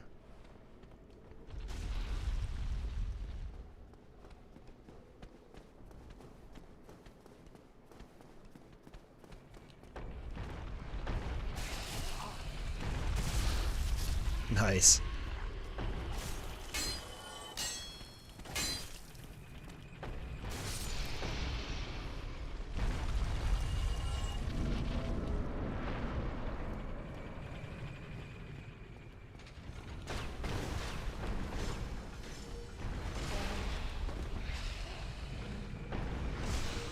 Backstab.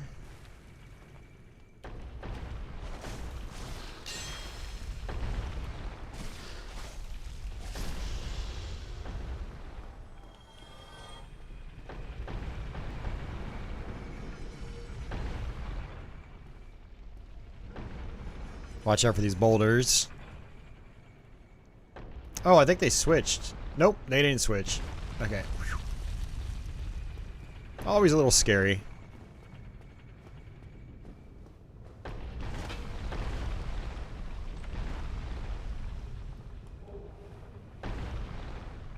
Ring of Steel Protection. So that's a good one for just defense. But you can actually come down here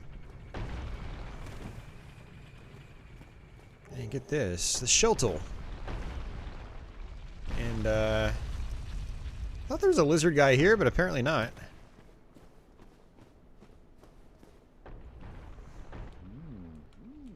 So, look who it is. He made his way through. Of course, if you wanted to be an asshole... Oh, that's right, I can't kick. I keep forgetting I can't kick.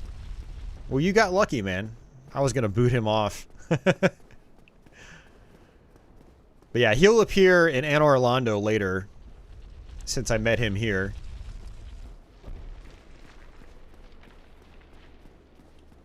I'm just gonna wait.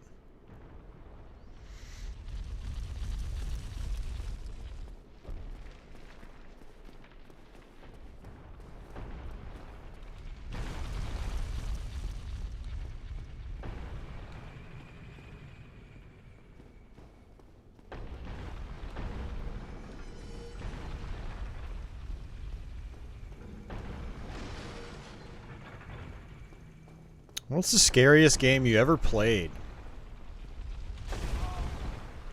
This is probably gonna sound dumb, but not gonna lie, the Slender Man game from like 10 years ago really like effed with my head. I played it in a pitch black dark room, very late at night, headphones on, audio very high. Oh man. That game just got under my skin. I remember Dread Halls on the Oculus Rift really messing with me as well. Stuff in that first-person perspective where you can't see behind you, you have to turn around. Definitely gets to me. I don't play a lot of spooky games because they do get under my skin.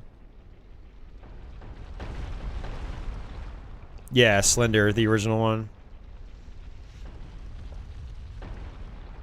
Yeah, PT, I've watched a bunch of videos about PT. That one does look, yeah, very creepy.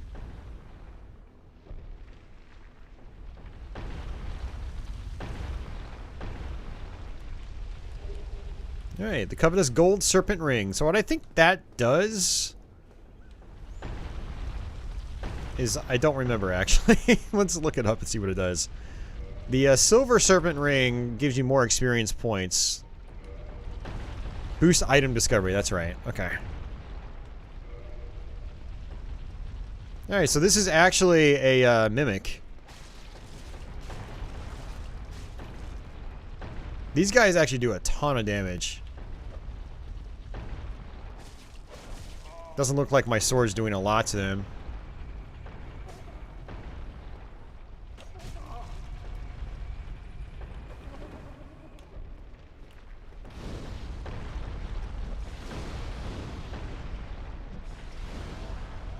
Nice. That Great Chaos Fireball is great. No pun intended. Alright, we're making progress. We have a few places to still go to that can still give me trouble. Yeah, it's a real shame Konami got all wacky around that point in time. Basically canceled the whole project, because it looked like it had some serious promise. Like, as far as horror games go? Yeah. Alright, so we can actually come on up here, and now we can rotate this, which changes the direction of those balls.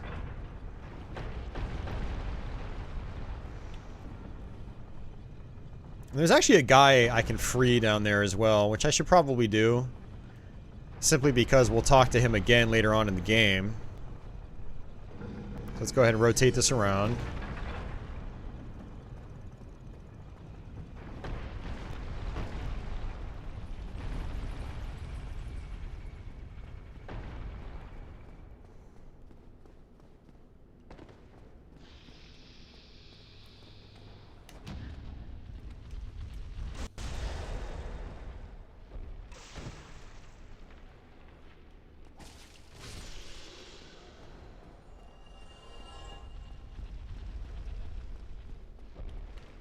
Hey, so this fellow right here.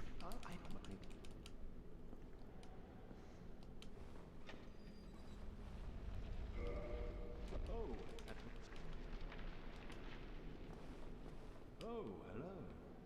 Don't mind me. Yeah, and that's that.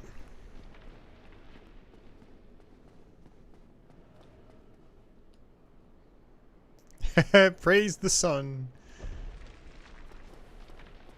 Doesn't seem to let me rate messages.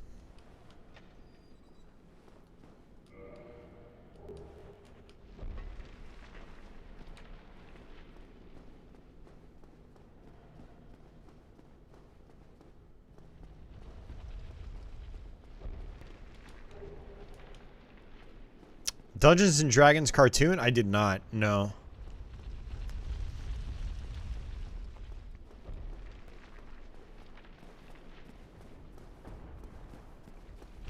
Uh-oh. Ow. That hurt.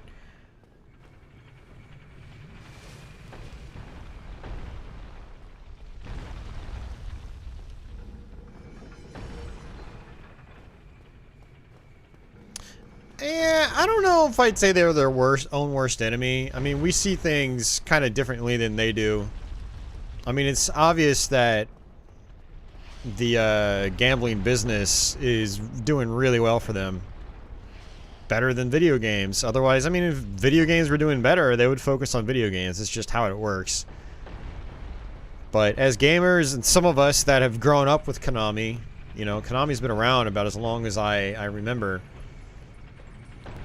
You know, it's weird to see that, but, you know, they're not the only company to do something like that. A great example is Williams, who used to be the top manufacturer of pinball machines. They got out of it because gambling machines were way more profitable. Like, way more profitable. It sucks, but, you know, it is what it is. I hate saying that, but it really is what it is. Okay, there are gonna be some enemies here. Let's see if we can get some fireball action going.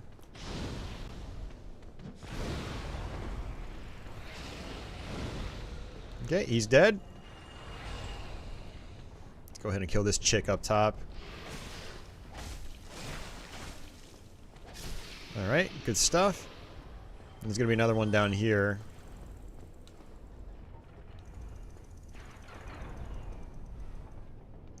He scared me. That phantom, I thought he was the enemy.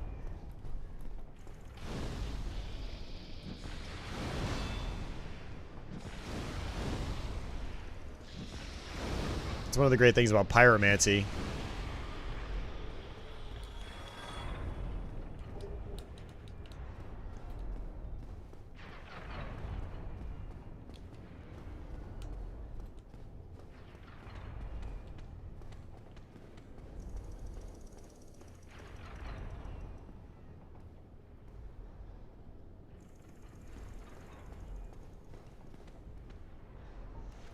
Alright. This is so weak. Well, at least if I can stun lock this enemy, then it's fine. Ooh, she might even get knocked off. Ooh, look at that. Well, damn, that worked out. Okay, that worked out a lot better than I thought.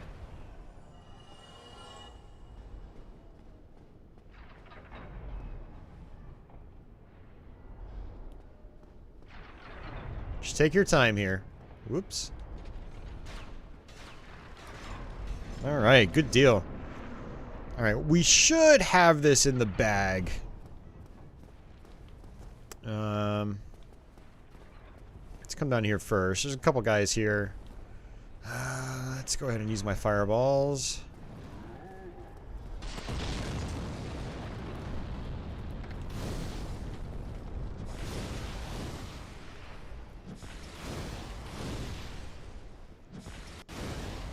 Just playing it safe, because again, these guys can parry. They're pretty dangerous.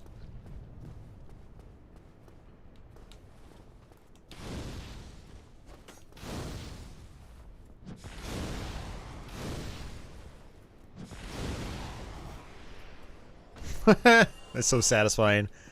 That great chaos fireball is awesome.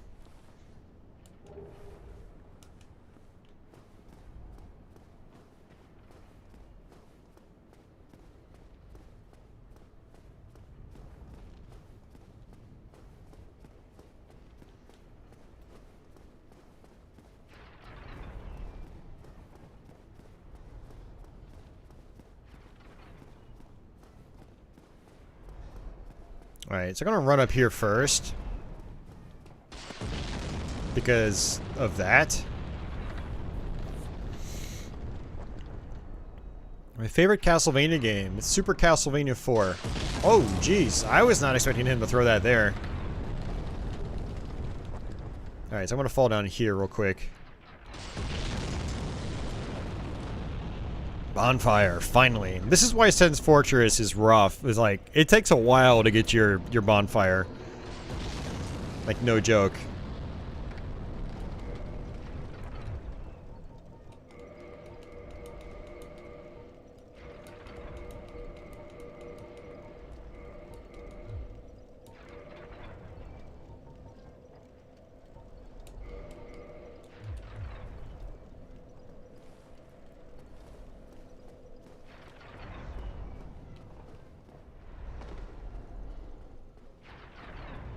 I still feel bad for not having bought any arrows. I was like, too many souls. Too much money.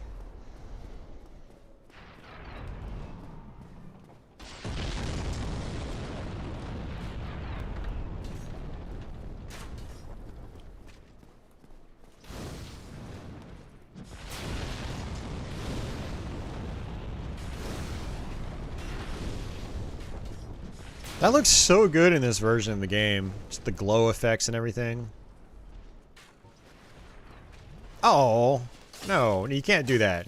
No healing yourself. It's not allowed.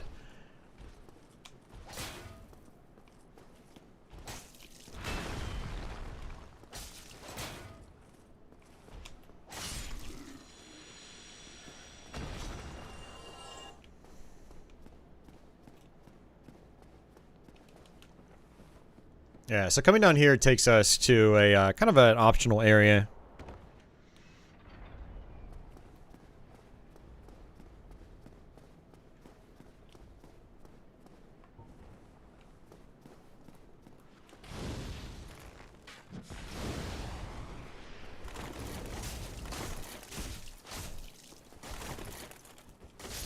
Got him.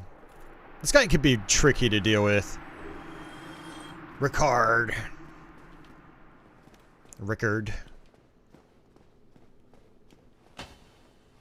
I don't know why, but I always whack these thinking one of them is going to be a mimic. So Divine Blessings, they give you all your health back. Rare Ring of Sacrifice, that's a good one. We're going to actually need that for the Duke's Archives. When we get to Seath the Scaleless for the first time, we can use the Rare Ring of Sacrifice. There's basically a part where you get killed. It's mandatory. And you get cursed. But if you have the Rare Ring of Sacrifice, you won't get cursed. And you'll keep your souls. Alright, see ya, Andy. Yeah, I do think, Anna, that like a randomizer mode was kind of a missed opportunity. That would have been really cool if they had something like that. Or like a second quest, kind of like The Legend of Zelda.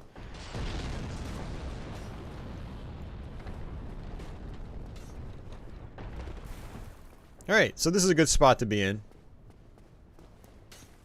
Because we meet this guy. Who can sell us some really good stuff. Black fire bombs, titanite shards, large shards. Other weapons. Oh, arrows. Yes, I would like to buy 231 large arrows. Seems worth it. Alright, and if you come down here, this is a lot like a Demon Souls castle or tower.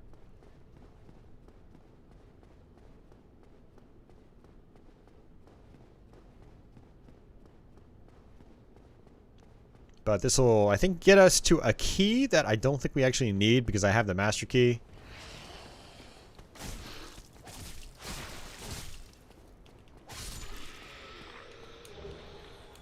Yeah, the cage key.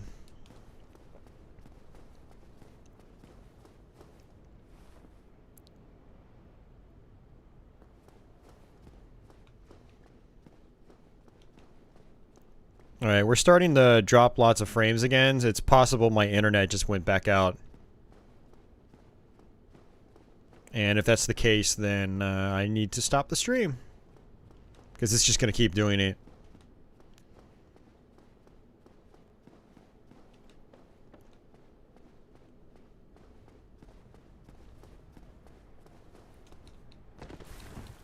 Ah!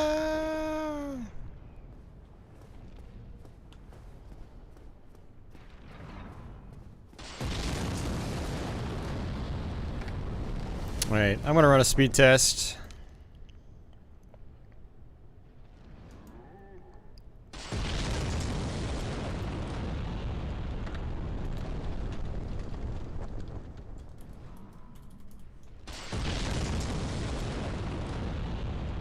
Yeah, I'm dropping tons of frames. My upload is just gone. Let me I'm checking right now.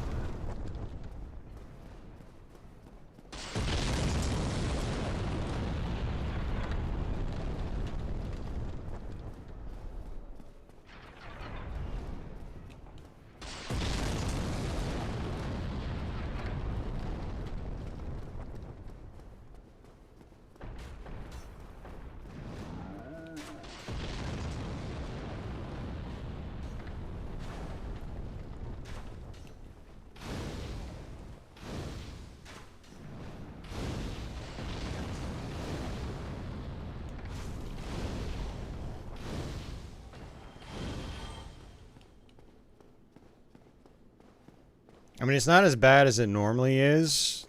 It says I'm getting 8 megabits per second, but that's still... I'm not getting that.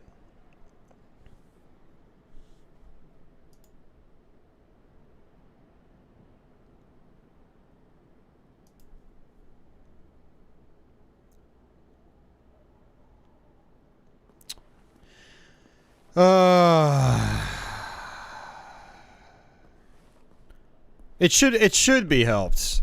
I've had 2 techs look at it, and of course they were both like, "It's not happening right now, so we can't do anything about it." I'm sure they've seen something like this before in the past. I mean, some of these guys are pretty experienced, so... But...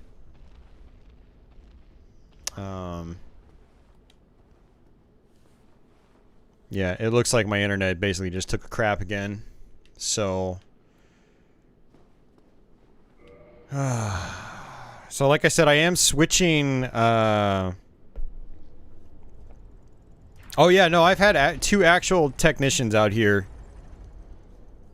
And this is why I'm switching providers, because, you know, they weren't able to help me. It was very frustrating.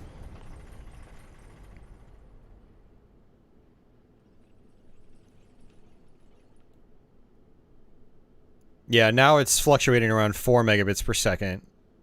4 to 5. Yeah, and this is what's been happening. It's just my upload speed just starts tanking. And it's not my computer. It happens on every device in the house.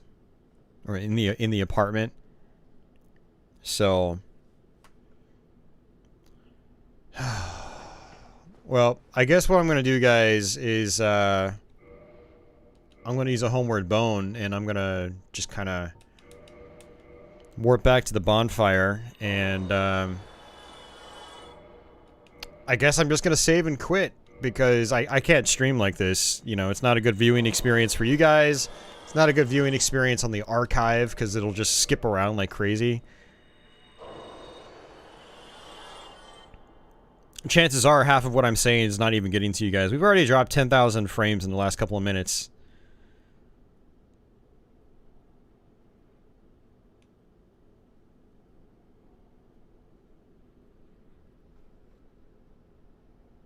Yeah, this is awful. Awful, awful, awful.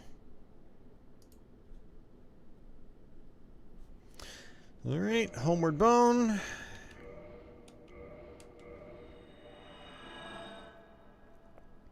And what's going to happen is, assuming the internet that I get set up with Verizon works on day one, because sometimes they screw that up. We'll see. I might be back Saturday to try to just play more of this, because, you know, it's been a good playthrough so far. I would like to finish it out if I can.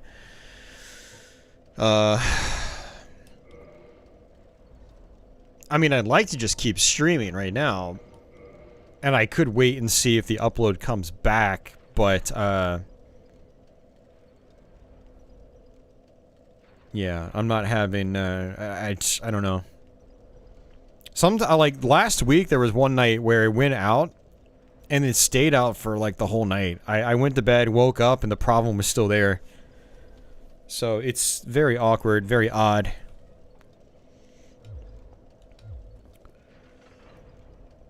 So, let me, basically quit it.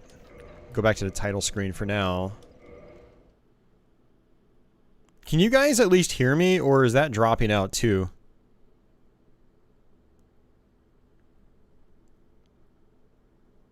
I don't know if like my voice is stuttering or if it's just the video. So, you hear me just fine? Okay.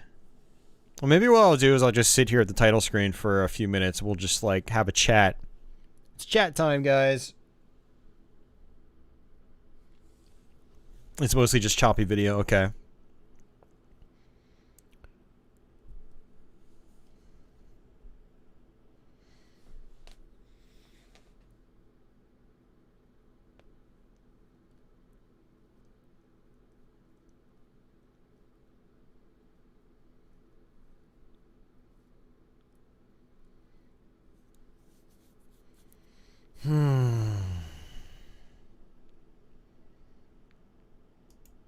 This is the talk bit. That's right.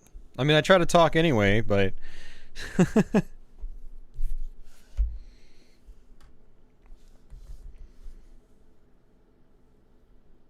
Yeah, well, I mean, it's Uber Disco, like,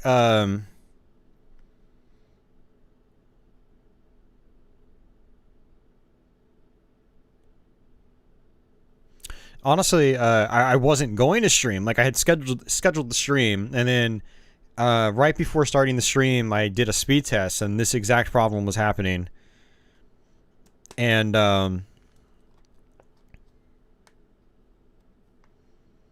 yeah, the exact problem was happening, and I said, well, I guess the stream's canceled. But then 15 minutes later, it came right back up, and it was fine. So I was like, well, let's try to stream. And we made it 4 hours and 45 minutes before it started happening, so...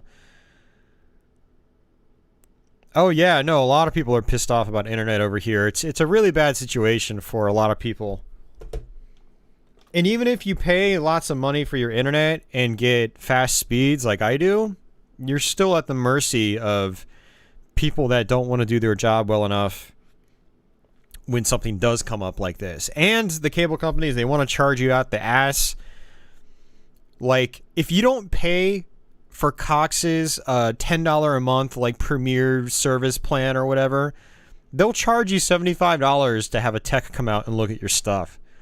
It's like, there's a problem with your equipment. Why are you charging me money to look at your equipment? It's bullshit. It's a really awful system. And there's no way around it, because it's, you know, it's the ISPs or the internet over here just controlled by like major corporate, like huge, I mean, there are a lot of major corporations out there, but like just major companies that just like, they're basically in a position where you have no other choice. And so you have to put up with their bullshit practices, you know, their anti-consumer practices. It's very, very frustrating. Last week, 2 weeks ago, when the first tech came out, let me go back a few steps. So I bought my own modem like 3 years ago, because I didn't want to pay their monthly rental fee, and you know, it was going to save me a lot of money in the long run, and it did. It saved me at least a few $100. So the guy comes out and he says, hey man, everything looks normal. It's your modem. Your modem's the problem. He was very confident, even though he couldn't provide any actual proof saying that there was some defect in my modem. So I said, okay, you know what? Do you have a modem on hand? Can we replace it? I'll pay the monthly fee. And we'll do this as a troubleshooting method. And he said, yeah. So he installs the modem.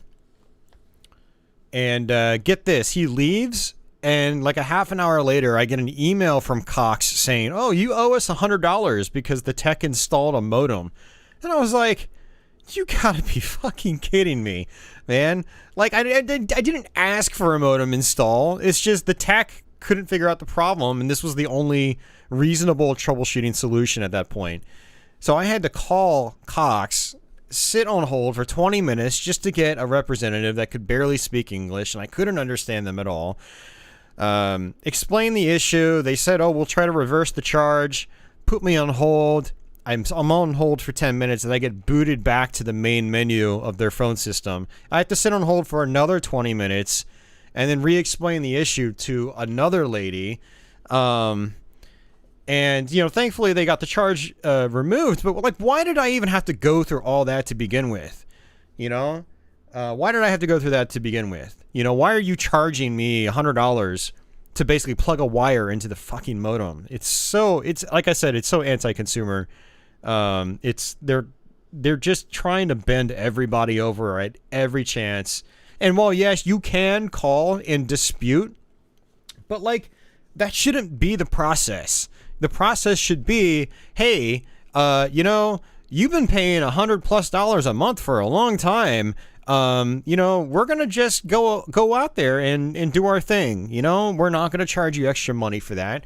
But no, now they have a premier plan, like a Cox support plan. You can pay $10 a month. Oh, and this plan is so good, we'll waive the service fee when we come out. Like, why is there even a service fee to begin with? I'm already paying internet. I don't even get TV or telephone or anything like that.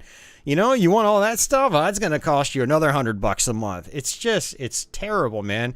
And don't even get me started on people that live in areas that, like, they don't even have choice at all. Like, there's one provider, or like they've got to go to satellite or something stupid like that. Like, those people can't even stream if they wanted to. It's just not doable in that kind of provider. Yeah, exactly. We have us over a barrel, and it's just we don't like. Even though the service can be good and the speeds can be fast, when things start going wrong, we don't have a choice. We don't have really much say in what happens. We just get dicked around. We still have to pay the high prices. Otherwise, like right now, you know, like if I wasn't working from home, I would have actually considered just canceling my internet outright and just gone without internet for a couple weeks or something like that, right? As I switch companies. But it's like, no, I'm working from home. I have to have the internet. And YouTube, for me, it's basically a part-time job. Like, I actually make some money off of this. Like, it actually pays some bills. And that's another thing that really angers me is like, you know, I do actually kind of depend on these YouTube streams. As much as I don't want to depend on it, I kind of do at this moment in time. And when I can't stream, I can't, you know, produce content like this live on the spot, you know, which gets ad revenue and stuff like that. I'm losing all that stuff when I can't stream. And the same goes for Twitch, you know. I get subscriptions and things like that. If I can't stream, I'm not getting some revenue that like I've actually been depending on for a long time. I treat it as a job, you know, because it basically is without as much time as I put into it. I love doing it, but you know, if I can't stream, then that's revenue I'm not getting, and that's money that I expect to have each month that is not there each month now because of service issues like this. And I still have to pay the cable company full price for it. I don't get discounts because like my upload screwed up for 2 weeks straight or anything like that, causing me to not be able to stream. Like, they don't.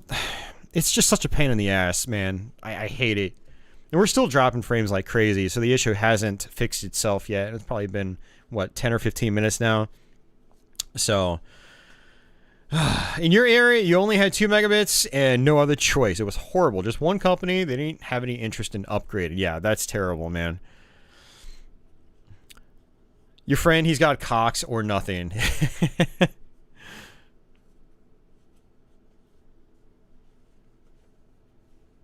And YouTube is one of them. Yeah, new ways jobs show up, yet ISPs don't seem to realize that some people work online. Exactly. There are a lot of people that work online, whether it's full-time or if it's just like me where it's part-time, like it's still a job. You know, if you're making several $100s plus a month to do your thing, like it's work at that point, you know?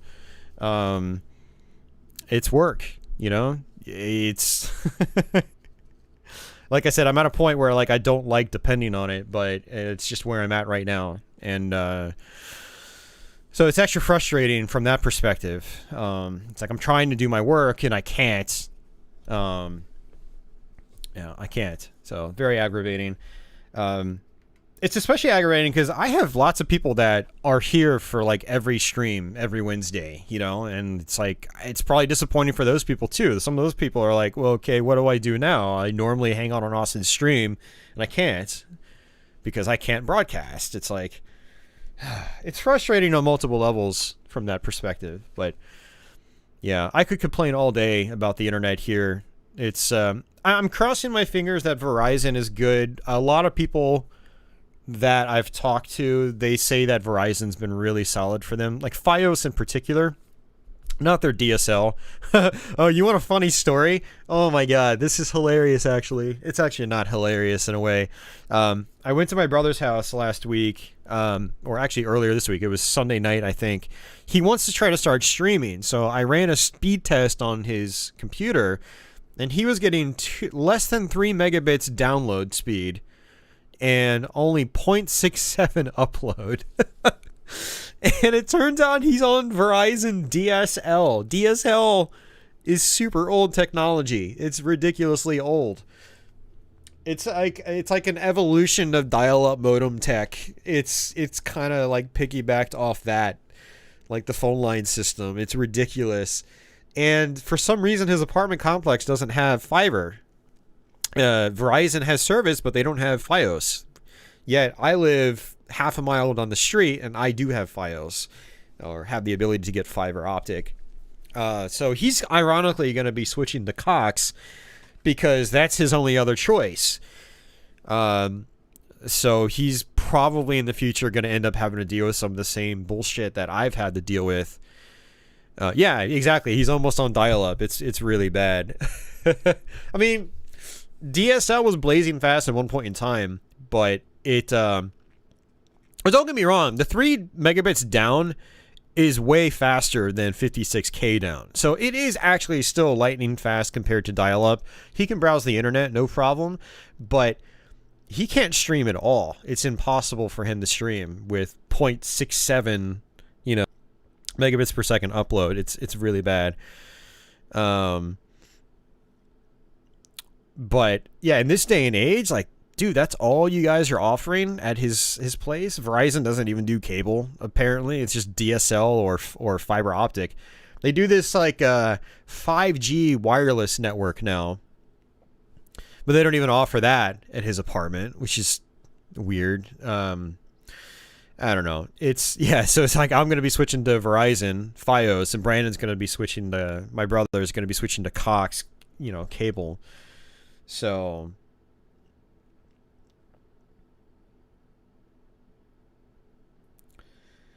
this is actually funny. I just got an email from my friend Edon as well to change the topic. He actually is still spending time with his Xbox Series X. So for anyone that missed it, we did post a unboxing video of it last week. So he says, also, I'm still spending time with the Series X, primarily just playing Doom Eternal. I still haven't tried an enhanced for Series X game yet, but I just downloaded the Series X update for the Master Chief Collection, which promises better performance on the new consoles. So he'll give that a go later today, see if anything is noticeable on a standard HD TV. He doesn't have a 4K TV. He says his Series X experience improvements so far are mostly just faster load times, more consistent frame rates, and more 1080p gameplay. these improvements are all great, but he hasn't had the wow moments that he normally would get from a new console launch. It still feels like he upgraded his current gen console, not upgraded to the next generation console. He says he's considering purchasing 1 month of Game Pass just so he can try some of the Series X enhanced titles on it, and that might help him see what this system can do, even on a standard HDTV. He says he'll see if he can deliver a more complete verdict soon.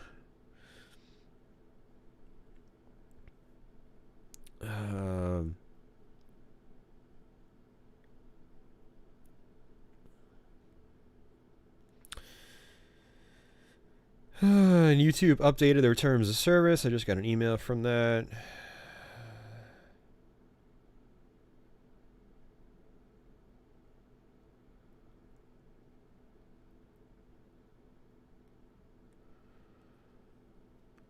And yeah, I also had listed one of my pinball machines for sale, Memory Lane. I bought it when COVID started, but I need the cash, and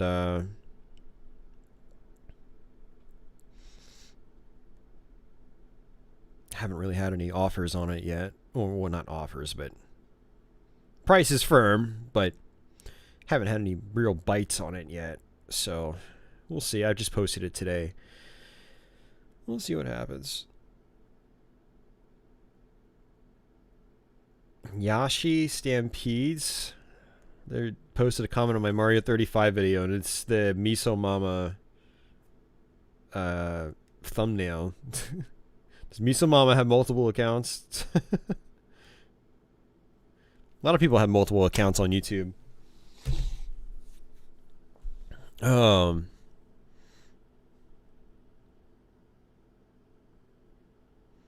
you see all the idiots vaping through them? Like the Xbox Series X's?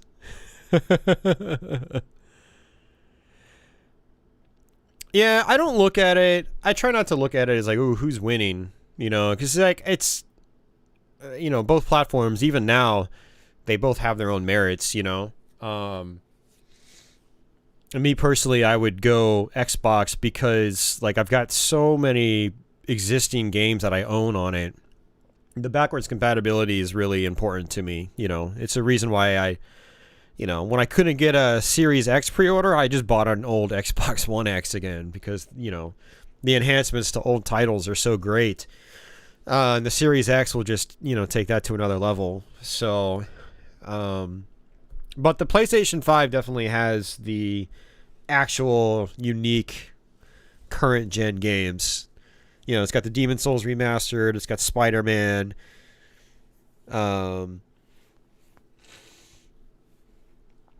Yeah, stuff like that. But, you know, time will tell. Both, you know, last generation, both consoles were very slow to get going. That's one thing I'm not a fan of with current generation systems. Both the Xbox One, PS4, and this generation, seemingly, it's slow to get started. You know, like it's not like the PlayStation 5 has dozens of unique titles to choose from like the PlayStation 2 had. It's not like that. So you got some really good games to start, but you don't have the wide choice that you did like 20 years ago with the PS2. Or the 360. I mean, the 360 had a decently varied launch lineup, and releases came out relatively frequently.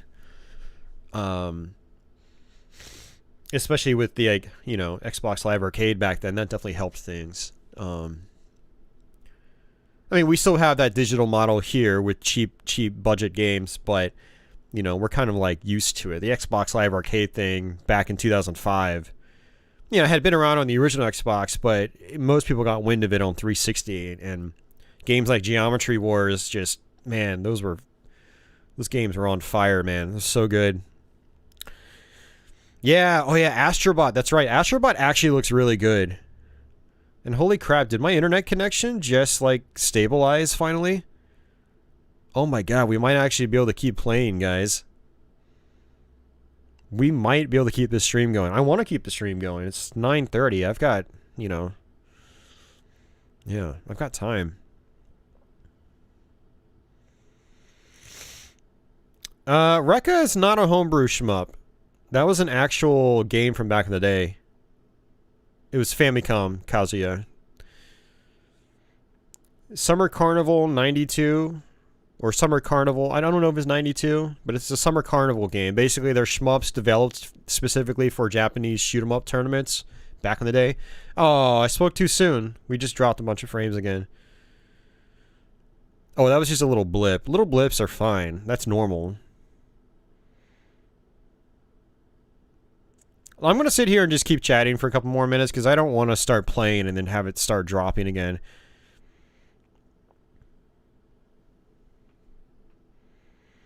Yeah, so I wouldn't really play Spider-Man. I mean, if I played Spider-Man, I'd probably want to play the original first. It does look a lot of fun. It does look like it has a lot of Sunset Overdrive in it, which is a game I love on Xbox One. It's one of my favorite games from that generation. So, you know, I could potentially play it, but I'm so busy with, like, videos and streams that I probably wouldn't play something like that. It's just probably too time-consuming. I'm sure it would be a blast, though. It looks like a great game. But Demon's Souls I would absolutely play. I would definitely I would want a PS5 for that. And Astrobot actually looks super fun. Like, I would actually want to play that as well.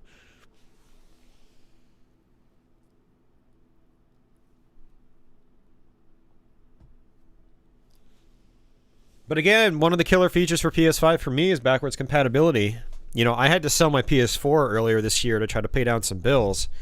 And, you know, the PS5's PS4 backwards compatibility is just as good as Xbox's Xbox One, or Series X's Xbox One compatibility is. Which is crazy because Sony saved it for like the last minute. You know, it was up until the last minute. No one knew for sure if PS4 games are going to be fully compatible. And it turns out they are. It's really nice, actually, apparently.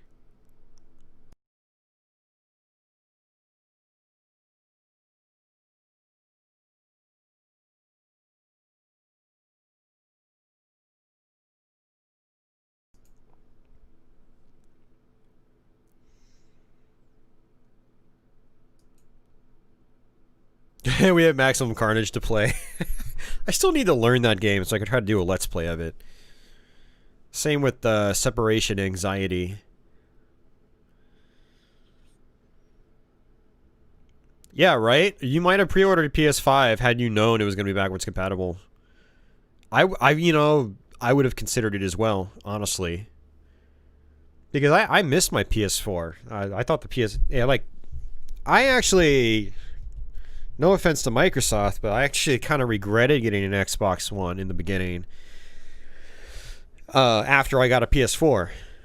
Like, I got a PS4 in, I think, 2017. No, 2018. I think it was 2018 I got a PS4. So I got it pretty late. You know, 5 years in. But I was blown away by, like, the variety of games. Not even strictly modern titles. Like, most of my PS4 collection of, like, 20 to 25 games was, like, mostly retro-inspired stuff. Or modern stuff that still plays kind of old school, like Bloodborne, you know?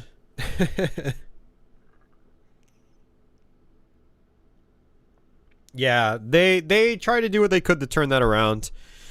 Absolutely. I'm glad they did turn it around. Because the Xbox One is a great system now.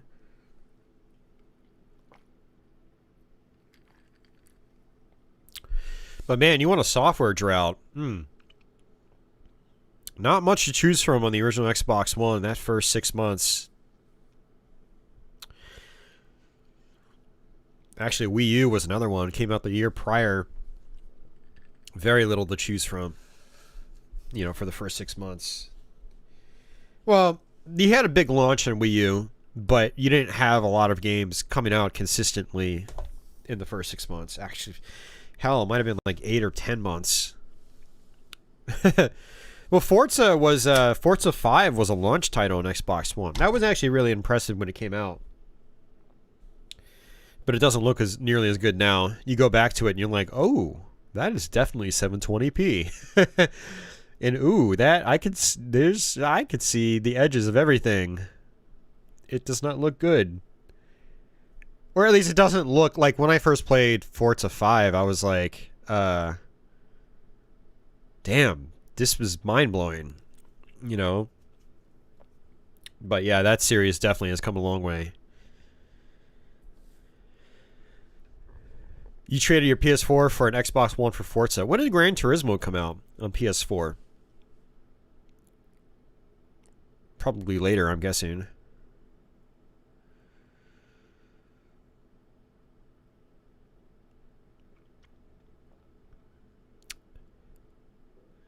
Yeah, if they just called the Wii U a totally different name, I think that would have helped, because a lot of people are still confused about it. You know, we talk about this quite a bit. Yeah, people are still confused about it. You almost got a Wii U for Bayonetta 2. Glad you waited for the superior version. Yeah. I mean, the Wii U version is still great. Still a great game.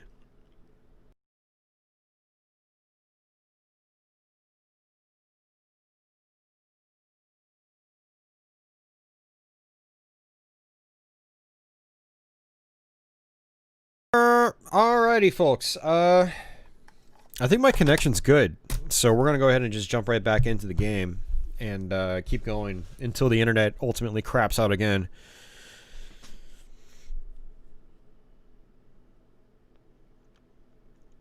We use still a great system, though. I still recommend people check it out if you haven't. A lot of its games are super cheap. The games that have been released on Switch are way cheaper on Wii U. Like, we're talking like $40 cheaper in a lot of cases. Like in the case of Pikmin 3, New Super Mario Bros. U, Super Mario 3D World, which is coming out soon for Switch.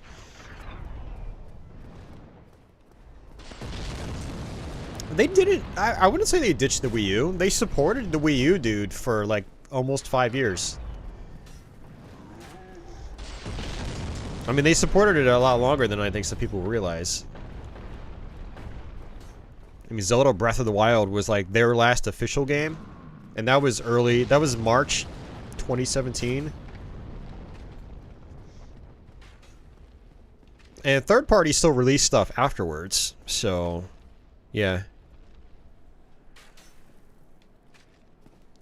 Well, something to consider about the Switch is that without the Wii U, we might not have the Switch. I mean, the Wii U is really like a proto-Switch. It's like, you got the portable functionality. You know, it's just... Maybe the tech wasn't quite there to have a truly dedicated portable device that could also still be cheap. Relatively cheap? Relatively speaking. Like, $300 isn't really cheap, but for something that... can be played on both a TV and your handheld, there's supreme value in that. Alright, so we're coming up here to kill this guy. You want to do this because if you don't, he's going to keep throwing boulders into the boss arena. And we just got him.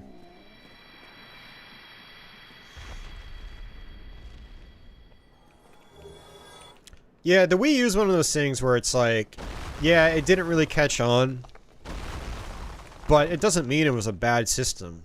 You know, it had a lot of great software, and it still does. And it still has some unique features. You know, I do like the tablet for some games, and just general navigation. It's, you know, navigating through its menus is really snappy with that tablet controller. So, alright, boss time.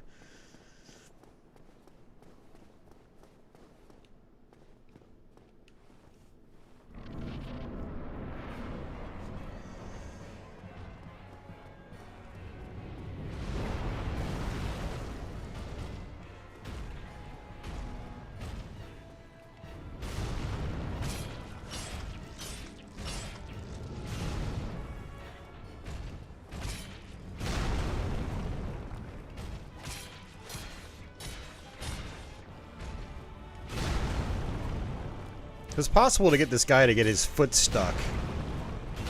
And you can actually knock them over for a sort of quick kill.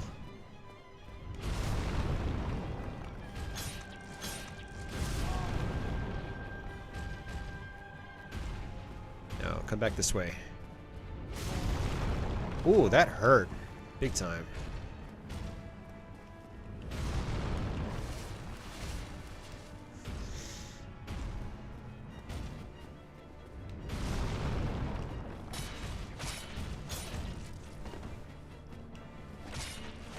Yeah, this might do it. He'll, like, fall over.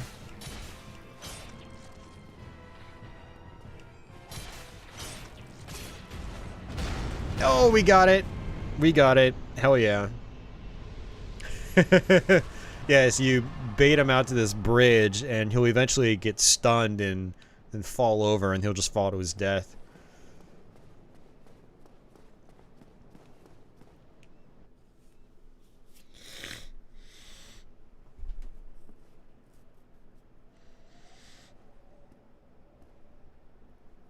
Yeah, Anna, aren't you, like, overseas?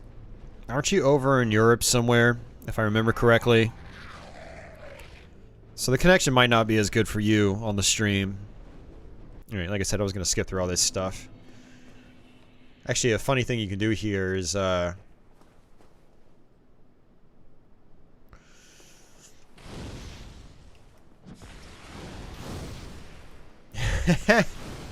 So he'll fly away. Normally you can try to, you know, communicate with that guy, and he'll grab you again and fly you back to Sen's Fortress. But if you attack him, he won't.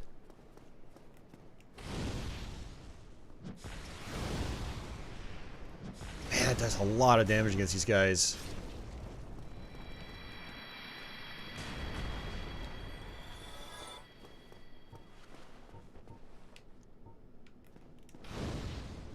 These guys give really good souls, by the way.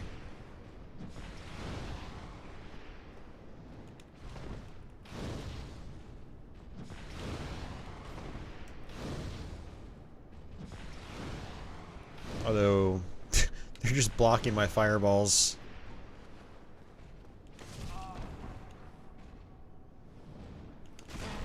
Ow. Try dodge rolling.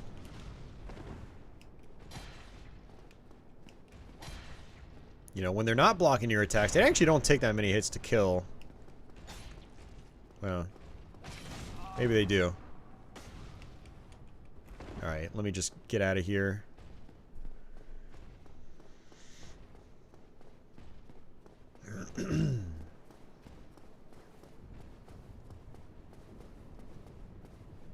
Alright, so let me do this bonfire first.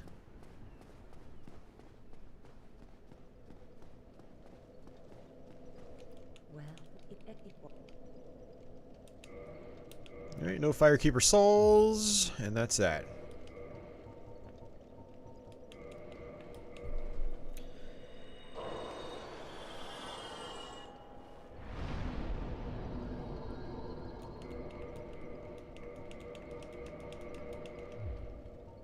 Yeah, man, sorry for all the frame dropping, but I have no control over it. It's just... I don't understand how, like... Do they not have, like, monitoring systems in place or something that monitors, like, users' traffic on their end? Like, so where like, they can see that I'm clearly having an like, an unstable connection? I don't know. You'd think, like, the technology would be there. It's 2020. Oh, man.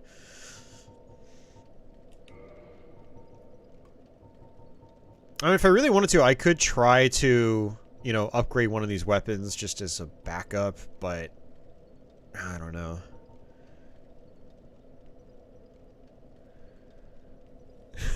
They're in India or something. I sometimes wondered if I was getting transferred to India, like when I was calling their call center. Yeah, this strength isn't doing me any good with this weapon right now, but I'm gonna just bump it up to that anyway. Oh, actually, shit. Too late. I was gonna say I could, try to boost it into attunement, get another attunement slot. No dropping with your crappy connection. That's good to hear, Jules. Glad to see you're still out there, man. Tony's back. Welcome back, man. Yeah, the upload speed ended up coming back, Tony. It took about 15 or 20 minutes. But it looks like we're good right now.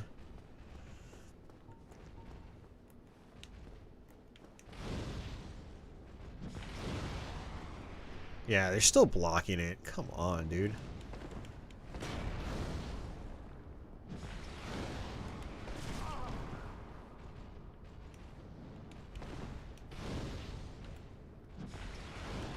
The first guy wasn't blocking it.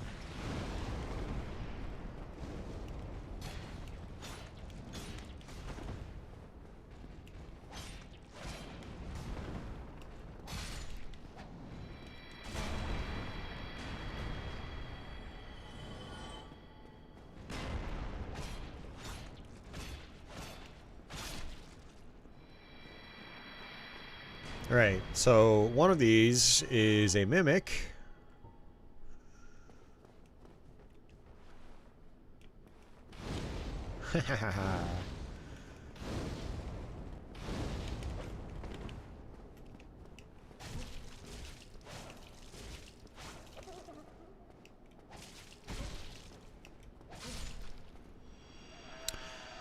This is the Jagged Ghost Blade, I believe. It's a very rare drop from New Londo. The area with all of the, like, the ghosts. Oh, there's some Twinkling Titanite. I can finally upgrade this weapon.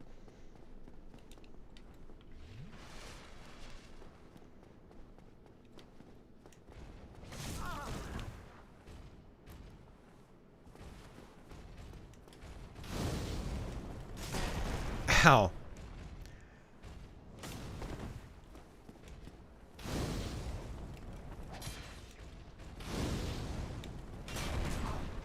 Wow, it still hit me. Combustion seems to be pretty good against these guys. Oh, you got it once too. Nice, Jules.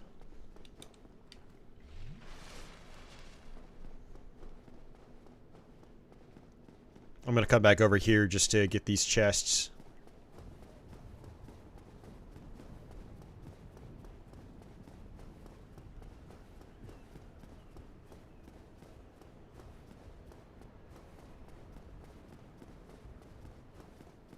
It is pretty clean, yeah.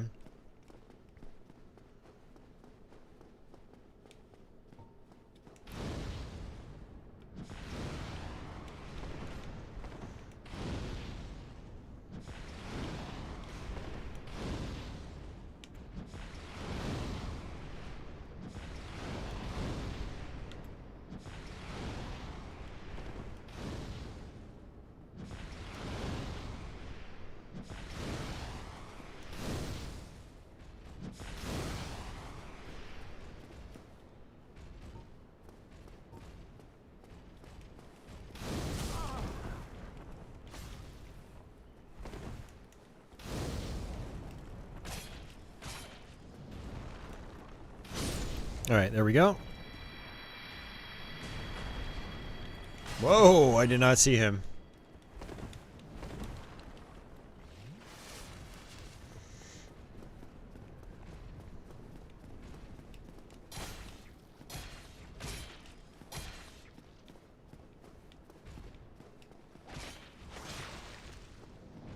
Okay, so you can get bleed on these guys. Good. Yeah, it's one of the things about this weapon is it's not doing big damage at this point in the game. Unless I get bleed. Or until I get bleed.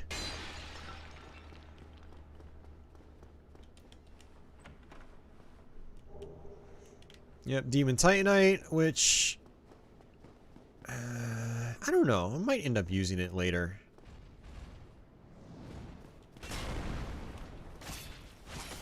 Because, like, I boosted my strength a lot. Maybe I can use the Gravelord's sword later.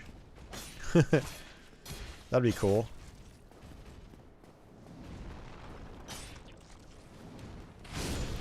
Nice. It is. They like disappear into this like white dust, and it makes this really satisfying sound effect.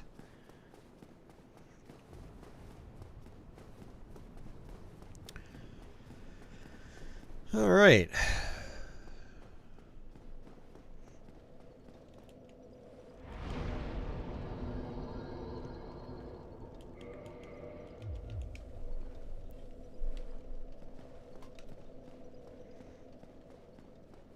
Nah, I'm not doing farming and stuff like that.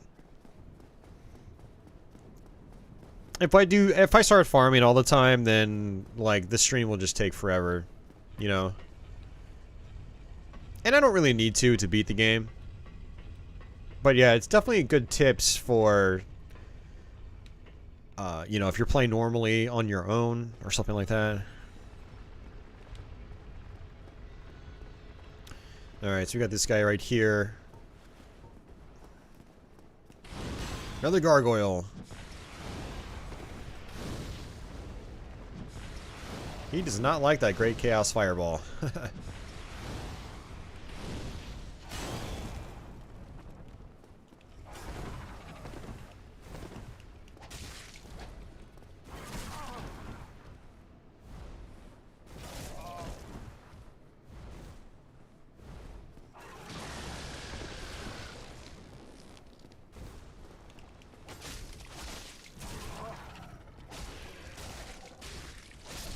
Yeah, I'm definitely not doing that much damage now. Of course it'll help when I upgrade my weapon.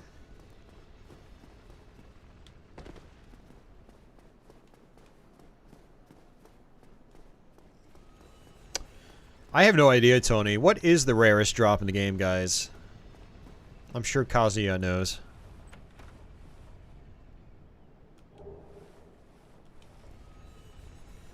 Yeah, Leo. I'm very tempted. I don't have the money, but I assume it'll be available for a while. Probably like a year or two, hopefully. So I could definitely see myself buying one for sure in the future. It's got Outrunners on it. I mean, I can't say no to that.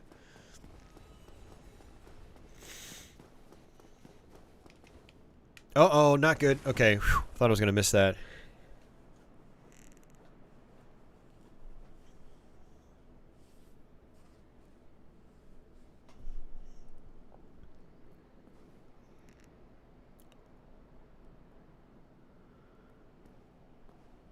Pure Blade Stone.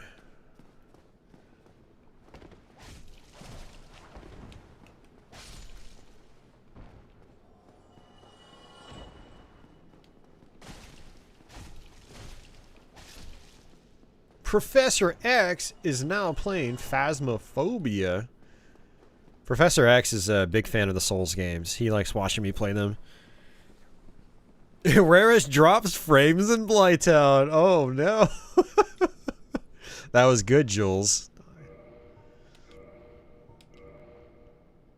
My name is Austin Mackert, and I approve of this message.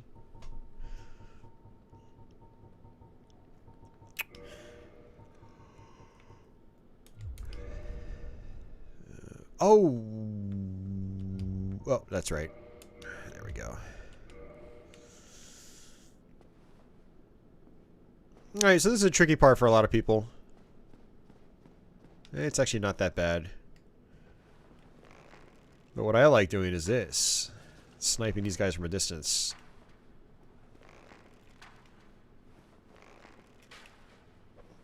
Okay, you know what? That's not cool. Now we're just trading hits.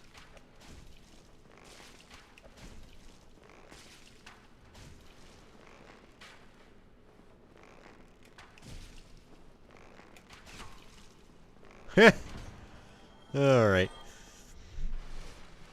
Yeah, unfortunately I've got a really weak bow right now. A lot of times what I do is I actually do New Londo before I do Anor Londo.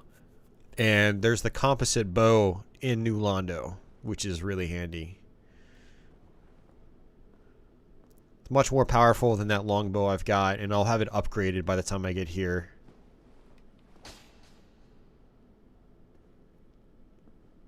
I mean, other thing I can do is I can actually use my fireballs too, which I probably should do.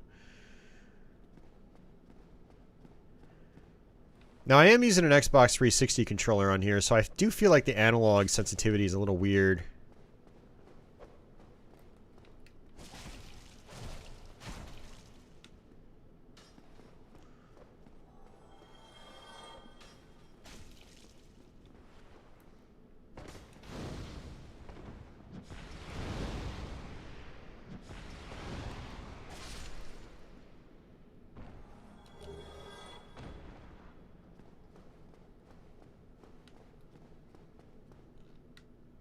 Alright, good stuff.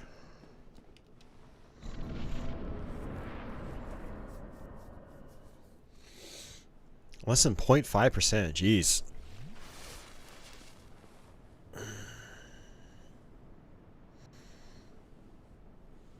The Golden Axe cabinet never happens? I thought they were still planning it.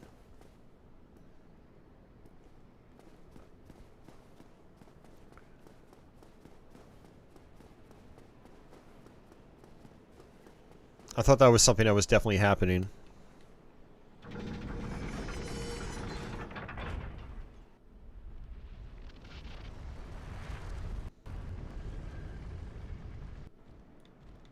Alright, another gargoyle that we had to fight.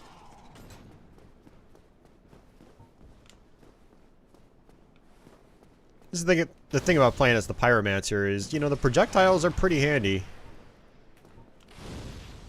Unfortunately, they don't have the best reach.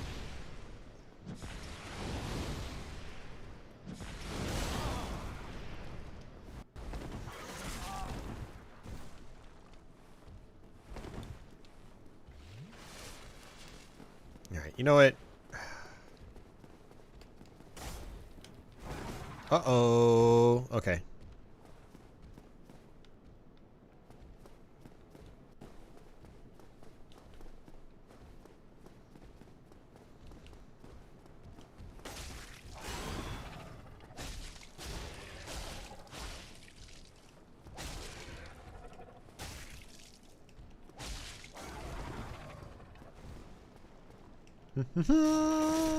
Plunging attack.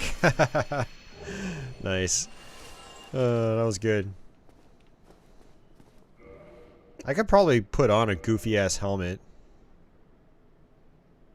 Let's see. Well, or not. Wait, no, I can. It's not really that much better though.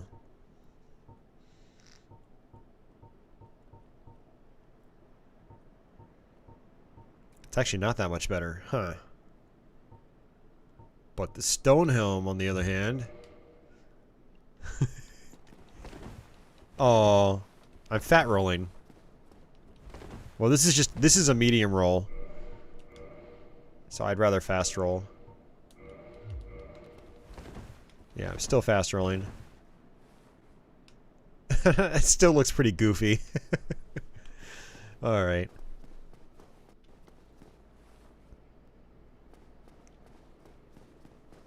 You can't undie? No, I can, but I'm on PC, so I'm likely to get invaded if I do.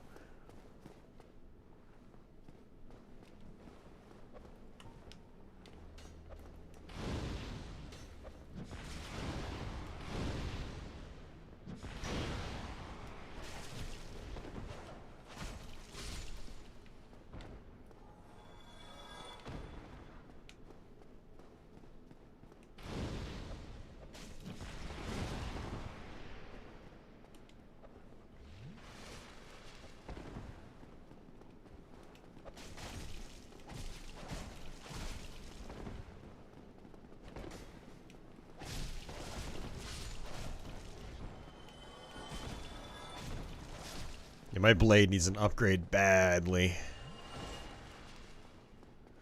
So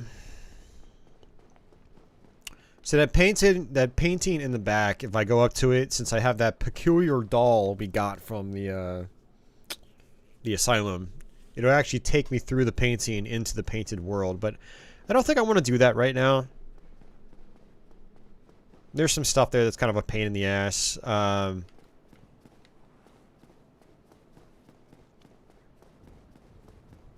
So what I think I'm going to do is actually just go the way I'm supposed to.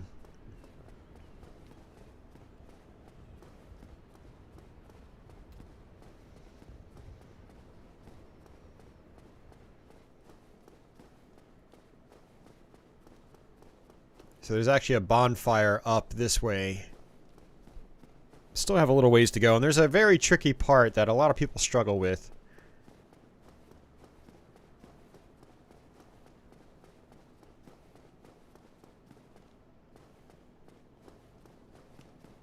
And I'm going to go ahead and just ignore these guys. Just like so. Now they'll sometimes actually come through here.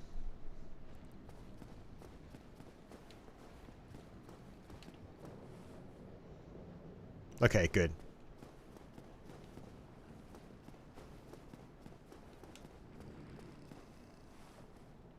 Alright, so I'm going to actually use my bow here. Little trick you can do. Okay, never mind. It's not working. You can actually knock the guy off the ledge.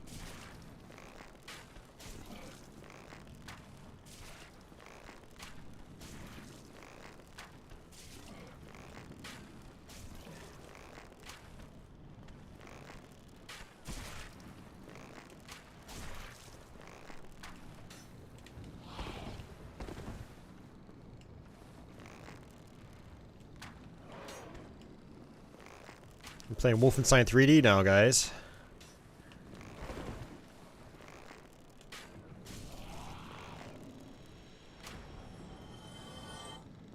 Wolfenstein RPG. Hey, Katana. I've been okay. How are you, man?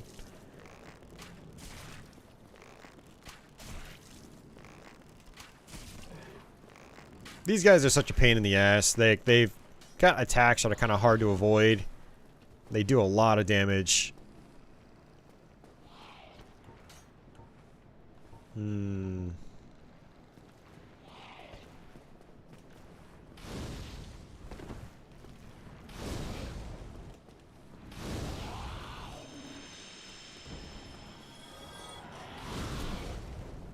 they don't like fire, though. Ooh, look at that. Very nice. Okay, there's a couple more down here, which are kind of frustrating to deal with. First person mod? Oh, geez. I don't even think I want to know what that's like. That sounds crazy. Okay, I'm gonna sort of trigger these guys, then run back up. It's hard for them to squeeze through this. And sometimes one of them will just, like, fall off the ledge. Like a dummy. Ha! There he goes. Whee!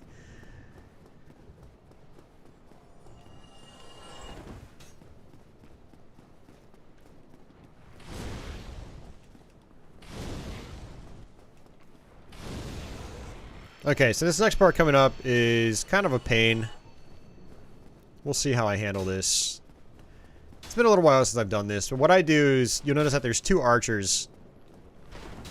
I go up for the one on the right, and I try to parry him. Parry, then riposte. As long as you stay in motion, you're not going to take a hit here.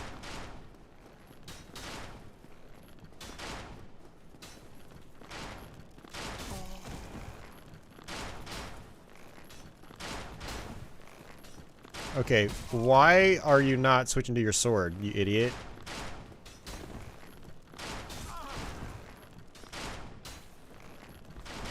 I'm dead. He's supposed to switch to his sword when you get close to him. That's the first time I've seen that. Yeah, he's supposed to switch.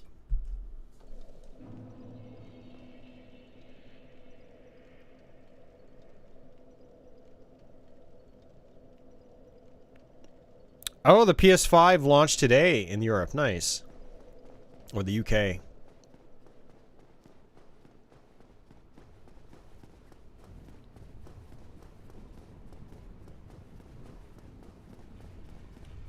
mean, I guess what I'm gonna have to do is just dodge roll. And, dodge roll to get right in his face.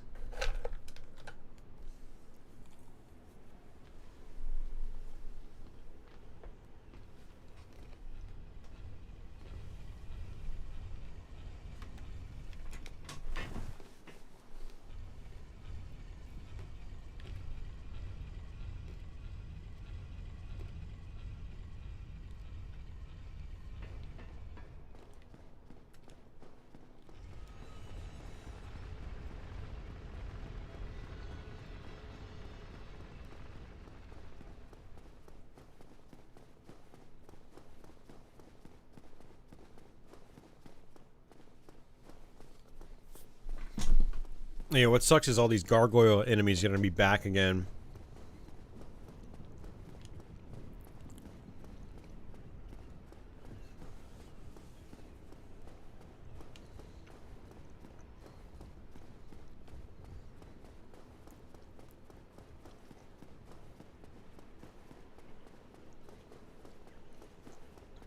Did they? I don't know if they... I don't know if it was really a nerf. Like, I played the PS3 version unpatched, like no patch. So I basically got to play, like, you know, the original version. And, yeah, I didn't notice that. I didn't notice them being, harder here. What? Well, there goes a bunch of souls.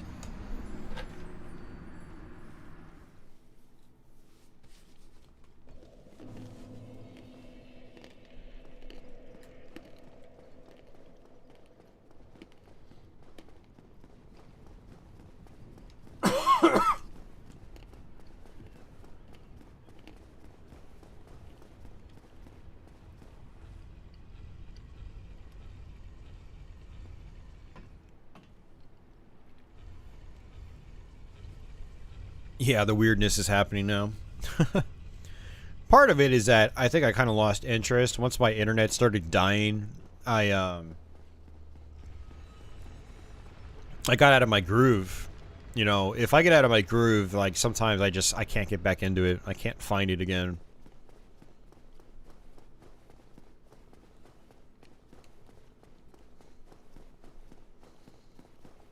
It's like my groove has to be rejuvenated. And in a lot of cases, like, to do that, I have to just stop playing and sleep. Take a break. Come back later. Or maybe it's just this goofy-ass helmet. I'm gonna blame it on the helmet.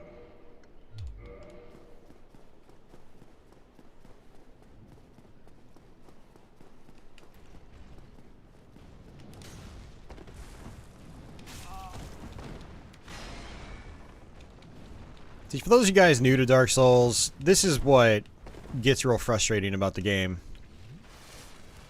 Getting kicked back to checkpoints, having to redo the same sections over and over, yet the sections for some odd reason get really frustrating because stupid shit like that happens.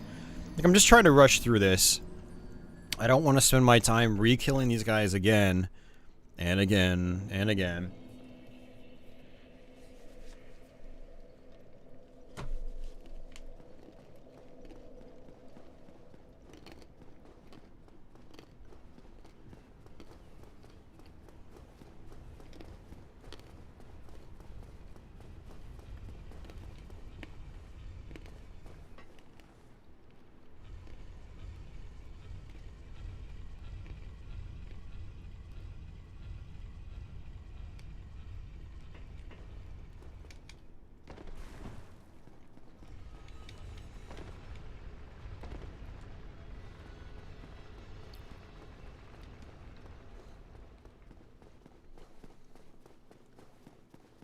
Oh yeah, the runbacks. Yep. Die at the Capra Demon. Have to run all the way back to him. That's a pain, actually. There's a lot of nasty enemies leading up to that fight. You got the dogs. You got the dagger guys. It's yeah.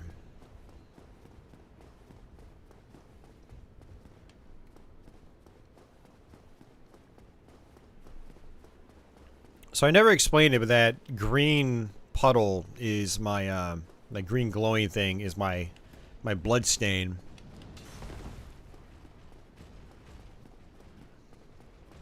So that's how you recover your souls.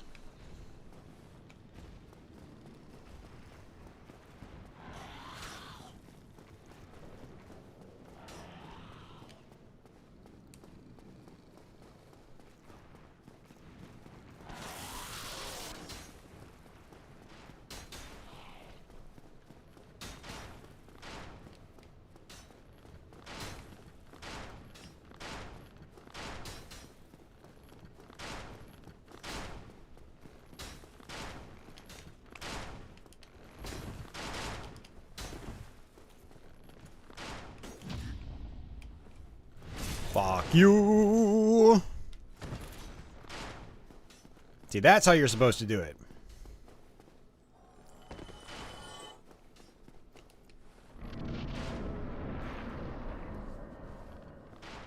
Oh yeah, that's a good strategy, Jules. I think it's a longer run, but it's safer. Much easier, for sure. Alright, because this fight kind of sucks, I am going to actually go human. And I'm going to kindle this bonfire. But yeah, Katana, you should play the Dark Souls trilogy, man. Play the first one at least.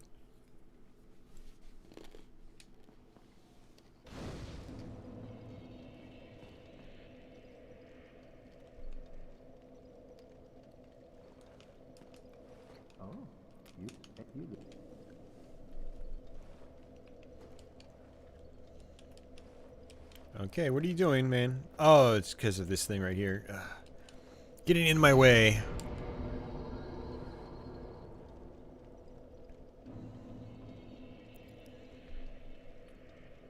Yeah, I know what you mean. Yeah, Demon Souls is definitely gloomy. They're all gloomy to an extent. Yeah.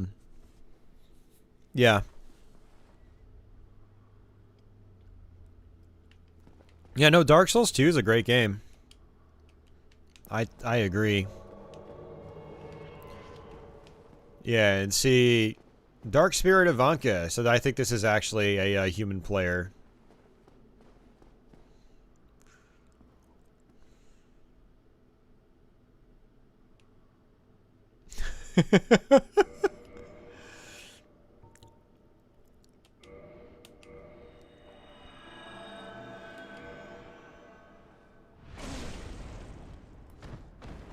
See, this is the kind of stuff I'm talking about. Like, I don't want to be invaded.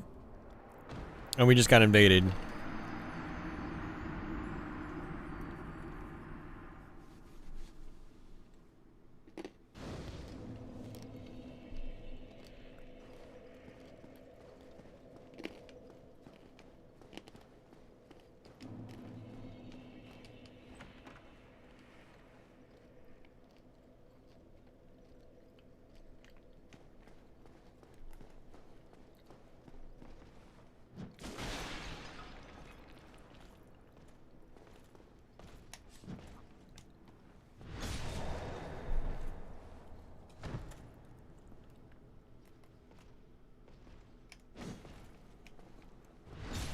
Yeah, Dark Souls 2 feels very different from the other ones. But after you've gone through the game once and you go through it again, I think it's really fun. I mean, some people just love it on the first playthrough. It took me a couple to really appreciate it. It might actually be the deepest of the Dark Souls games. In terms of, like, the amount of items and all the crazy little tiny things you can do.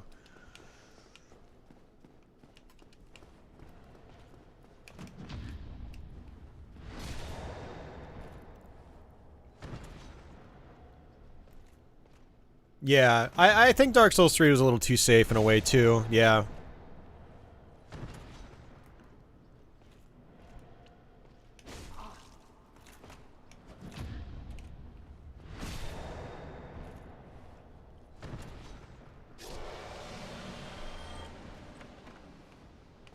Alright, so coming down here, there's an illusory wall.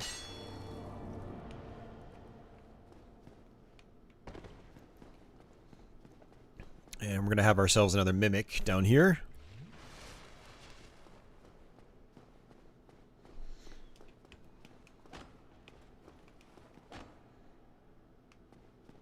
And it's this one right here.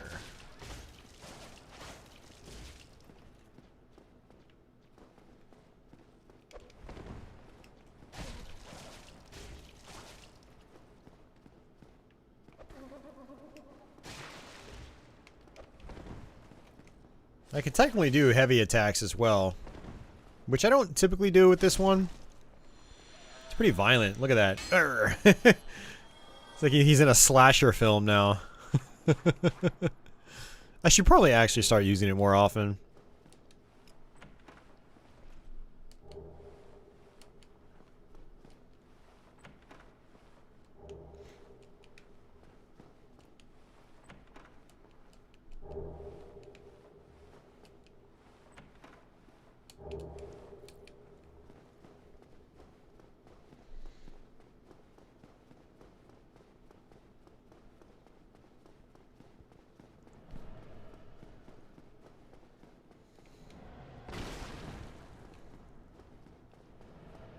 Alright, so this door is locked. It actually is the shortcut to the boss fight.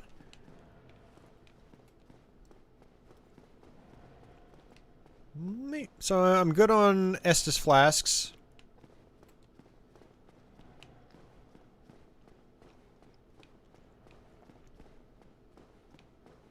There's going to be a mimic right here. And of course, they just tell me.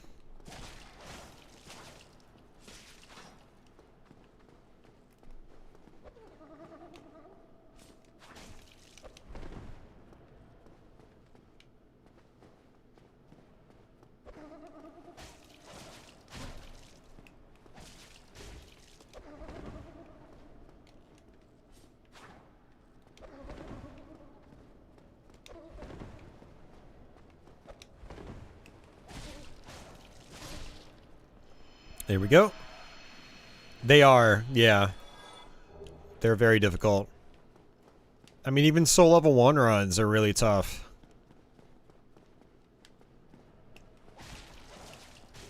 Mimic Central.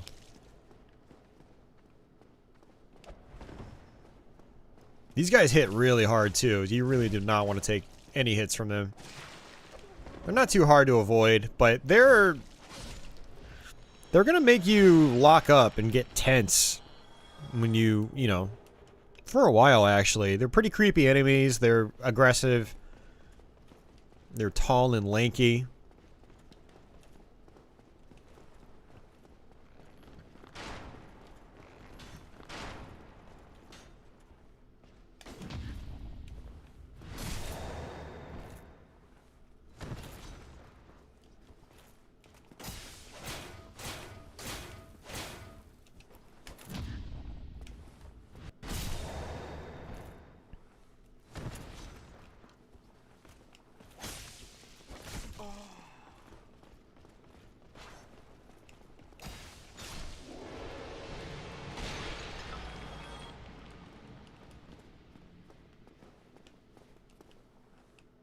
Praise the sun. So there's the Onion Man again. Since we did not knock him into the abyss at Sen's Fortress, he continues his quest line here.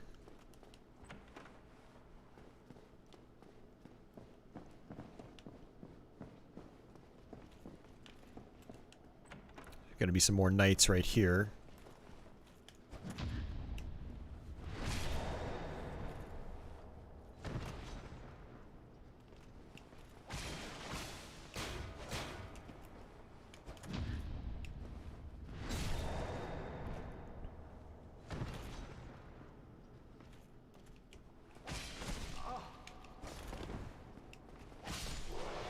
Which boss, Kazuyo, is the one with the crying baby sounds? I don't remember that in Dark Souls 3.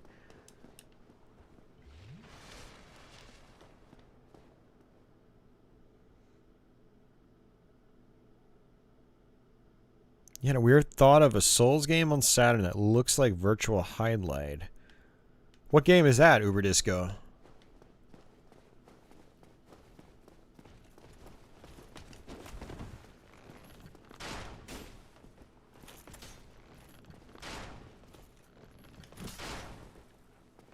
Oh crap, I went into two-handed mode without realizing it.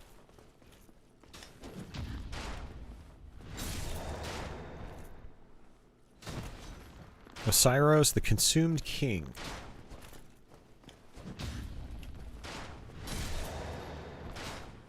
Okay.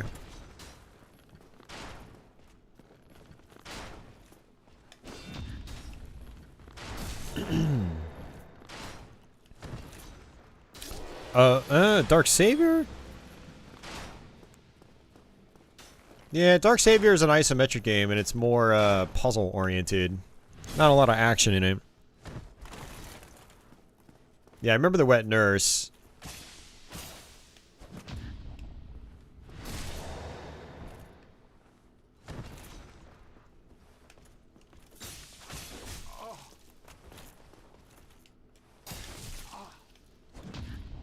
That was close. I almost died there.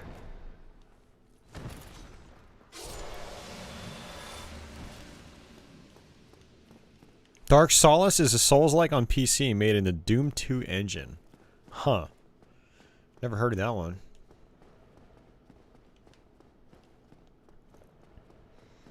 So you can actually skip most of this, by the way, if you want.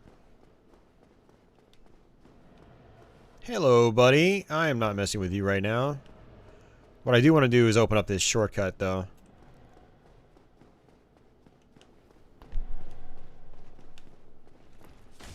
Oh, jeez. These spear guys are the worst.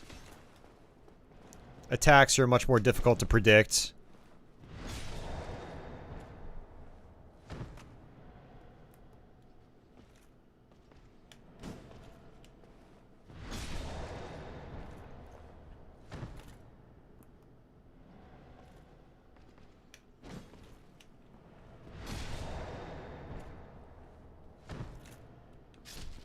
Alright, so let's open up this door first.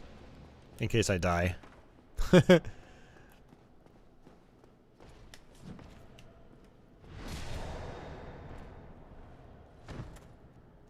Yeah, the reason for that, Jules, is I haven't upgraded my weapon once.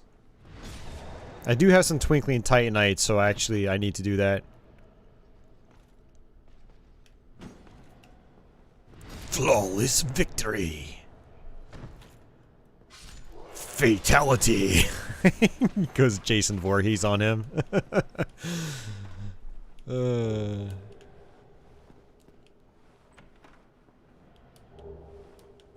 Death Trap Dungeon is the first ever Dark Souls. I should play that game. I think I have it on PC. Alright,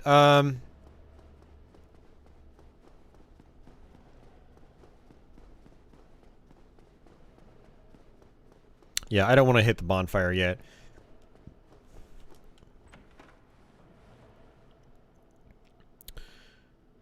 I mean, you do need to repair your weapons, yeah. They'll basically become kind of unusable. But, yeah, repairing is very easy in this.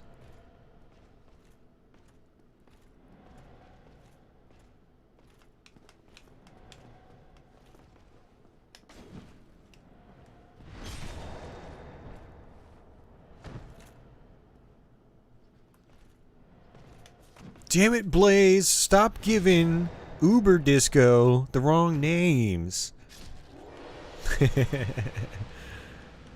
Solace Dreams, okay. Alright, so one thing you can sort of do here is you can sort of hit this guy with firebombs. At least I thought you could.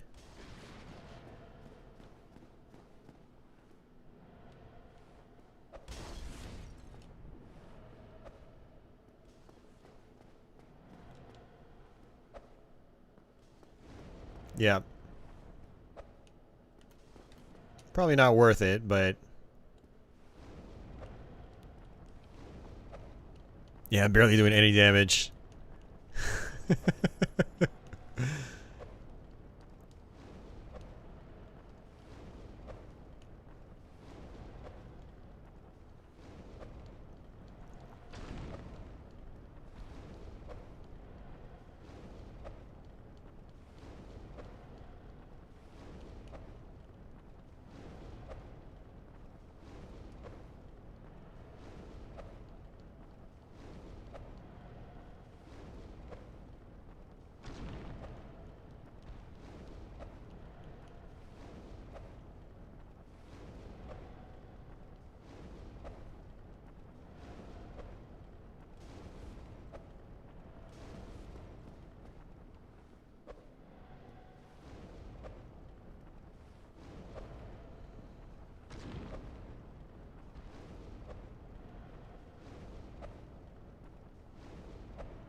Yeah, Uber Disco. I mean, a lot of Doom 2 WADs do that. They require what's called limit removing source ports, so either PR Boom or ZDoom or GZDoom. Ports that basically remove the line def caps that, you know, classic Doom had. Yeah, unfortunately, my fireballs will not go down there, as far as I'm aware. But I took some health off of him.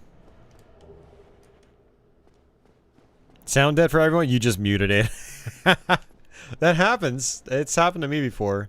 Like, hey, what happened to the stream audio? Oh, that was my fault.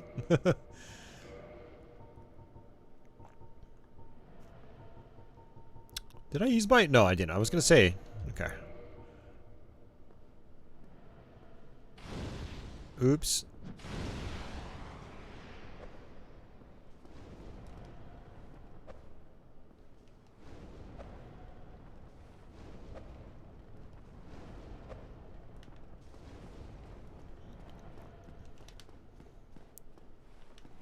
Alright, so one cool little trick you can do here, this is a speedrun strat, is right here, you can run and jump, and look at that.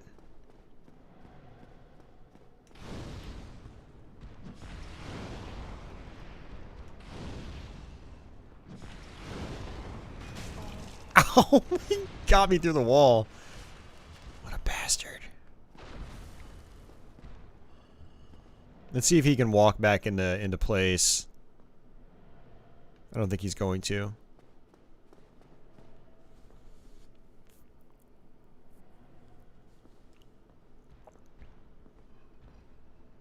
Quiet Mound.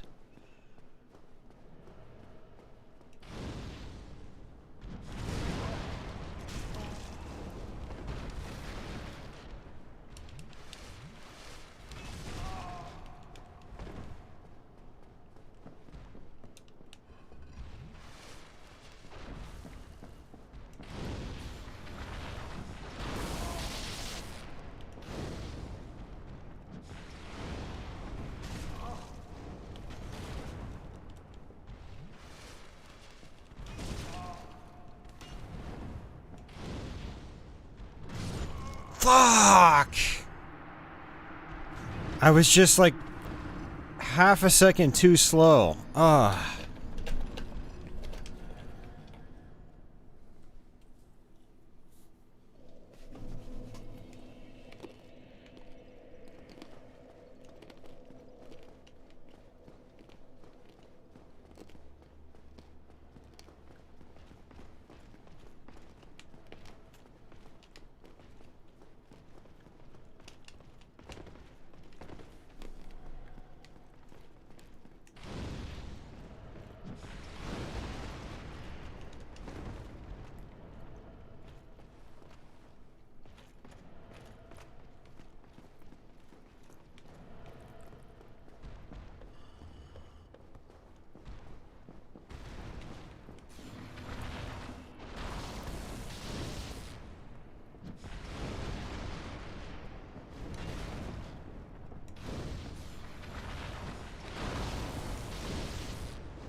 Yeah, this guy hits so hard right now. It's crazy.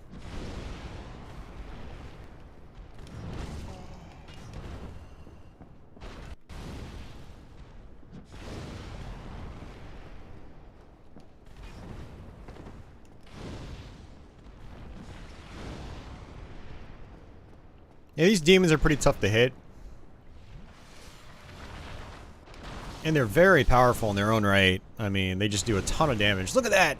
Look at that! I'm dead. I'm so dead.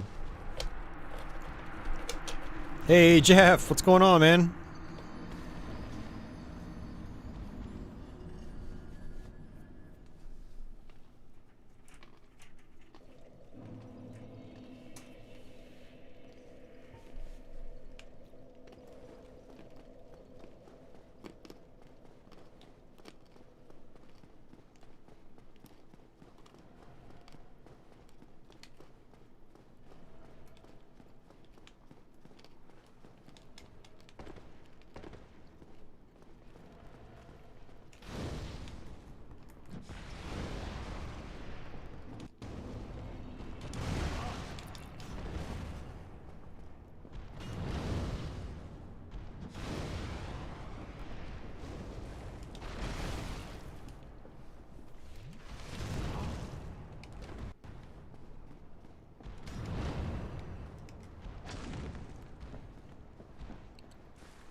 God damn it, man.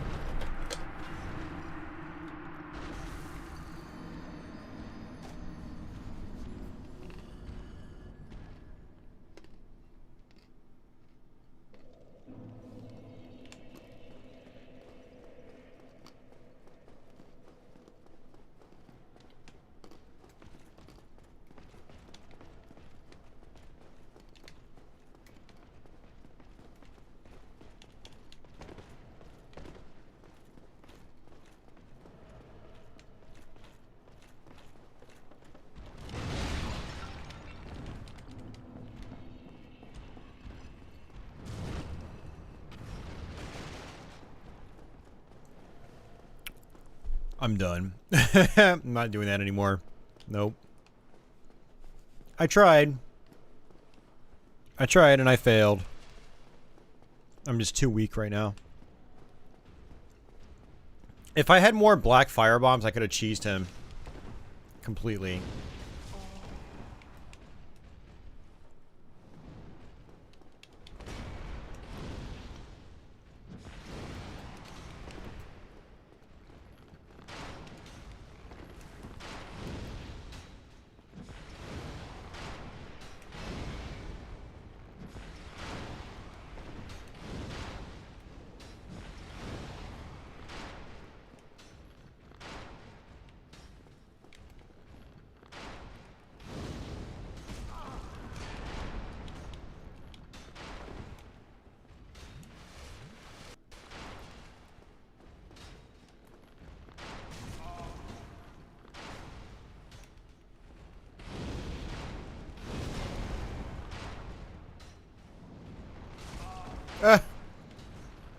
Great, I'm dead again. God damn it.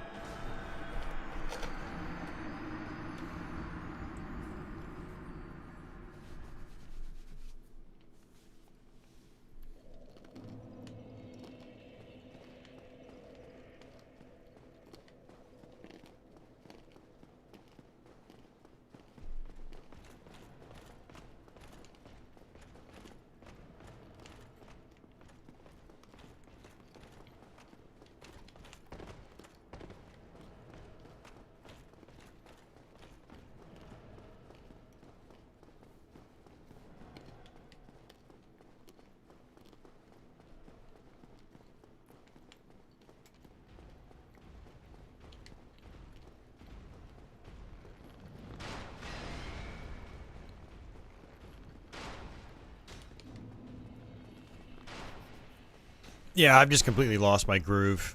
Just not feeling it right now. Now, let's see if I can get it back. If I don't get it back, I'll probably just stop the stream, because I clearly need a refresher. Need some rest. Has been a long day. Been up since about 6:30 a.m.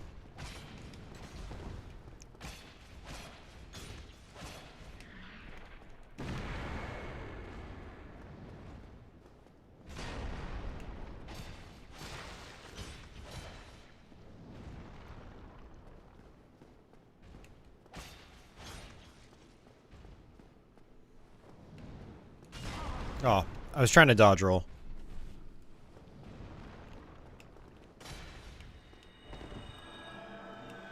Great, he's getting his health back.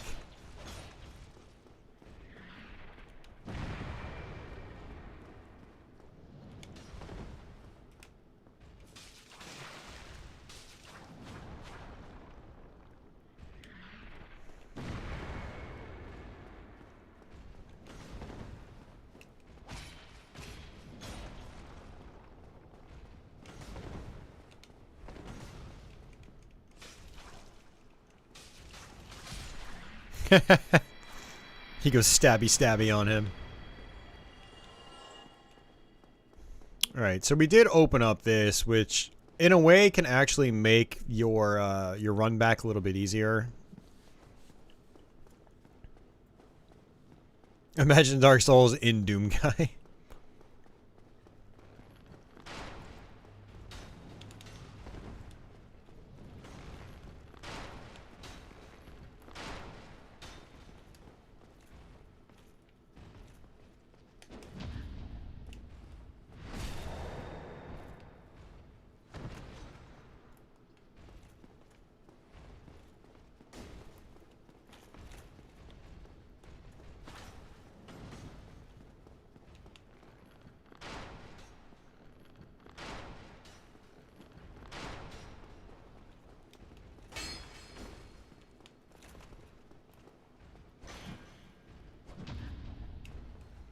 So one enemy at a time.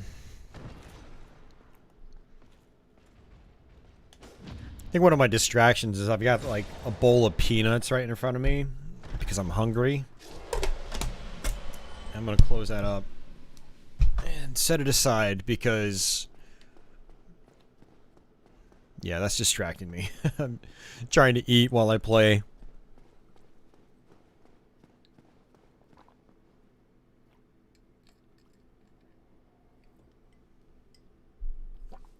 Okay.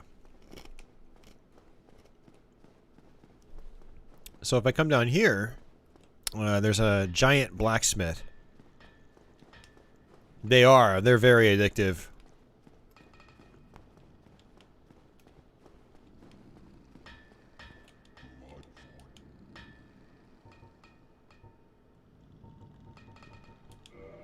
Yeah, so you can actually buy Twinkling Titanite from him.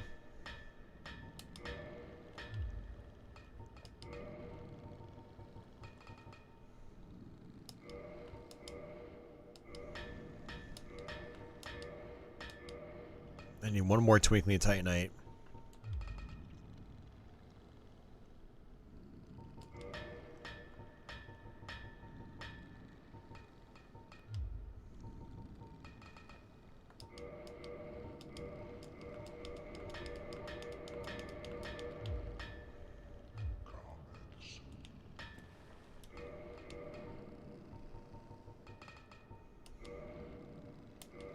I'll probably regret this. Ooh, actually, I might not.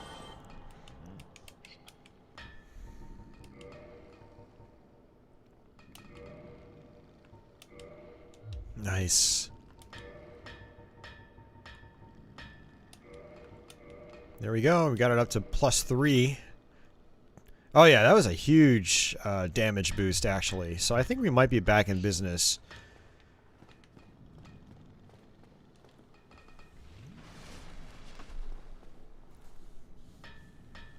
You ate one bag in a week. Yeah, dude, I just tear through like cashews and peanuts. I need to start trying experimenting with almonds. I've never really had almonds before.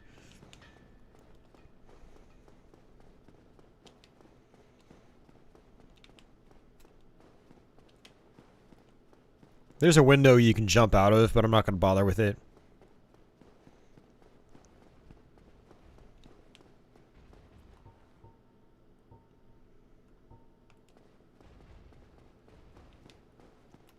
Alright, let's see if we can just skip this dude. Whee! Alright, I'm probably going to regret this, but we'll try it anyway. I'm going to try to target Ornstein.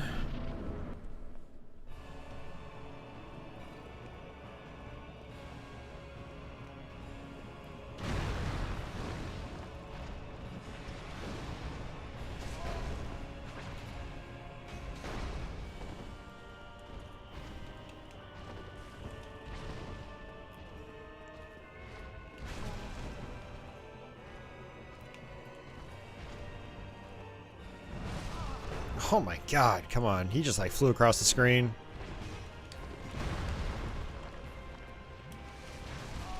And again.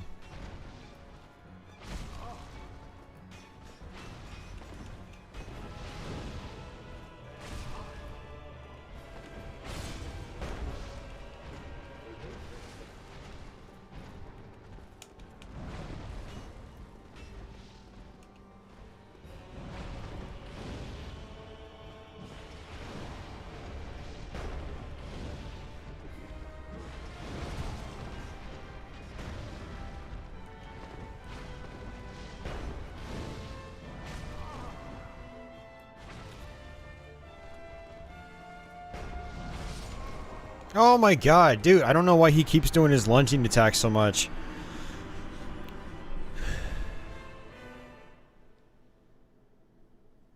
Deus Vult 2. I thought he never finished Deus Vult 2. Or am I thinking of something else? I thought that was one that was resurrected relatively recently. Or is just the existing version of it still fun? It might be unfinished, but it's still good.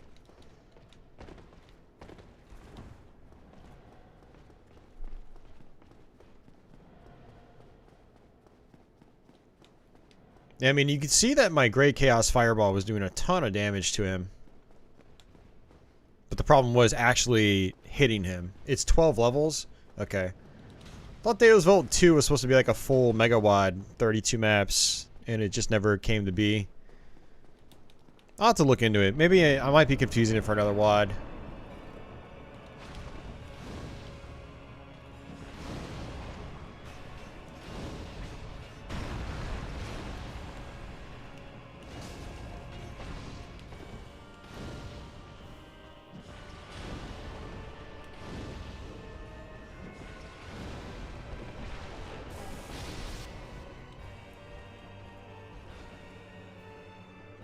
Oh, I got him. Did not realize that. Yeah, so I'd rather kill Ornstein.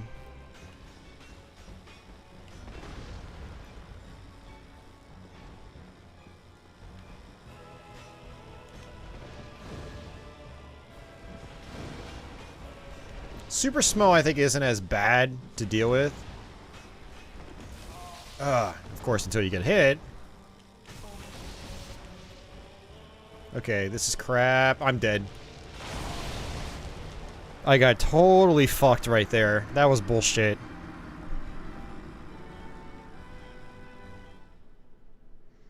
Yeah, it wasn't going to happen, Darren. Then I decided it was going to happen. And then right before the stream, my upload speed died again, and so I canceled it. But then 15 minutes later, it came back up. And I streamed for almost 5 hours without having any connection issues. And then connection issues popped up again, right in the middle of the stream. And then it evened out again, and so here we are now. Over 6 hours in. I might even just end the stream here soon because I'm not playing very well right now. We've been at it for quite a while.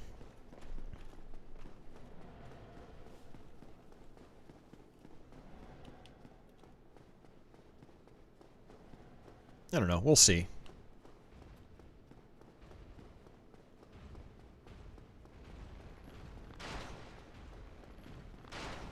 Sucks that I have to do this all over again. It's like I got Ornstein. Oh, come on, dude.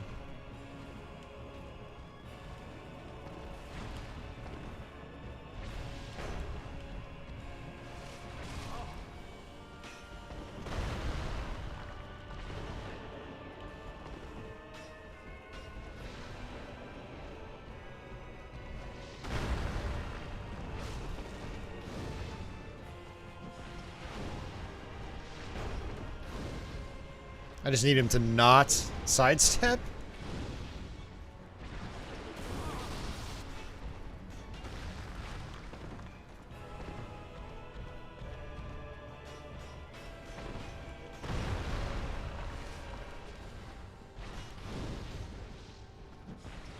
And he sidestepped. You bastard. And I'm out.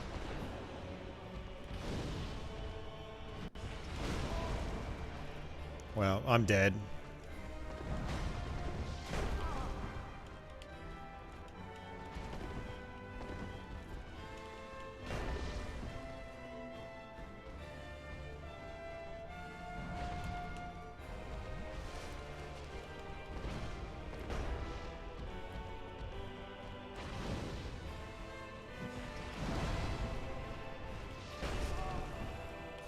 Damn it, Smo.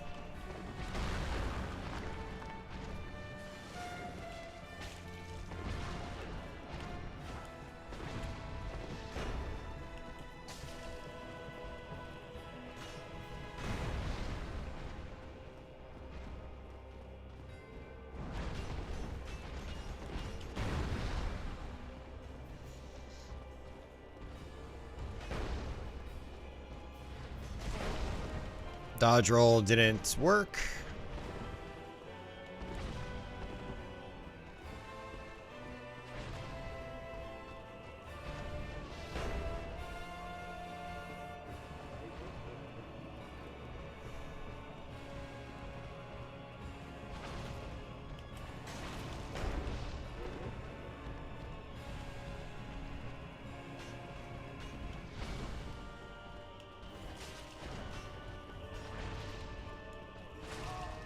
Oh, come on.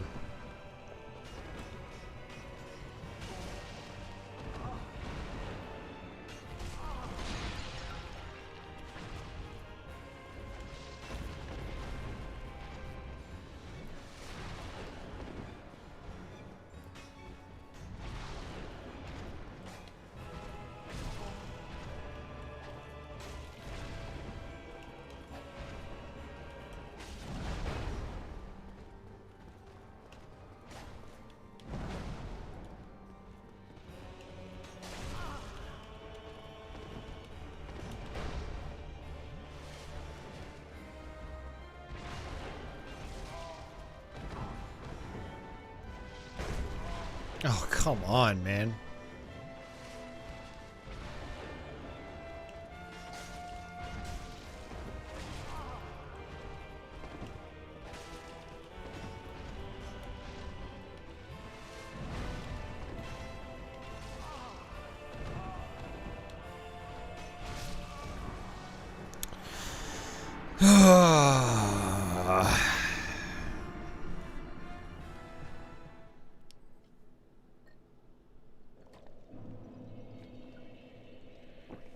Well, that sucks.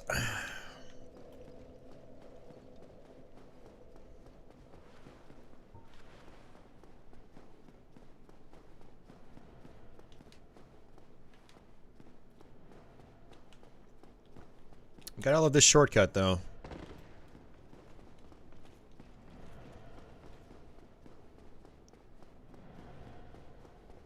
I mean, at least our revenue... Not our revenue.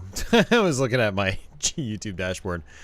At least our upload speed hasn't tanked again, so that's good.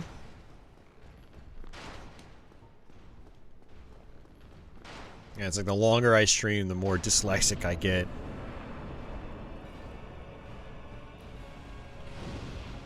Oh, that's not good. No, that is good.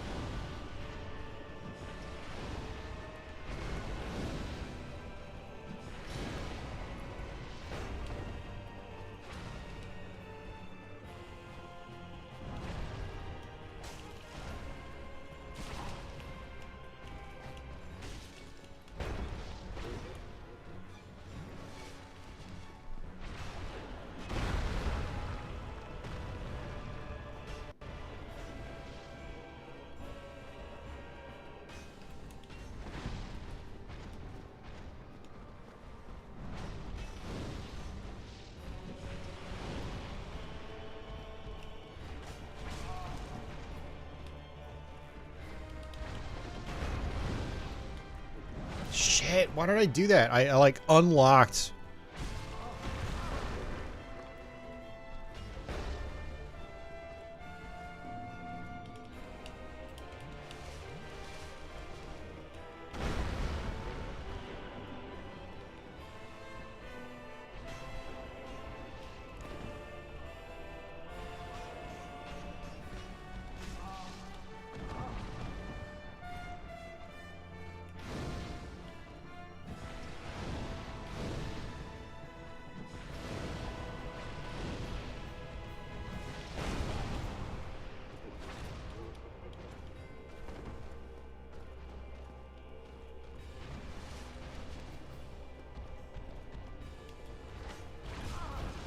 How did that not connect with him?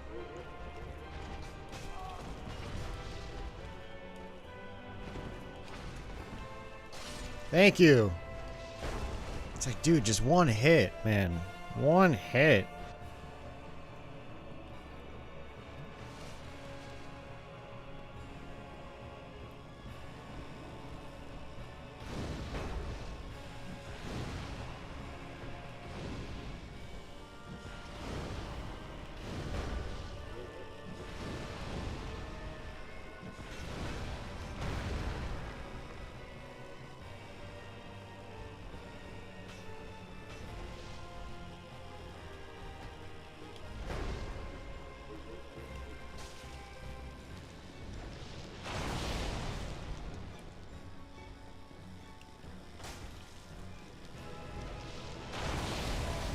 I knew that was gonna hit me. I didn't dodge in time.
I was too close.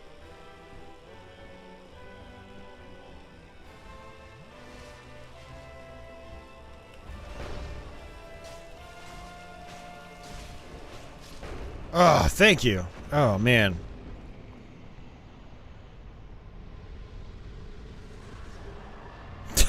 Jeff. Oh, man. Oh, what a pain.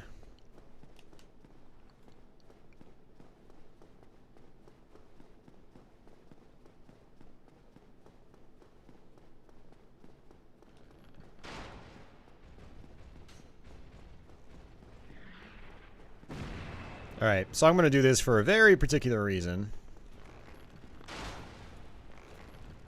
Okay, could you let me through, please? Please.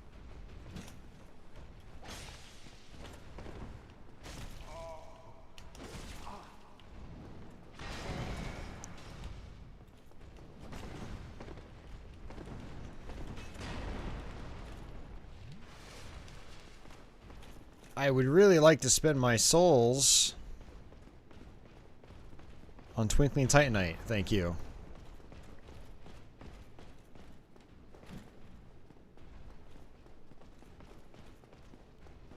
Before I go to this lady up here, because I'm going to end up killing her. Because that's one thing you can do in Anne Orlando. I'll show you guys what I mean in a minute.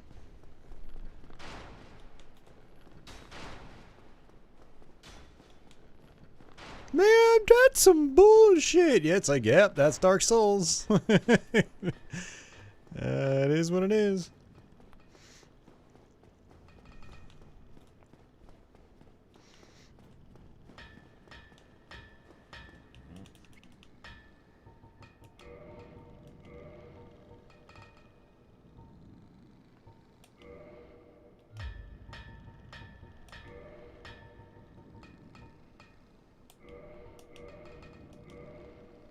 Oh, I need 4.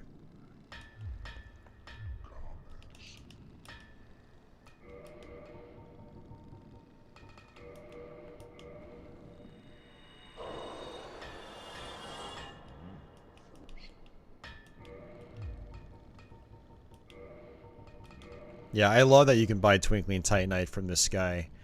And this is something that might have been changed in later revisions of Dark Souls.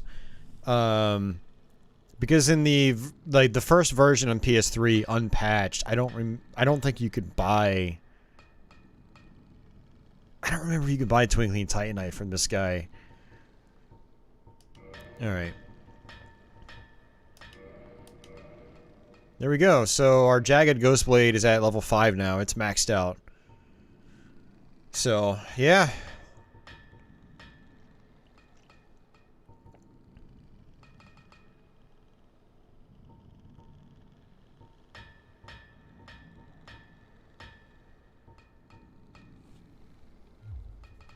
Okay.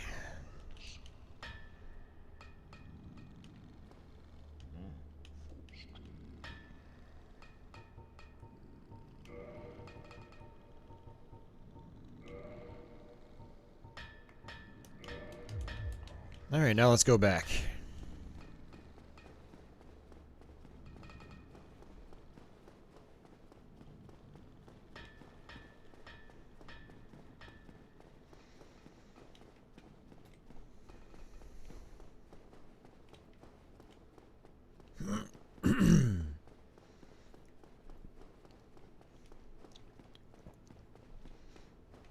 You know, I sometimes forget I'm playing the PC version of this game. Because I've got it running into my Elgato capture card just like a game console, and I'm using the Xbox 360 controller just like a game console. I have to remind myself that I'm actually playing on a computer.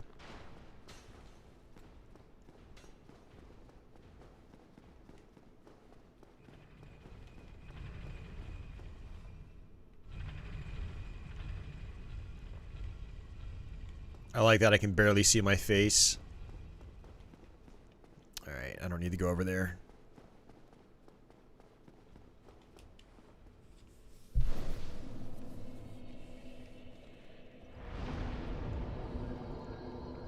Alright.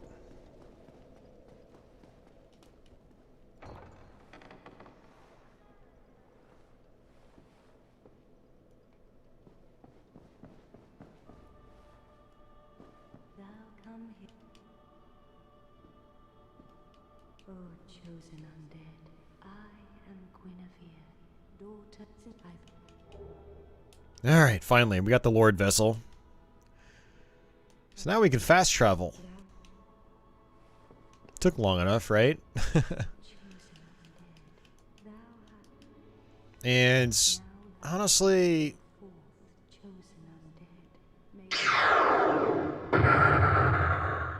hey Adam, thanks for that, man. Much appreciated. Boobies!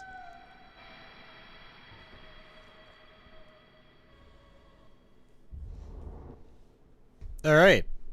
So we've just made Anor Londo go dark, and all the enemies have disappeared. Except for the people that were guarding it.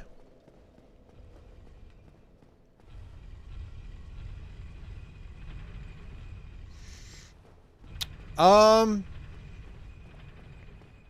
of my past streams of a Souls game. Well, my most recent, aside from this, was Demon Souls.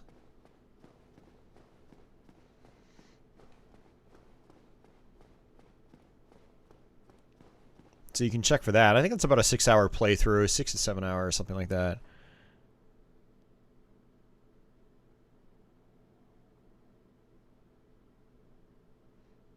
Really? That was... seriously? That was censored by YouTube? That's crazy. Damn, YouTube.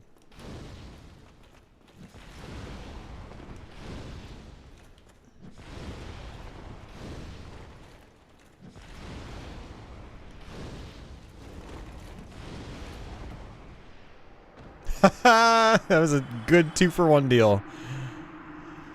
Yeah, YouTube's weird about censoring some stuff. Censoring stuff. It's like, it doesn't make any sense why it does what it does. It really doesn't. Alright, so the Firekeeper is going to try to kill me now. I just saw some crazy pop in, too.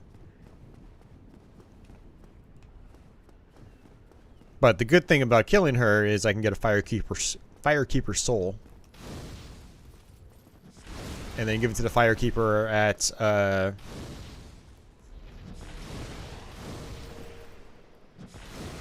Okay, could you come this way, please? Thank you.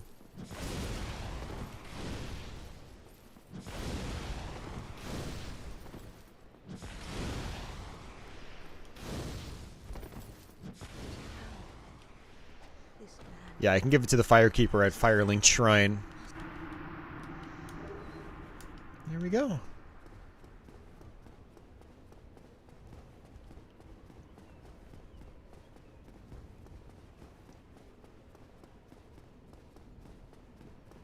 Alright, so now I've only got 5 flasks. I think I'll be fine.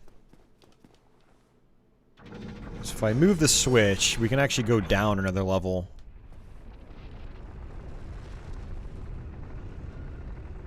I've always liked this elevator sequence. It's pretty trippy seeing everything just spin around. Well, that was a long drop.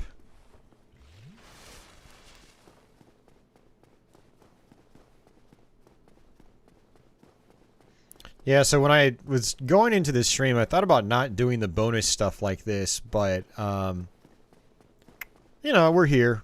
We might as well.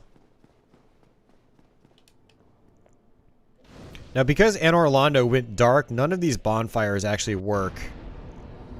You always get warped back to the bonfire at the start of Anor Londo. And that bonfire is no longer lit, so you can't refill your health on it.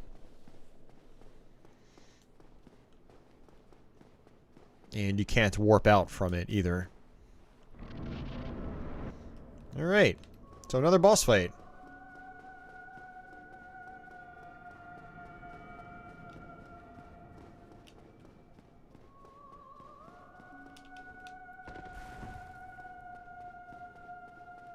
You kind of want to just run straight forward if you can.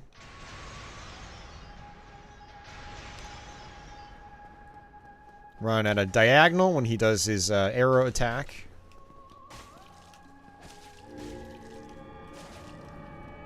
Not bad.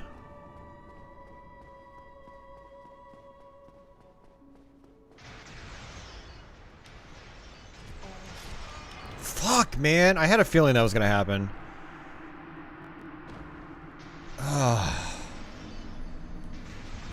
Man, I almost don't feel like running all the way back here. This is going to be a pain.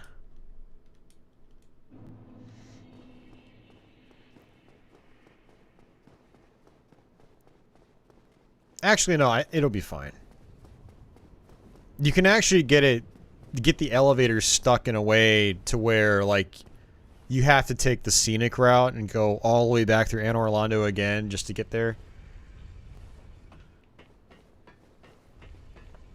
But I think this is linked up properly to where we can just run across and get there again. Yeah, Ouch is right.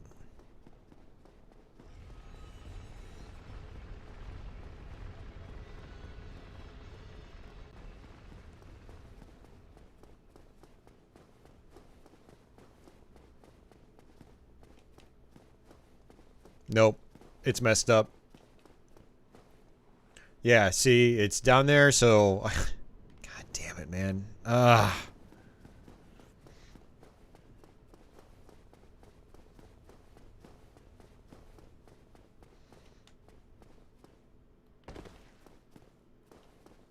So this is what I was talking about.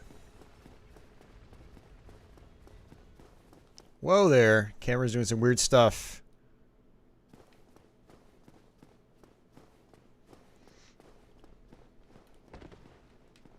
Oh, and these guys are still here too. I forgot about that. Oh my god. Alright, we might not actually do this. This is just kind of like a big old waste of time.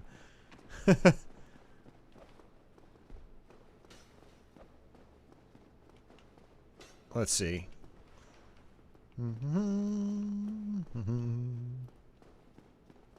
I faked him out.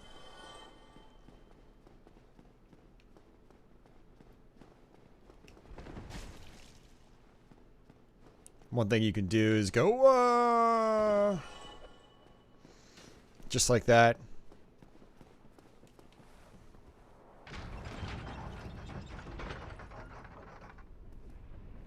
Shooty shooty gun hands. Pew pew. I wish I still had my Rift. I want to play that game again.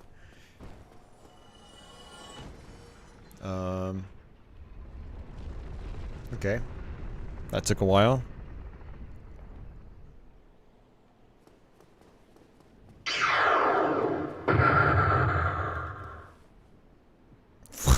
Jeff, what the hell are you doing, man? HK? You're crazy, Jeff.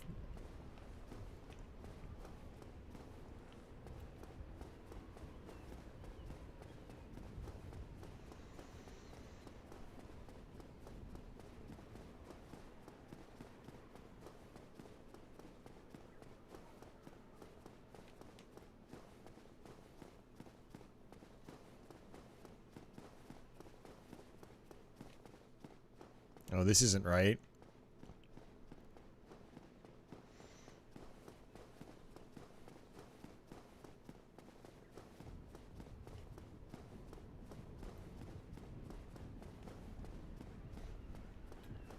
Teleport to that bonfire? Are you talking about the one at the start of Anne Orlando? Yeah, you can.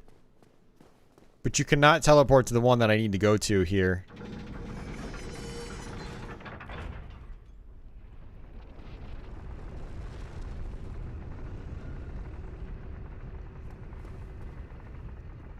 Yeah, I don't even know why it lets you do that, Jeff. That's weird.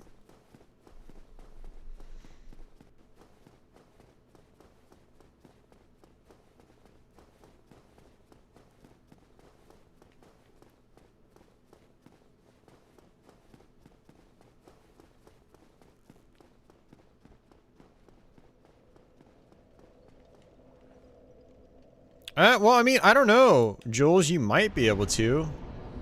Let's see. Sunlight Altar, Anne Orlando, Chamber of the Princess. The problem is that when you die after you've made Anne Orlando go dark, you always go back to the original bonfire. And because that bonfire's out, because you killed the Firekeeper, you can't use it to warp out. So you've got to, you know, you've got to take the scenic route.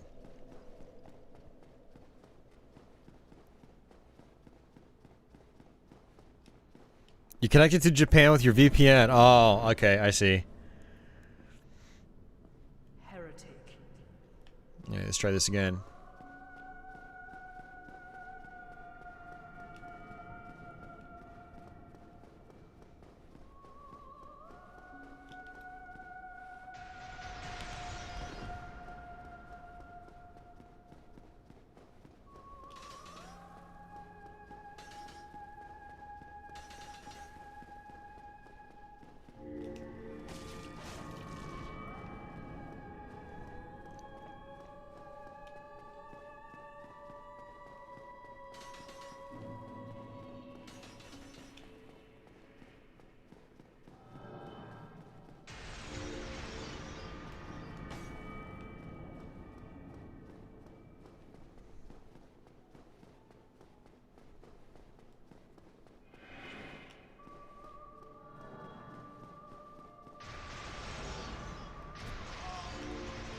Jeez.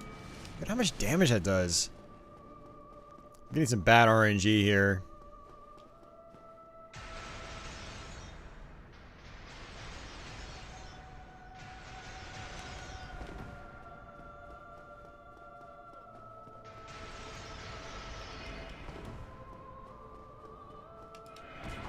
Oops.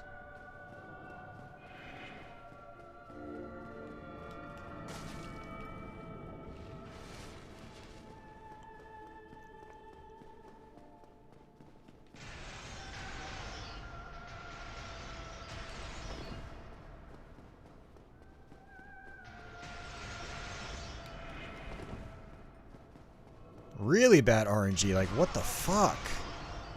I've never had it this bad before.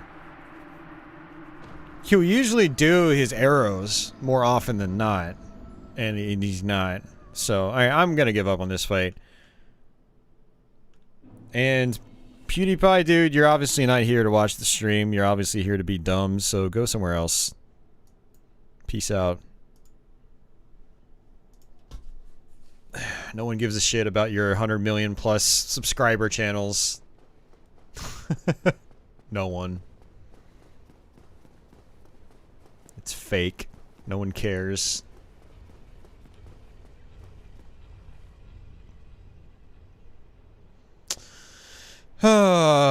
So...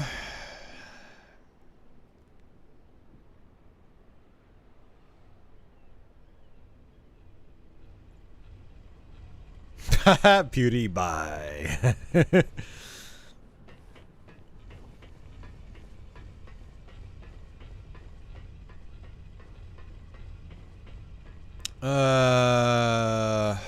I'm probably gonna just warp out. I think that's what I'm gonna do. Because I have to go... I have to do this all over again. Oh man, well with how crappy this last hour has been, I might not continue this stream some other day. I might not finish this. I mean, I've already beaten Dark Souls on stream, like, at least twice, I think.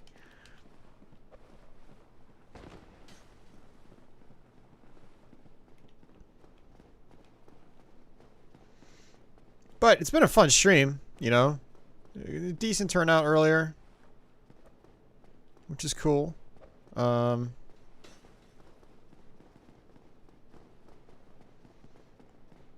definitely on a good roll earlier in the stream, that's for sure.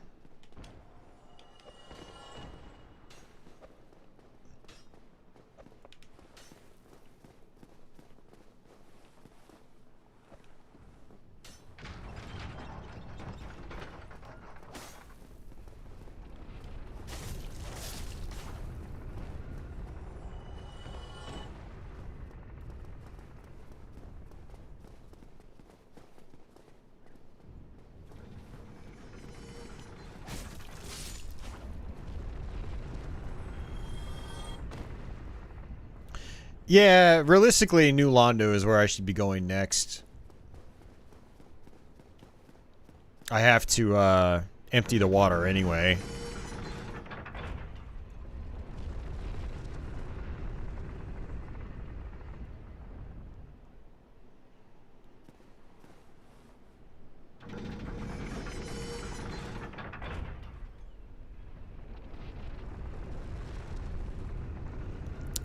New ISP's Friday, Adam. Yeah, Friday. I mean, I hope the issue gets resolved by switching. Regardless, like, I thought about it and I was like, you know what? I need the Switch anyway, because it's going to save me almost $60 a month. So it makes sense just from that perspective, but obviously what I want the most is just for my internet to work properly.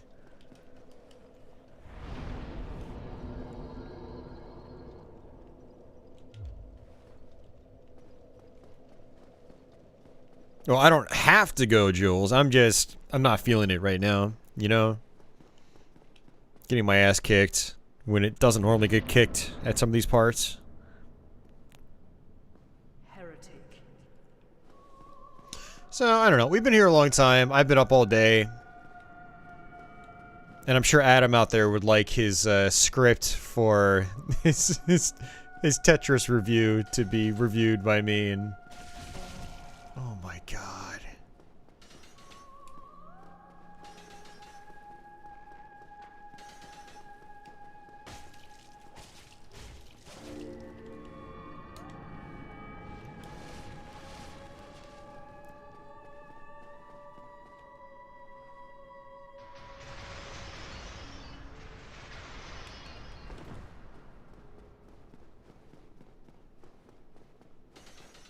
See, this is what I want. This is a really good attack, because then I can get up close, get some attacks in. Hell yeah, just like that.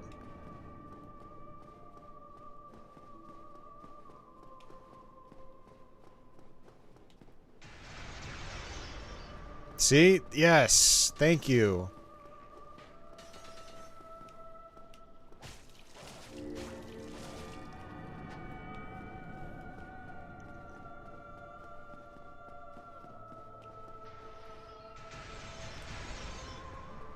Alright, we got this now.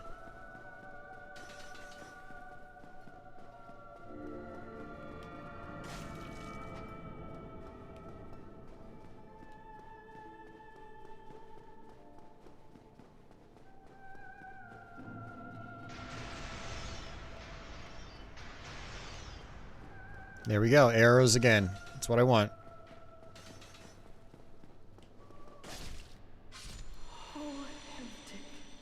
Swathed in dark, an eternal curse upon thee. Alright. Well, I'm glad I did that, actually, because I got an achievement.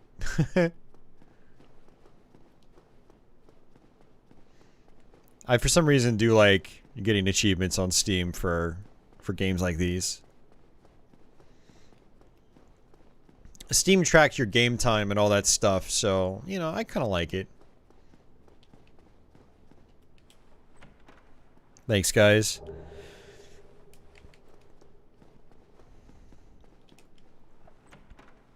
Got some work to do. You're donging. Oh, Jeff. Well, thanks, man. I appreciate it.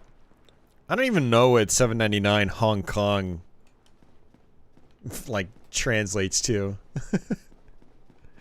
Probably like $1 US.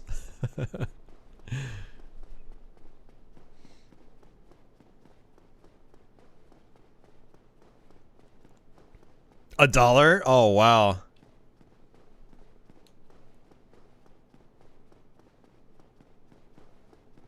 Hey, $1's $1, right?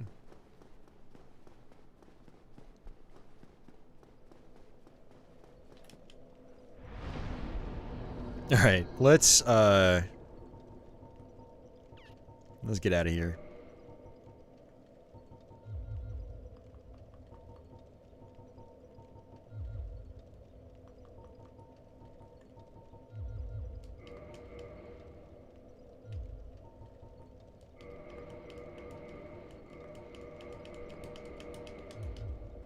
Oops.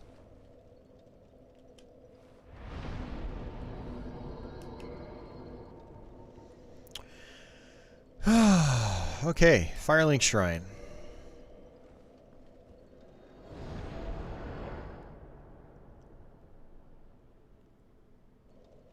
Yeah, so normally what I do is I actually, I go to New Londo earlier, anyway.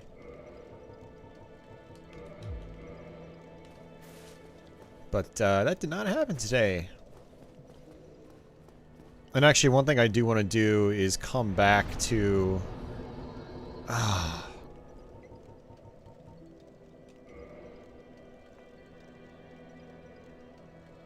I'm getting ahead of myself. Pyromancer guy, I think, is gone. No, he's still there. Oh, hello. I'm pleased, as always. Okay, he's still chilling. Maybe he triggers after you, so he decides to go down to, Blight Town. And when he goes down there, he turns hollow. And then there's another pyromancer down there that can further upgrade your pyromancy farther than he can. And, but that guy will go down there and kill the other pyromancer after he turns hollow. And so, you know, when he basically says he wants to go down to Blight Town or whatever, you need to go down there ASAP and kill him. Let me go ahead and flip this too. Just like that. So basically what that's for is, you know, when you die, the elevator remains in the last position it was at. So if you want to save yourself having to hit a switch over and over again, wait for the elevator to come back up, then you want to send it back up.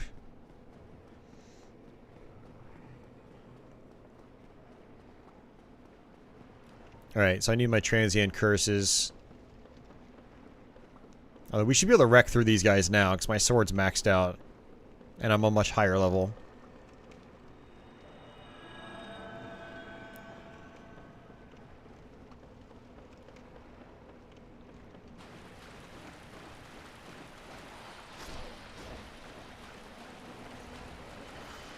No, I don't think you need to send him down there, Jules. But when he goes down,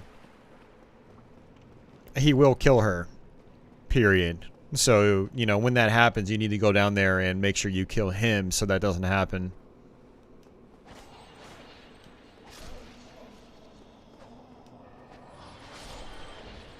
It's really only important if you want to get your pyromancy maxed out. That's the importance.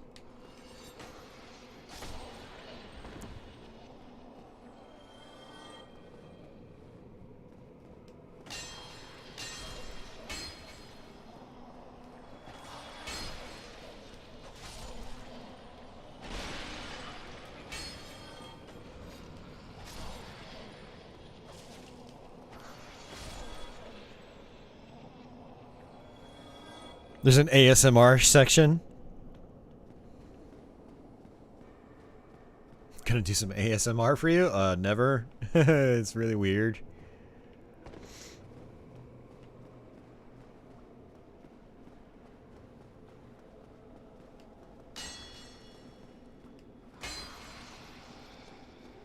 There's an enemy in that wall.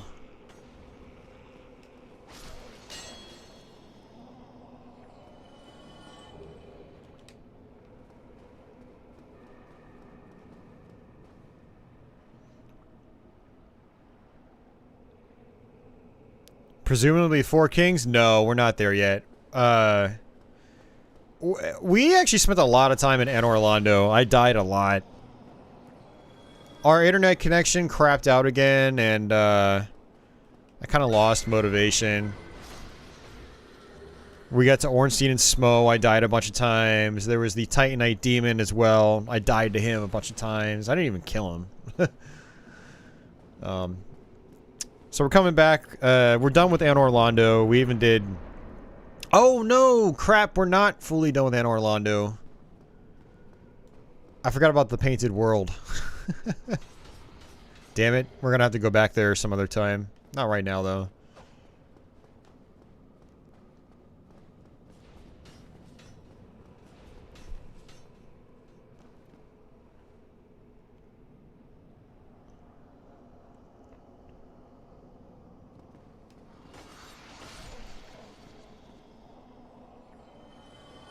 My transient curse is probably going to run out here in a minute. And you know it's run out when you're not doing any damage to the guys.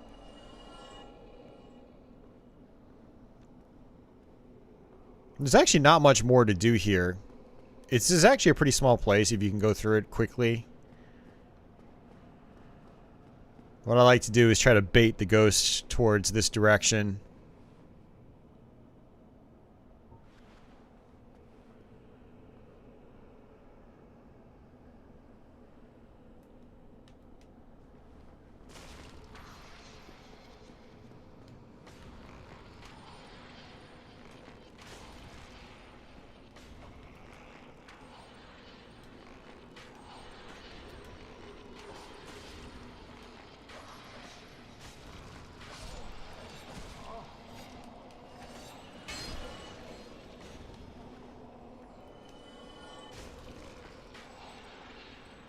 I'm just playing it safe.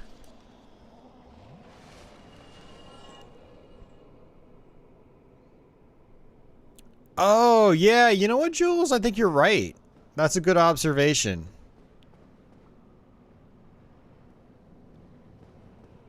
I totally forgot about that. I think you're right.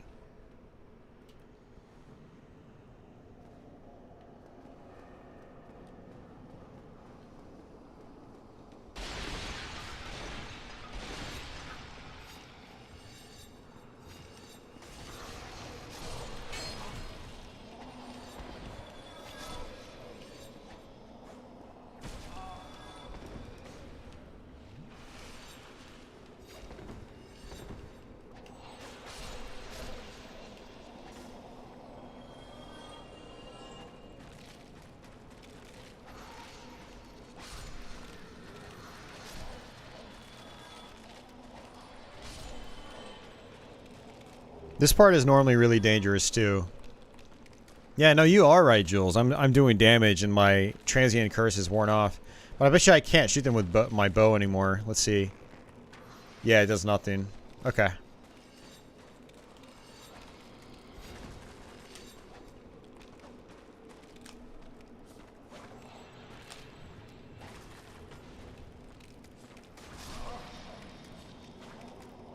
Stabby McStab stabs.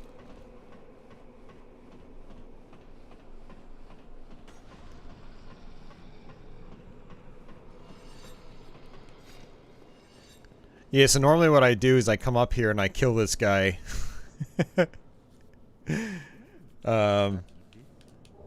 But if you come here with the Lord Vessel, then he just gives you the key that you need. But you can have curses broken, you can buy transient curses, resist curse.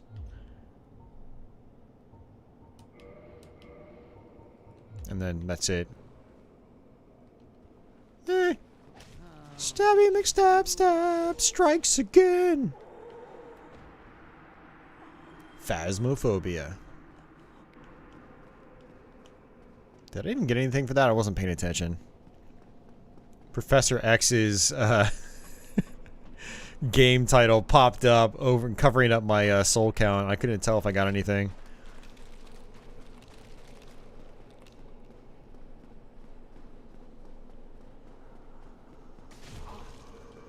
Oh geez, what is ASMR? Oh boy.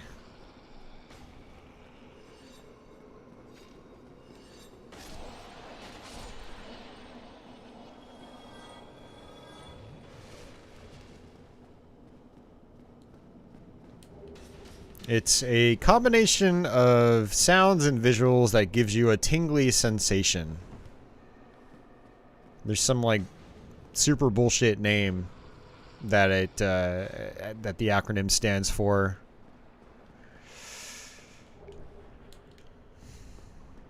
And it's a very popular thing. It's quite popular actually.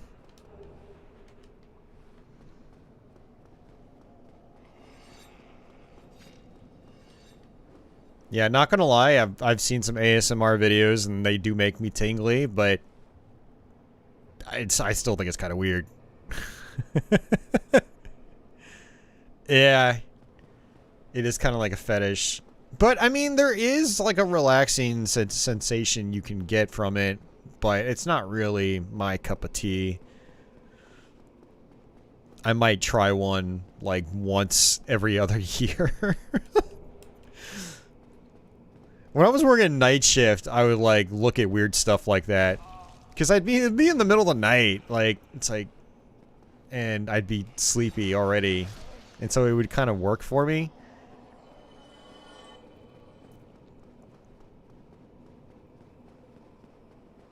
Yeah, autonomous sensory meridian response. Can you think of any name as dumber than that? What the hell is that supposed to mean? Meridian response. Like what? Whatever. No, I mean, people seem to get a lot of value out of it, though, so I can't knock it for that, at least. But the name is dumb. Alright, so we're emptying the water now. I'll let this play out, because it is kind of cool.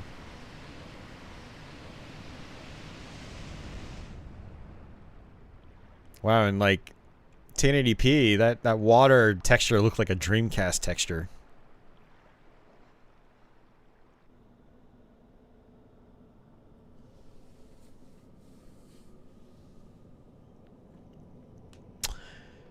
Yeah, you've got dudes that do it, but I do find that the most popular ASMR channels are like chicks.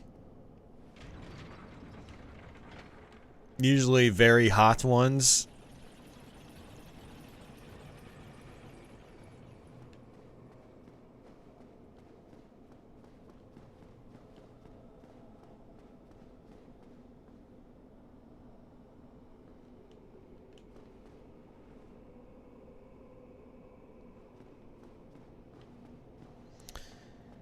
It's weird.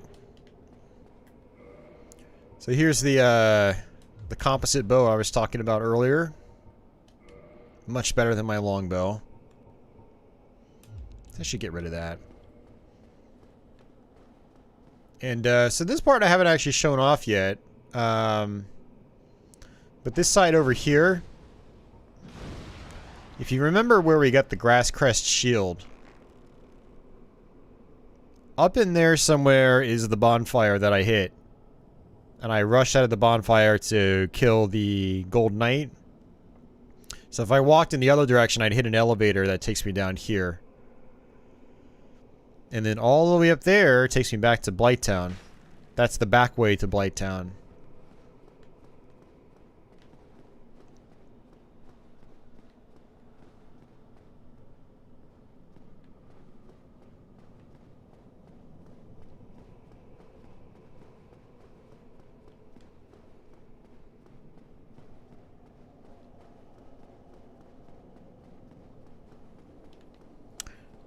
And actually, I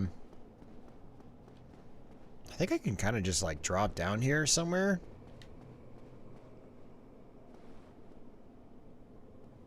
No, that's a long drop. That's what the elevator's for.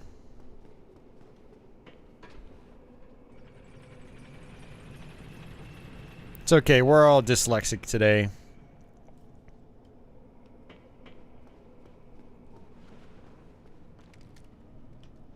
Now we got the Dark Wraiths, everyone's favorite enemy. These guys probably hit like tanks right now. Oh, that's not too bad actually.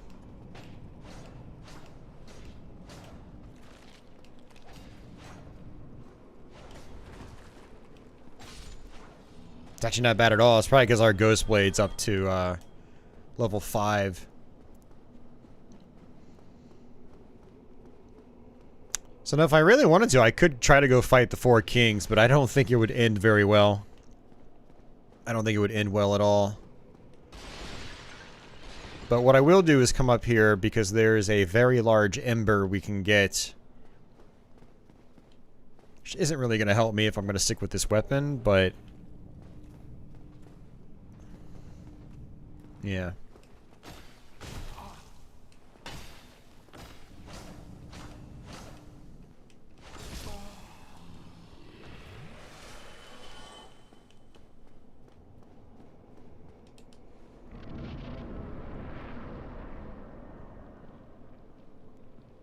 Jules is a farmer.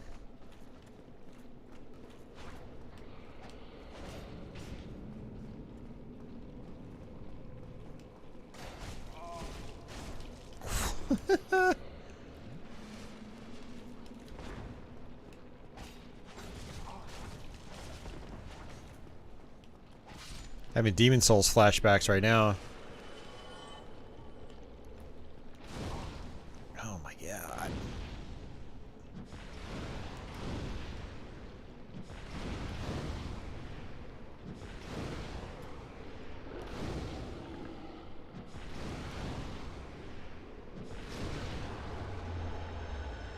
It definitely looks a lot nicer than it did in the original Dark Souls. I will give it that. A proud farmer. Yeehaw! Is that what farmers sound like?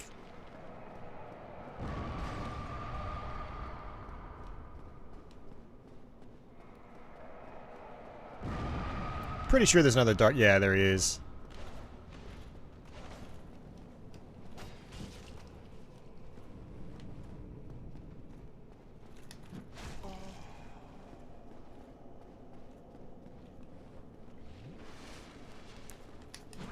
There we go. So one strategy I haven't really been doing much is circle strafing these guys. You can actually, with a lot of enemies in this game, you can actually just lock onto them and constantly rotate around. And then you'll eventually just get behind them and you'll be able to backstab them. I haven't been doing that really at all, to be honest with you. So if we come on up here, we can get to the very large ember. This place is really dark.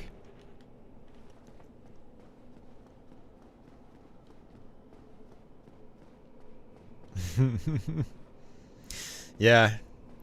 It is, Leo. It is hard to believe. It's hard to believe, like, I was living in, like, a pretty... like, I was in the same apartment when the system came out. I had just moved out to this apartment a couple months, like 2 months prior.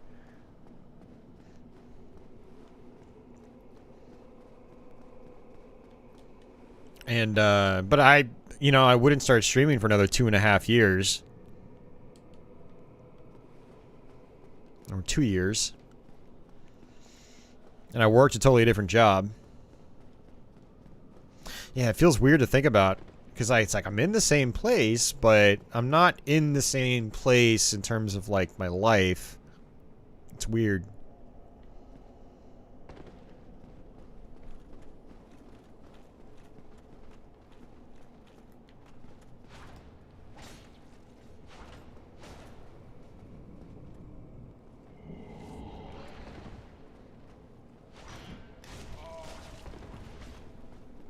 Let's not mess with him. He's gonna chase us down, I know it.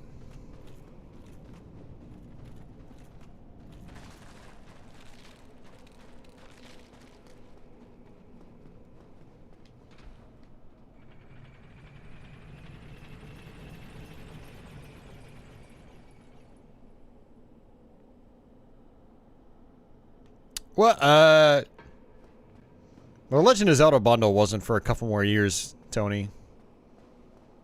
That came out later, but yeah.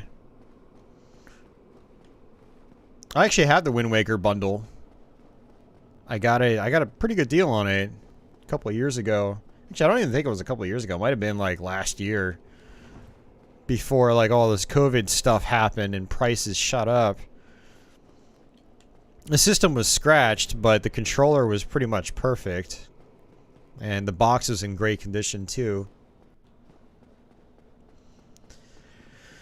Yes, we just got the rare Ring of Sacrifice, which is nice. Unfortunately... Nope, no, we got it.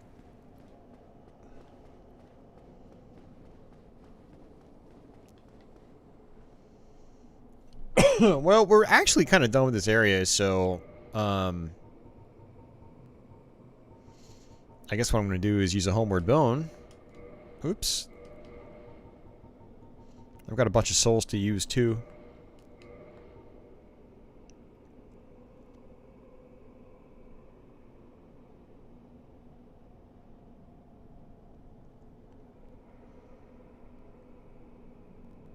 Yes.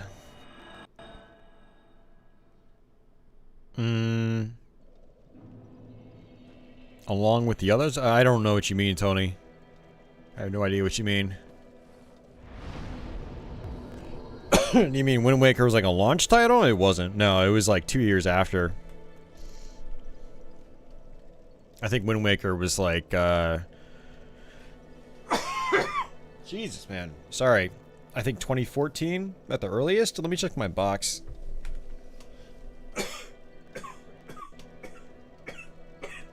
God, dude.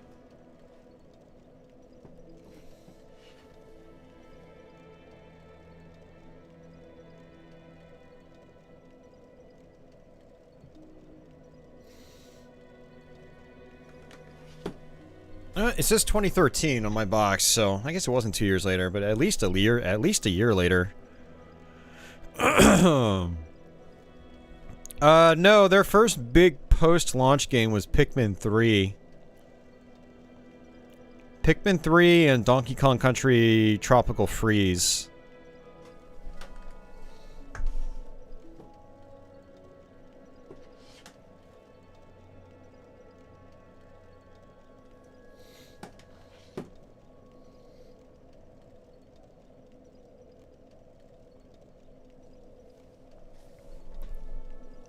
I mean, it is possible, yeah, September 2013. That's what I thought. It was definitely after Pikmin, for sure. Man, I'm just coughing up a storm because of these peanuts. Yeah, Pikmin 3, I think, was probably, like, July. I remember Pikmin 3 being in the summer. Tropical Freeze, I think, was before that. And then Mario 3D World, wasn't that October? October 2013? Or was that 2014? Jeez, I'm getting all my dates messed up for the Wii U.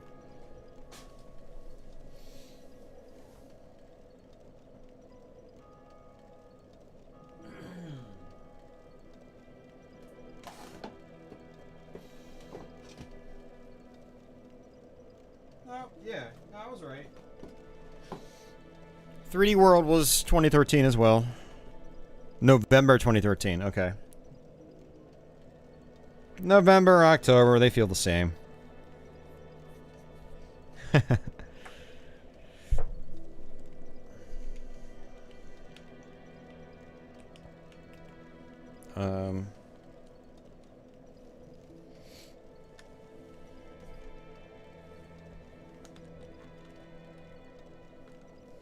My controller actually just died on me. Oh, that's why. The breakaway cable came loose.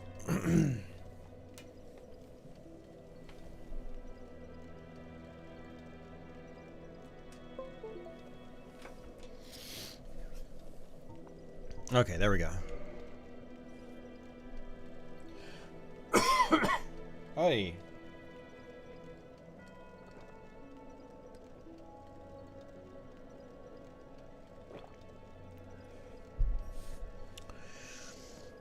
Okay, let's use some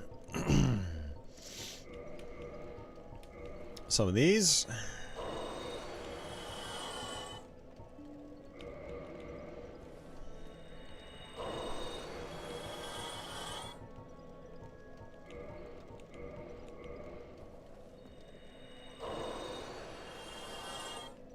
Yeah, I agree, Leo.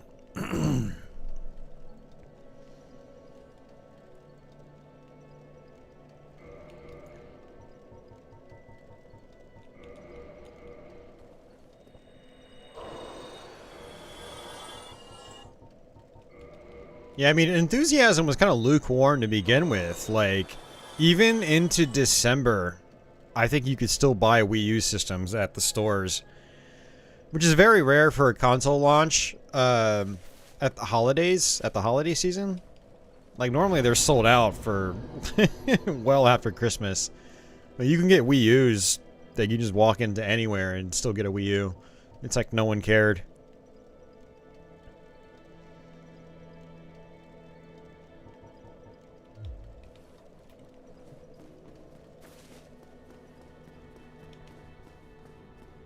Oh, hello. I'm pleased to see you, as always.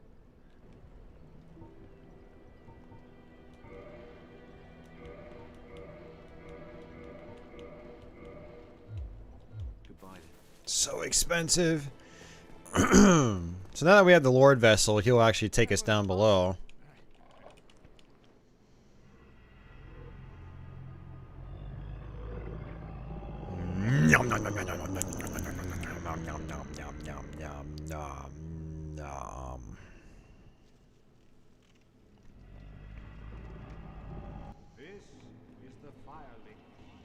So we can place the Lord Vessel here. And skip the cutscene as we've been doing. This big ass door here takes us to the final boss. Look at this guy. How can he resist a face like that? Very well. As king comes the apple, I bet.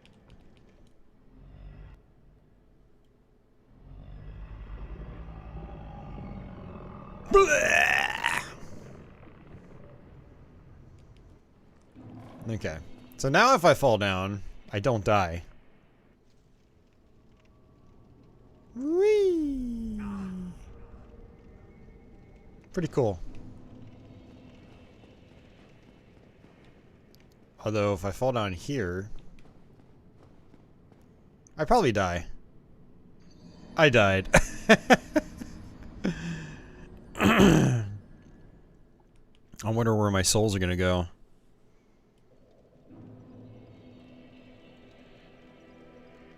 Maybe it's the console library. No, it's a lot of different things, Game Eagle.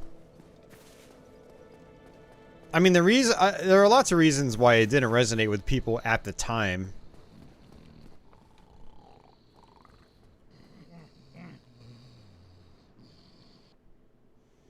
At the time, people were confused what sort of value it provided. They're like, why do we need this screen? Nintendo was really focusing on, like, social features.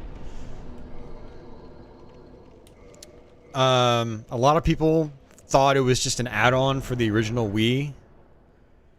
The Wii itself was kind of like, people were kind of burnt out on it. And Nintendo hadn't really done anything on the Wii for like a year prior to the Wii U's launch. And the Wii, at that point, you know, a lot of people saw it as like a shovelware system. So I think a big mistake with the Wii U was that when Well, they called it the Wii U. They should have called it something else, you know? But also, some of the game lineups, or the game lineup, some people weren't really that impressed with.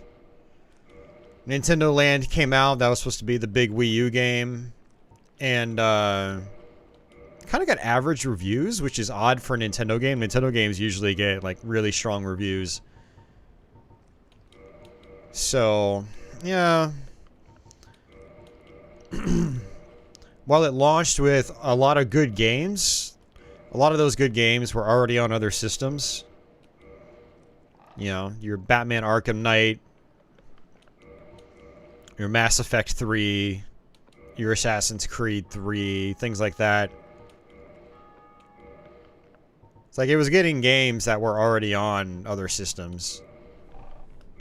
And I think some of them have been out for a while, too.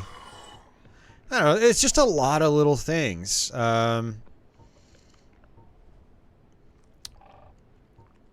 For streamers like myself, and video creators, well, that's a whole other issue. I don't need to go down that road.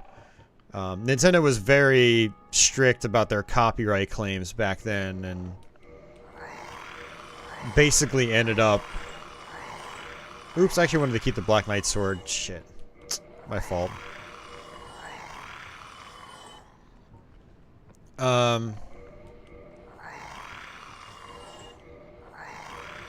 Nintendo was very, like, anti-video at the time. So, like, you know, they deterred people from making videos about their content. And what's the result of that? No one's making videos about your content. And thus no one goes out and buys your content.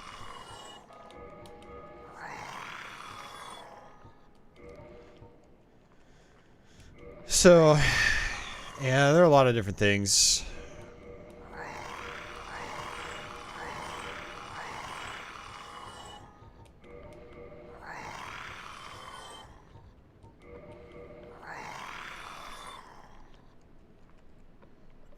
Yeah, no, I agree with you, Katana. I totally agree. I mean, the Switch has been a home run. It's a great console. Like, I'm really glad I've got mine. And like I said earlier in the stream, it's kind of like the evolution of the Wii U. It's like the Wii U's Farewell.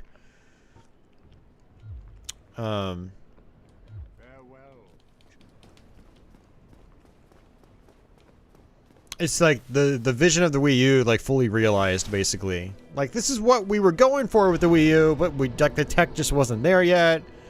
That sort of thing.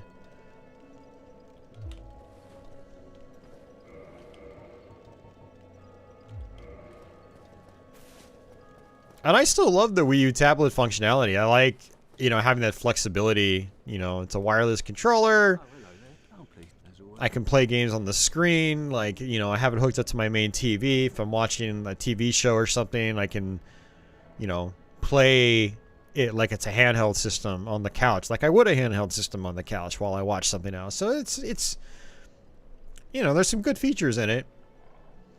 Yeah, there's a whole lot of reasons why, like, you know, people didn't really get on with it or didn't really understand what it was.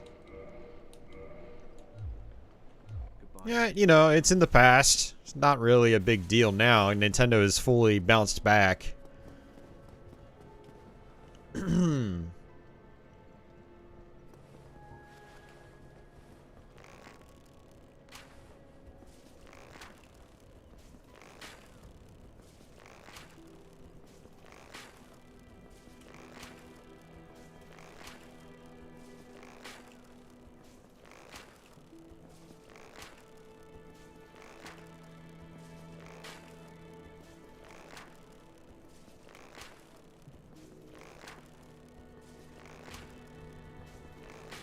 Well, you got to remember, Leo, they're just big first-party releases you've already played before. You got to remember that the Wii U sold like 11 million units. That's worldwide. How many of those units is the United States? I don't know, probably at least 2/3 of them. As always.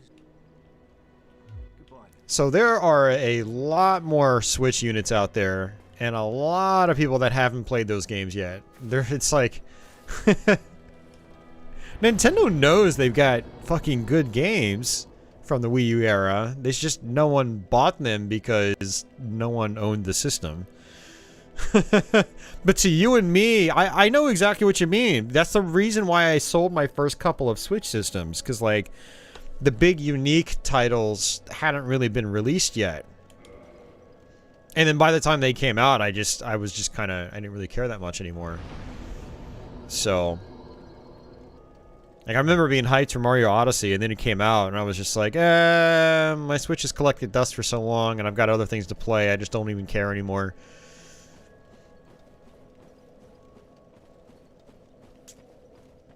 Yeah, like the Wii U ports just don't do anything for me because I already have them on the Wii U.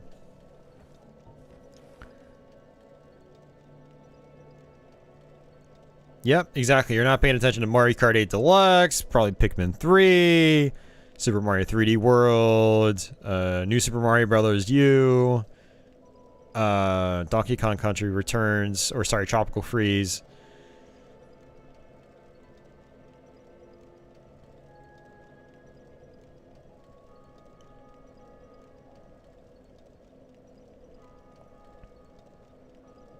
Oh, that is true. That 3D World is going to have that new content. I'll be interested to see what that's like. So for anyone out there wondering why I'm just sitting here talking about Wii U, it's because I'm going to get out of here. I'm tired. It's almost midnight, and I still have a couple things I need to do. And I've got to wake up for work in about 10 hours. Not too bad. But I do need to do a couple things before I get out of here. So, yeah, these last couple of hours are kind of sluggish for me in terms of gameplay and my focus and whatnot.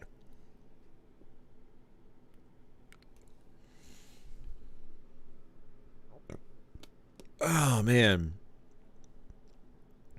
So, yeah, thanks, guys, for hanging out. I appreciate it. I'm not sure if I'm going to continue this. We'll see how I feel on Saturday, and we'll see how stable my new internet connection is after it's installed. Yeah.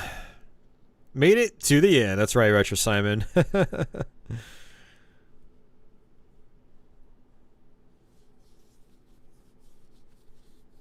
Yeah, no, thank you guys for hanging out. I appreciate it.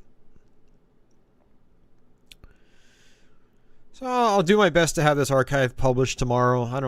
Yeah, I mean, I should be able to. If not tomorrow morning, it'll be tomorrow night.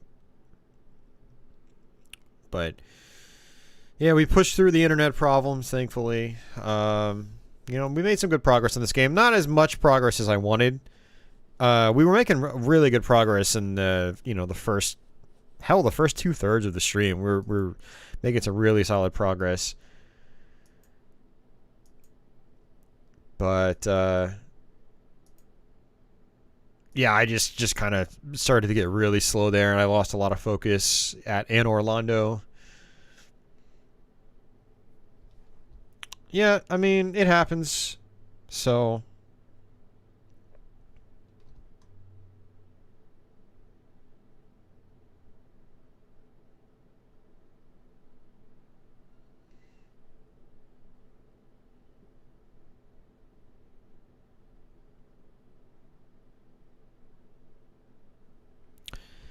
yeah. Oh, no, that's what I figured you meant, Retro Simon. Yeah.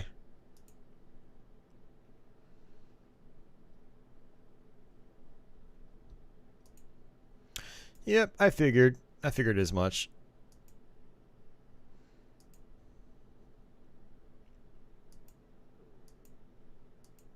But, alrighty, guys. I don't know if I'm going to finish this playthrough. I just, I hadn't been able to really do a good solid stream in 2 weeks on YouTube, so I just wanted to get a stream going tonight. And I was like, man, this is my thing. Wednesdays are my days for the YouTube streams. So, and I wanted to play Dark Souls during October, and I wasn't able to. There really wasn't enough room in October. I already had other stream plans, so... But, yeah, so this is kind of like from that. I've got a couple of other games I want to stream as well. Like, I still want to do Grab by the Ghoulies. And I want to do Resident Evil 4. We're already over halfway through November, so I don't even know if I'll be able to get to those in November, but we'll see. But alrighty, guys. I'm gonna head out. You guys take care. Have yourselves a fantastic day or night wherever you are. And I guess until the next one, take it easy. Man, I'm gonna go get some Z's. I'm tired now. Whew. This is my normal bedtime, actually. Midnight or earlier. So, alright. Alrighty, folks. Take it easy. Catch you on the next one.